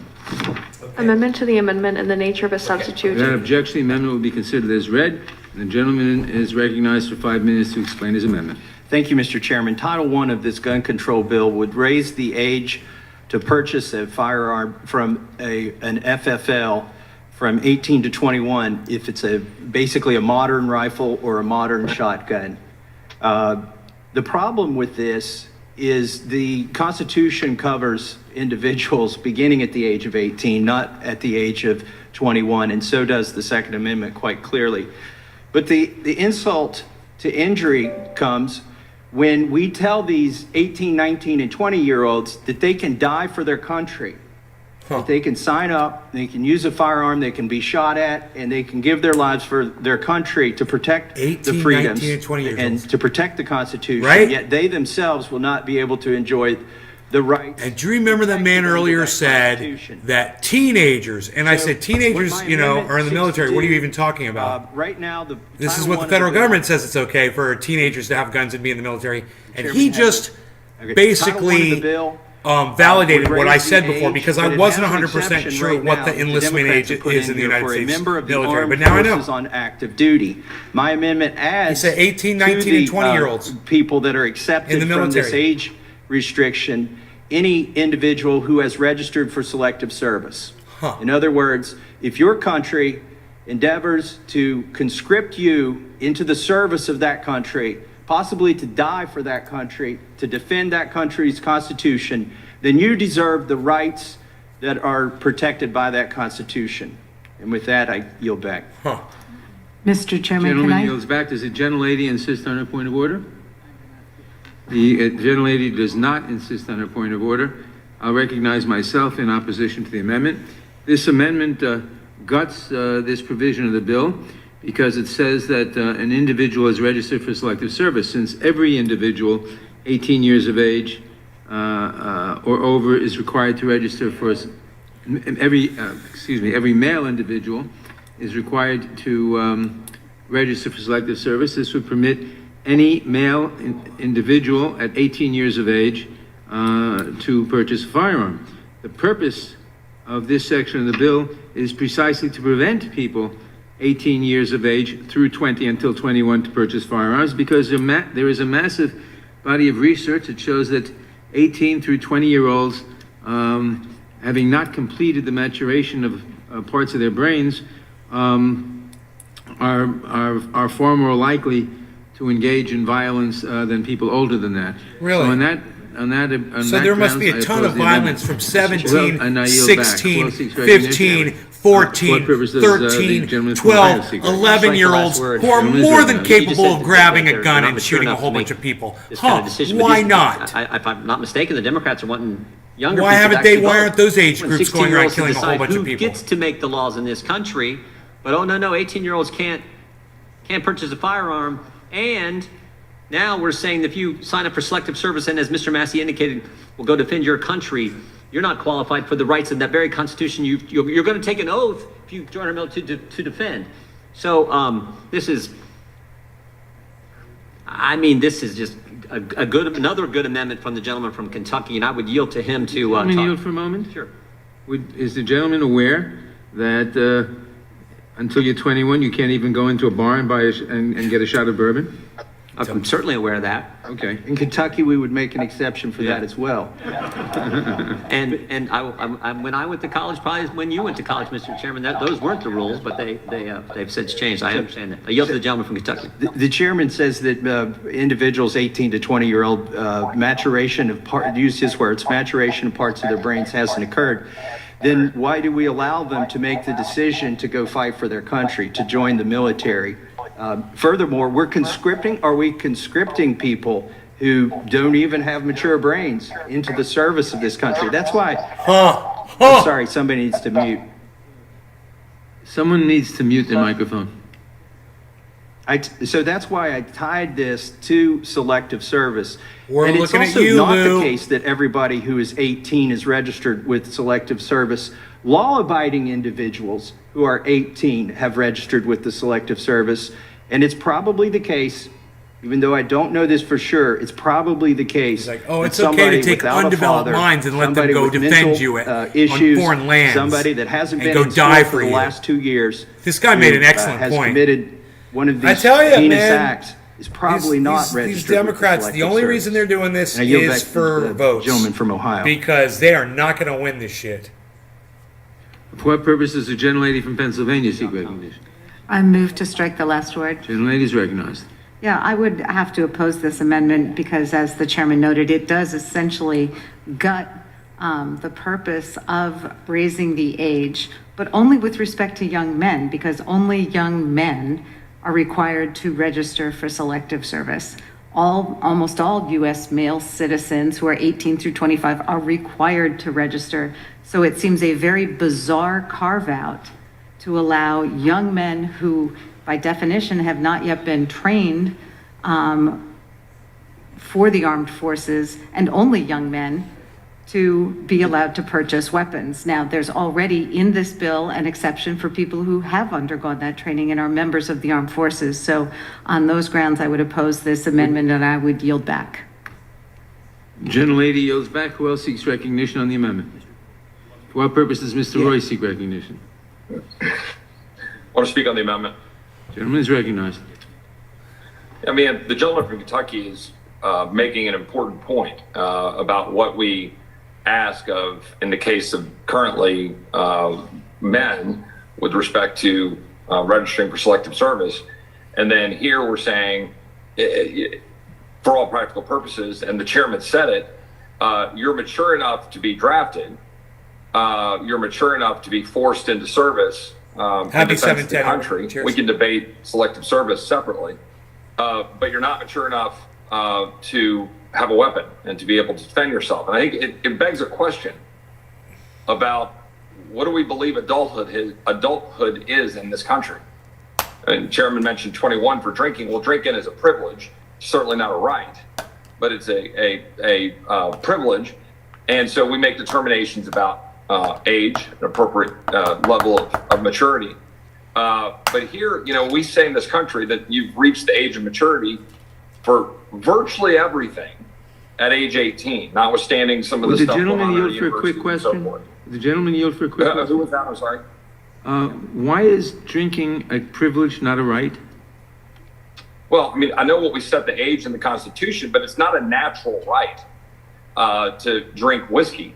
I know the gentleman from Kentucky might have a coronary when I say that, both from his libertarian sensibilities and being from Kentucky. But it's not a natural right from God per se. what was that? I object. I know you do. I know you would, and I know you would. My point is just simply what we're talking about here in terms of our rights to defend ourselves, and what we're talking about as a country about how we determine what the age of maturity is. This is a very important debate and a very important amendment that the gentleman from Kentucky offers for its raising of the principle and the question.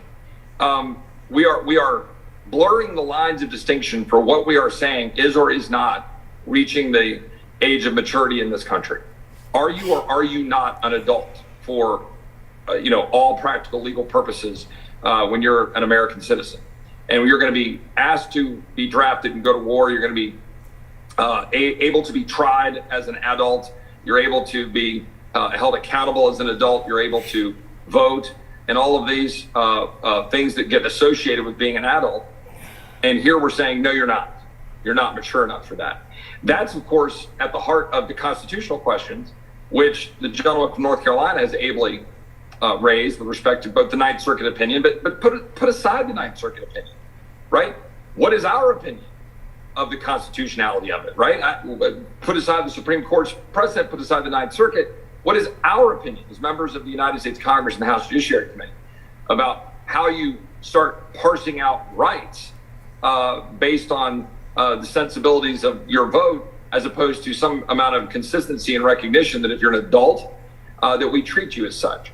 And I would just add that this entire discussion, and going back to Mr. Massey's First Amendment, which obviously already failed, I didn't jump in on it earlier, but I still find it really astounding that our colleagues on the other side of the aisle can't recognize the very significant flaw in there and seem to still ignore that and language, that and provision, and the extent to which we're setting as a baseline standard that you can't buy a firearm as a gift or for another person, even if you know that person not to be a prohibited individual or know that person not to be, or you don't have any reason to believe they'd be dangerous. You can't. We're setting a sort of baseline standard for that, which is not, that's a pretty significant advancement off of current law and the way we treat straw purchases with respect to, prohibiting them for prohibited persons.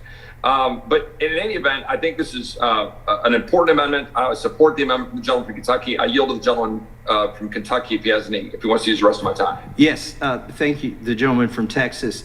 What is the morality of conscripting people whose brains aren't fully formed, as the chairman suggested? Would it be moral to conscript a 12-year-old, a 14-year-old? I think we all agree not. But we do agree that when you're 18, 19, and 20, you are an adult and you are covered by the Constitution. And if you can be conscripted, and if you do have the ability to make an informed decision as to whether to join the military and evaluate the risks of doing so, then you should enjoy all of the rights. Gentleman yield? It's not my time to yield, but you should enjoy all of the rights that you are defending by virtue of your service. And my colleague said it's a bizarre carve-out because it only applies to males. They're the only ones who can be conscripted right now, and I would be happy to include females if they would also be subject to selective service, which I'm not in favor of. But So then, Gentleman, Mr. Roy's time has expired. the gentleman yields back. For what purpose does Mr. Fitzgerald seek recognition?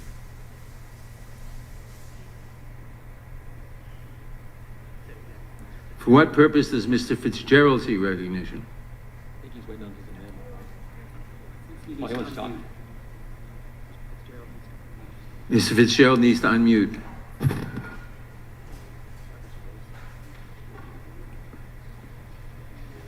Mr. Fitzgerald, if you want to speak, you must unmute.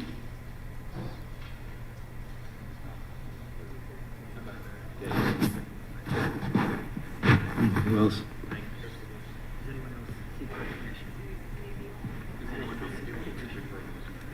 If no one else seeks recognition, the Mr. What Gates. purpose does Mr. Gates seek recognition? I'll move to strike the last word, if for no other reason than to alert Mr. Fitzgerald that his mute was never undone. But I'm sure he'll be right. I have a few thoughts on the measure. Would the gentleman yield for a moment? Yes, sir. Thank you. I just wanted to answer a couple of people. I'm not sure who at this point. We recognize different ages for different purposes. We recognize 18 for the draft, We recognize 16 for driving in some states. We recognize 21 for drinking. So we recognize different ages for different purposes. That's all I wanted to say. Thank you, Mr. Chairman. Could I have a second to engage that? Certainly. I'll yield to the gentleman from Kentucky. Would the chairman join me in co-sponsoring a bill to raise the draft age to 21? No. But the chairman feels that their brains aren't fully formed at 18, 19, and 20. The research does indicate that in certain respects, but the selective service needs, I mean, if the country needs people, it needs people. Needs people whose brains aren't fully formed? Oh In certain my respects, yes. God! I yield back. Hoping that mine is fully formed at 40. I hope so. Do you, Mr. Gates? I hope so. Yeah, we won't put that to a vote. Wise, very wise. Like fodder. All in favor? Sent to the frickin' I battlefields. support Mr. Massey's amendment. I think raising the age for gun ownership to 21 of any kind is problematic. And if it didn't offend the Second Amendment, if it didn't offend our recognition of the patriotism of people who sign up for the selective service, and if it didn't offend federalism, I also wouldn't support it because I don't think it would be particularly effective.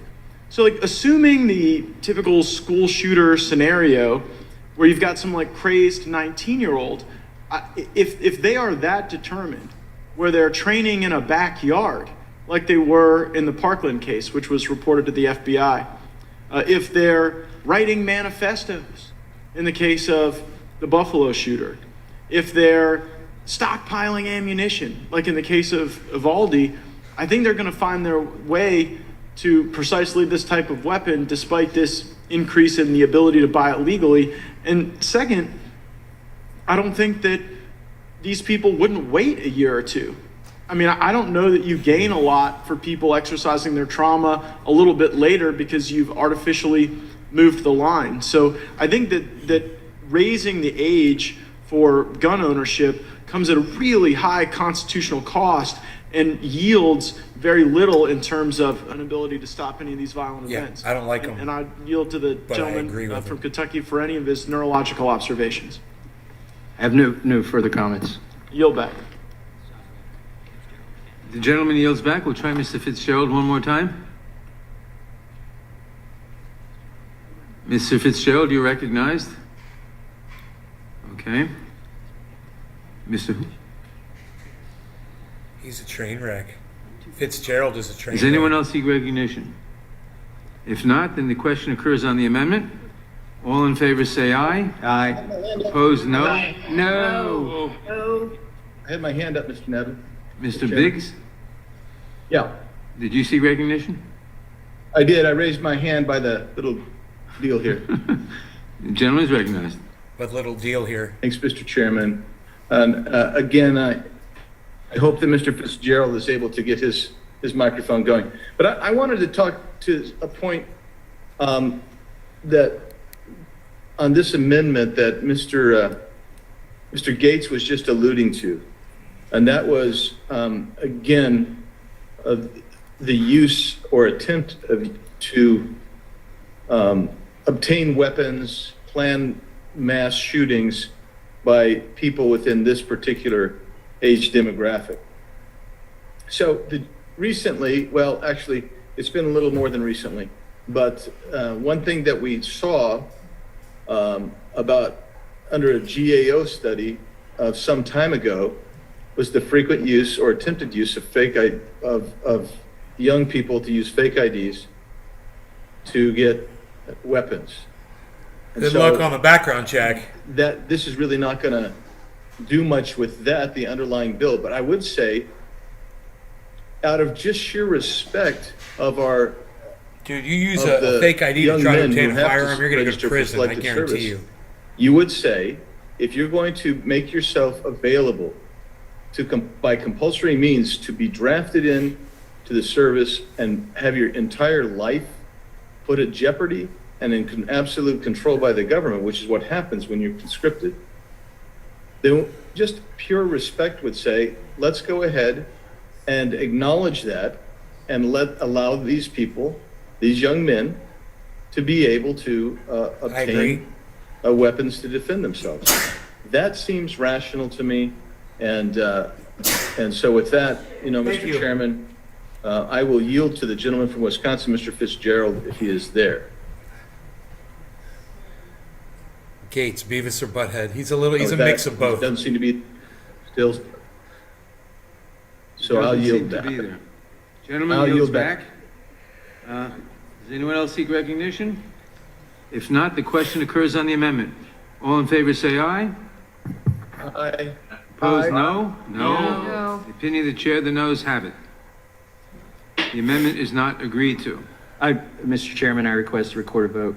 Recorded vote is requested. The clerk will call the roll. Stupid. Mr. Nadler? No. Mr. Nadler votes no. Ms. Lofgren? No. Ms. Lofgren votes no. Ms. Jackson-Lee? Ms. Jackson-Lee votes no. Mr. Cohen? No. Mr. Cohen votes no. Mr. Johnson of Georgia? No. Mr. Johnson of Georgia votes no. Mr. Deutsch? How many more are there? Ms. Bass?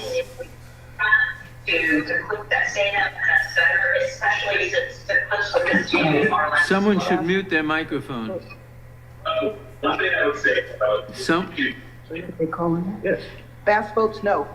Ms. Bass votes no. She muted her. Mr. Jeffries?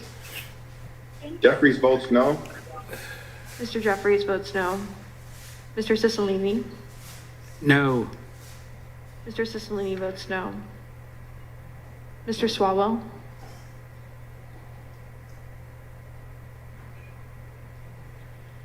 Mr. Liu? Lou votes no. Mr. Liu votes no. Mr. Raskin? Mr. Raskin? Thank you.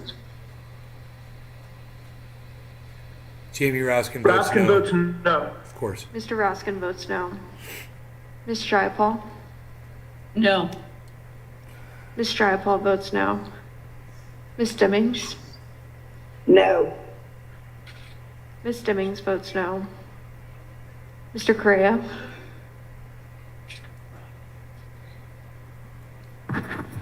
Ms. Scanlon? No. Ms. Scanlon votes no. Ms. Garcia?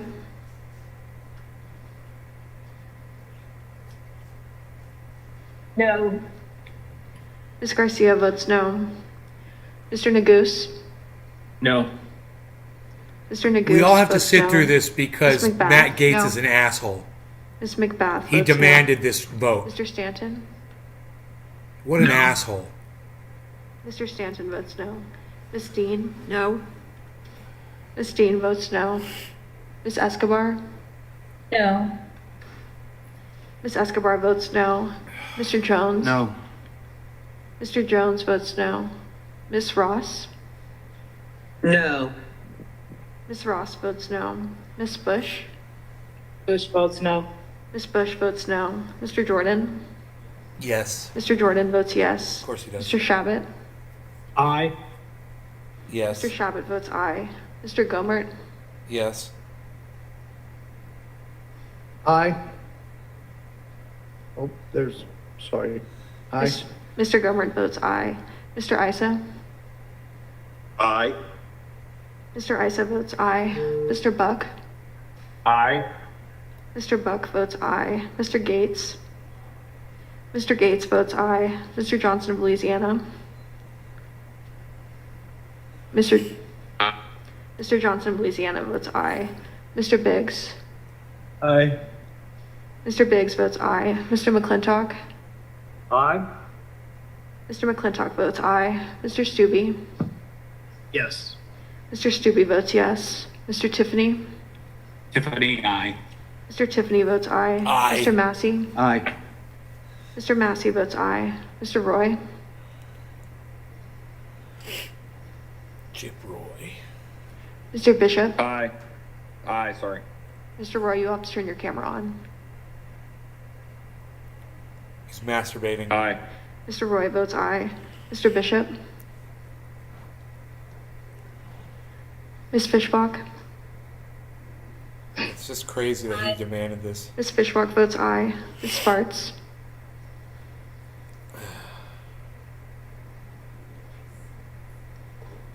Ms. Sparts? Yeah.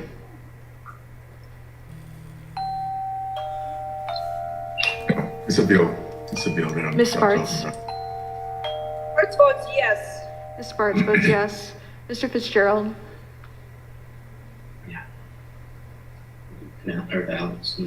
Aye.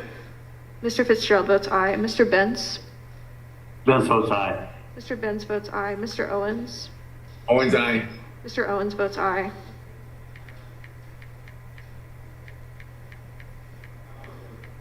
Mr. Bishop, you are not recorded. Mr. Bishop votes aye. How is Swalwell recorded? Mr. Swalwell, you are not recorded. Wow. No. Mr. Swalwell votes no.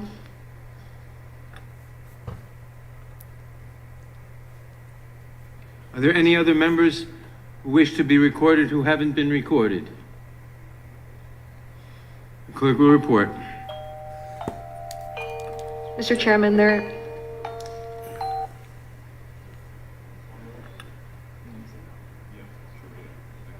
Mr. Correa?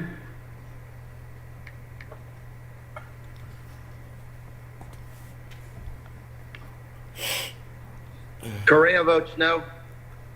Mr. Correa, you have to turn your camera on. Correa votes no. Mr. Correa votes no. Clerk will report.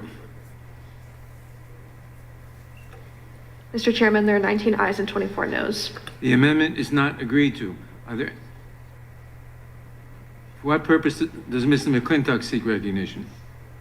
Mr. Chairman, I have an amendment at the desk. Really? The clerk will report the amendment. The point of order is reserved. Amendment to the amendment in the nature of a substitute to H.R. 7910. Without objection, the amendment will be considered as read. The gentleman is recognized for 5 minutes to explain his amendment. Huh. Here we go. Thank you, Mr. Chairman. Several members of the committee have asked for the Republican solutions to the growing violent crime we've seen in recent years, and I gladly do so. We know what works because we've seen these policies work before. Vigorously prosecuting gun predators and putting them in jail until they're old and gray, that works. Executing murderers works. Backing the police and prosecuting criminals works. Identifying and confining the dangerously mentally ill so that we can treat them and keep them from hurting themselves or others works. And armed citizens who can return fire works. And it's this last provision that my amendment addresses. It assures that there's at least one armed guard able to defend our children if a gunman appears on a campus, if they're receiving federal grants for school safety. I've asked repeatedly why we take it for granted that that there be an armed guard at a bank to protect our money. That's what I say. And yet we then go berserk when it's suggested that there should be an armed guard at a school to protect our children. Does this guy watch my show? And the amendment also says that if the That's district my is giving talking federal point. grants for school safety, they must allow staff with concealed weapons permits that are valid in their state to carry those weapons on school grounds if they wish to do so. A retired police officer who's become a teacher as a second career, for example, who wants to protect himself and his students against a would-be gunman, ought to be allowed to do so. That, after all, is the entire purpose of a concealed weapons permit. It's for self-defense. A concealed weapons permit isn't for hunting. It isn't for target shooting. It is solely for self-defense. A citizen who's met the requirements of their state to carry a concealed weapon to defend themselves ought to be allowed to carry that firearm to defend the children who are under their care. You know, I pointed out earlier the incident where a gunman with an AR-15 style rifle fired at a graduation party on private property in Charleston, West Virginia, the day after the massacre at the so-called gun-free zone of Robb Elementary School. An armed woman was in that crowd. She immediately returned fire, killing the would-be mass shooter on the spot. Now think about this. If that graduation party had been held on school property, the result would likely have been dozens of innocent people dead and wounded, because that woman would have been legally forbidden from having that gun on the school grounds so that she could return fire. They would have had to wait many agonizingly long minutes until the police arrived while the gunman ran amok. That's what happened at our schools time and again when they've been attacked by gunmen who do not obey those laws. So the question is, are we willing to protect our children in our schools with at least as much force as we protect our money in our banks, or for that matter, the merchandise in our malls? This is something that can be implemented immediately that could well have stopped the massacre at Uvalde, just as it did stop the would-be massacre at Charleston, West Virginia the very next day. This amendment doesn't depend on criminals obeying the law. It doesn't depend on someday, ever so slowly, maybe reducing the availability of the 400 million firearms in the country today. It does not make self-defense harder for honest and decent people. And in fact, it makes self-defense easier for honest and decent people, and it makes future attacks on our schools much less likely to succeed and infinitely more dangerous to those who are contemplating such an act. That's the simple issue this amendment addresses. Our children in our schools as worthy of protection as the money in our banks or the merchandise in our shopping malls. That's the question. I yield back.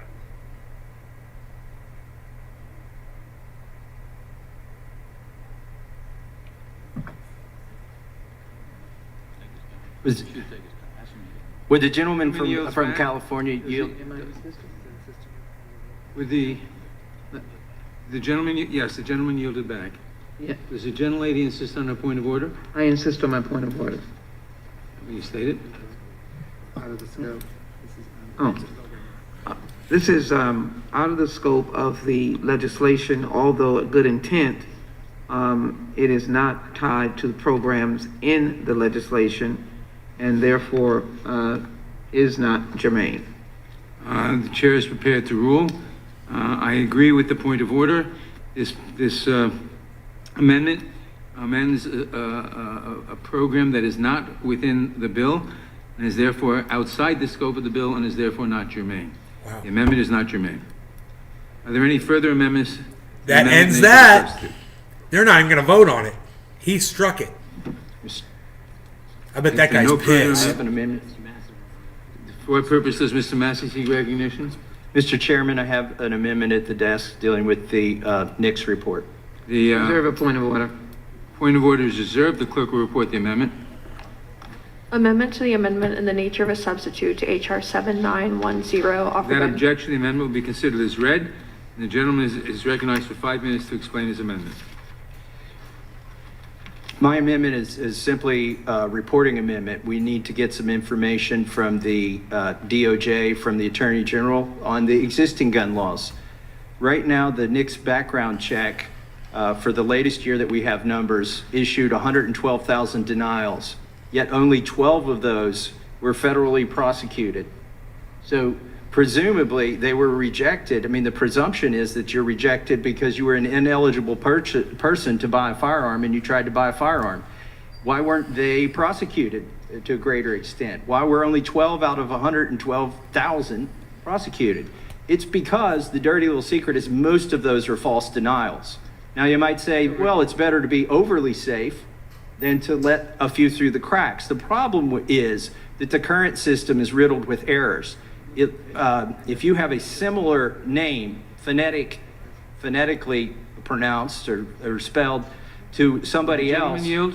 The gentleman yield? Let me finish my amendment and then I'll happily yield to the chairman. So what happens with the false denials is that within racial and ethnic groups that share similar surnames. So I think we've watched enough to figure out a higher percentage how this is going to go. Denials. Okay, and, so let's go ahead. Some of these false denials are overturned, but a lot of them are not. We'll mute this now because I'll tell you what's going on now. At this point, the Democrats aren't going to allow any of the Republican legislation to pass. They don't like it, and they don't want it. The Republicans are offering their own solutions, their own set of solutions. Whether or not they feel that those are real, helpful solutions or not, some of them are just outright silly. And then other ones make perfect sense. I know exactly what's going to keep happening. This is the way the House is set up. They're going to keep knocking these down, and there's no point in us watching any longer. But I want to say, you guys are troopers, man. I can't believe how many of you guys stayed and watched this. We did a 5-hour show? I am blown away by your attentiveness and how many of you stayed and watched these hearings. This is important. These are your rights, and they're taking away your right to speak. They're taking away your right to protect yourself. They're taking away everything they can. And those of you that are interested in this, it pays off, you know, in real world dollars and bills, man, when it comes down to it. Knowing what's going on with your government is the best way you guys can help yourselves avoid having these motherfuckers come bashing your doors in and demanding your weapons, you know, and taking away your social media and your free speech and everything. So, yeah, hey, Ryan, you don't believe in freedom of speech? Yeah, me neither. You're blocked. You guys like that? Yeah. I'm good. Did you guys see that? That was great. Right at the end, I was just going to cut the show off too, man. And now I'm like, feel like smoking with you because I got a block on there. Oh, it was good. Dude came in and said he didn't believe in free speech. I said, I agree with you. You're blocked. Do you guys like that?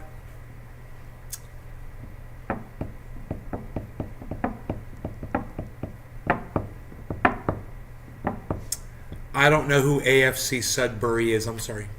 You'd have to explain it to me. Did you guys like that? Hey. Look at me. Looking at you. So Cali train wreck it is. Is my dog barking?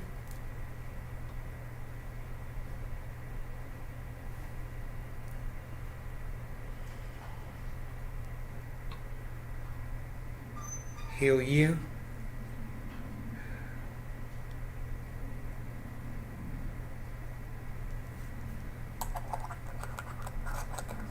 I've still got the gun legislation thing running, but there's nothing to see there, I'm sure. They're not going to pass anything. They've got a Republican speaking. Let me see what this guy's saying. Able to develop and move a bipartisan effort in relationship to a special session that had been called by our governor at the time. We worked together to pass a bill, and then a act was put in place, Act 143. It appropriated $100 million in fiscal year 18-19 to award school safety grants throughout the state of Wisconsin. They went to districts and private schools, independent charter schools were eligible, as well as tribal schools. It required that the schools submit safety plans to improve their physical. Yeah, we don't waste our time with sports. Sorry, dude. To the Attorney General, to DOJ in Wisconsin. The bill was an unbelievably tremendous success in our state. DOJ awarded $94.5 million to 1,325 school safety grant recipients. You know, what we thought we would do after talking to myself and Congressman Tiffany is just kind of repurpose some of the dollars that are already related to the bill and simply see if we couldn't find a way of allowing either states that have already moved forward with something like this. And a lot of these things were initiated as a result of Parkland, the Stoneman Douglas High School. Or if there are states out there that are contemplating making these moves. And you know, if you look at the 8 bills that are before us today that have been pushed into this omnibus bill, and I even question whether or not some of this stuff has been cross-checked, especially on the personal security items included. But if you look at them, none of them really address what just happened in Texas. Yep. There are definitely weaknesses when it comes to physical security in a lot of these school buildings. So, you know, what I have is an amendment that I think is crafted in a way it's not heavy-handed. It doesn't just say that the federal government will in fact just issue these credits directly. It's not going to pass. It pass. would be in working with the states to develop a strategy where, you know, and I heard some of the other members today say that, you know, hardening schools is not the answer. But quite honestly, I think they won't do it. You know, a lot of people say if there's anything we can agree on, it would be to improve the physical security of these buildings. Some of them old, they were built in the 30s and 40s, and this stuff hasn't been addressed. And I mean, we could make this available. I think in a bipartisan fashion, there is support for this type of concept. It's a great idea. And at the end of the day, I think that's one thing that we're kind of looking for here. They should do it. I would hope that we could No, they add won't. this amendment. They're not going to this bill, and it might be something that would garner some bipartisan support. Nope. And before I yield back, I did want to make a comment about one of the earlier. They're playing amendments party that was offered by politics, Mr. son. Massey. You know, in 1981, I went to basic training in Fort Jackson, South Carolina. Jackson, And Wisconsin. there were 40 17-year-olds, maybe some 18-year-olds, I don't remember. We were all issued M16s. And we used those on live fire ranges.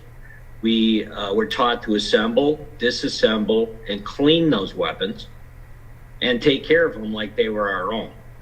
So the idea that a 17-year-old isn't up to, or certainly doesn't have the ability to understand how a firearm works or whether or not they can be responsible or trusted with one, it's happening in our armed services each and every day. A new group of basic trainees make their way through, doesn't matter whether it's the Army, the Air Force, or Marine Corps. So I just put that out there as something that is real and it's happening each and every day. And I hope that the members think about that before they may jump too quickly on some of this legislation that I think is moving hastily and has not necessarily been thought through. So with that, I would yield back. The gentleman yields back. Does the gentlelady insist on her point of order? I do not insist on my point of order. Gentlelady does not insist on her point of order. I recognize myself in opposition to the amendment. The amendment is well-intentioned, clearly. Unfortunately, it would condition participation in the firearm safe storage program, which we want to promote. We want wide participation in the firearm safe storage program for obvious reasons.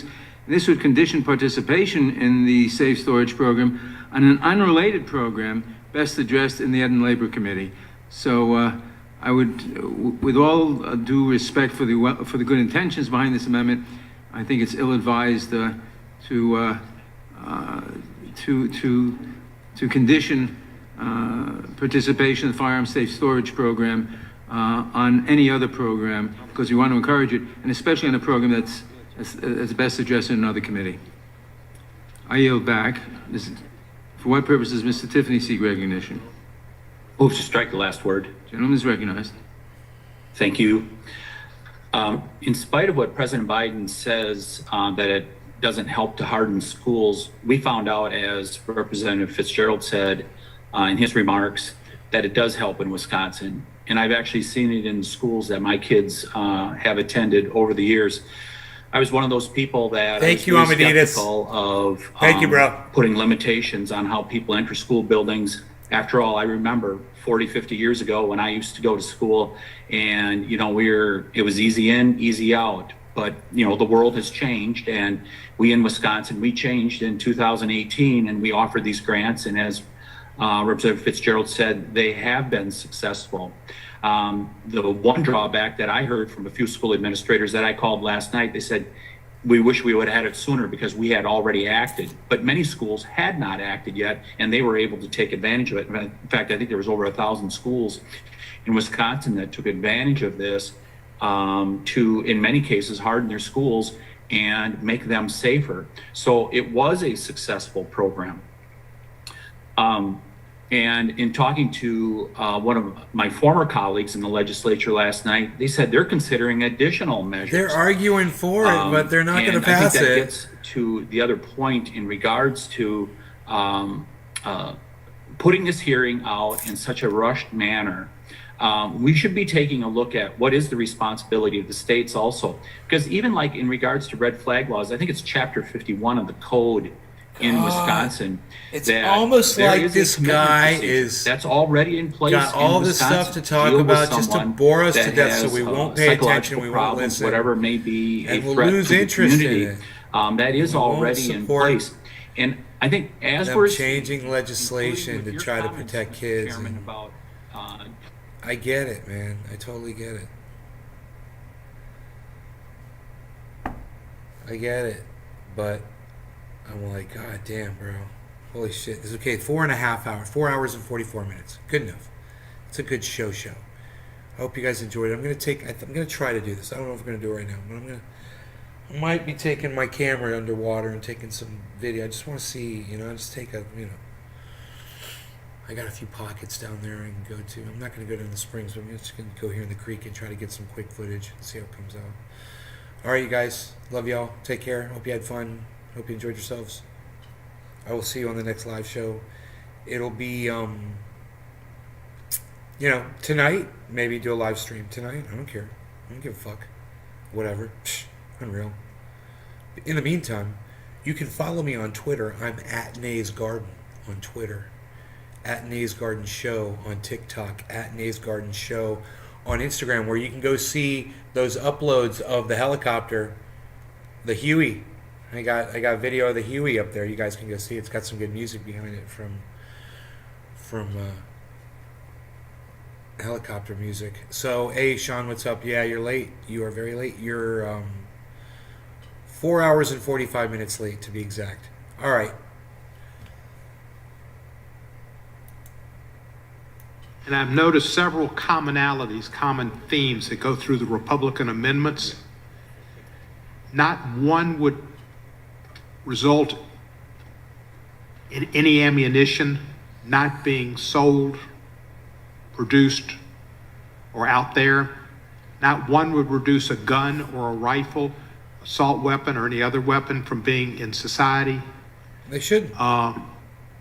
Nothing would hurt any of the NRA's business partners, and they would lose a single penny because the ammunition and the guns would continue to be available and sold and legal, and no matter what. What? And that seems to be their theme. They come up with some ideas about recommending that people that could be 70 or 60 years old and retired military or law enforcement go to the schools and provide the security, which was not provided in Uvalde by people who were trained and had been in training just in December of 2021. And despite that, they were totally incompetent. And some of them have said that we have rushed into this. We didn't rush into background hearings. We had 2 background check bills that passed this Congress, supported by 90% of the public. They were not rushed. They had nary a Republican vote. So regardless if we give the Republicans long time to think about bills and lots of notice, or very little notice, they vote the same way. They vote no. And you guys vote no for their amendments too. So it drives them crazy too, I'm sure. They tell you got to fortify the schools, and I agree with the Republicans on that. Sorry if you don't like it, but I agree with them. I agree with the lunatics that want to, that at least want to pretend to want to protect your children. That's better than, your quarter measures that won't do anything to stop what's going on. Won't do a single thing to stop what's going on. So.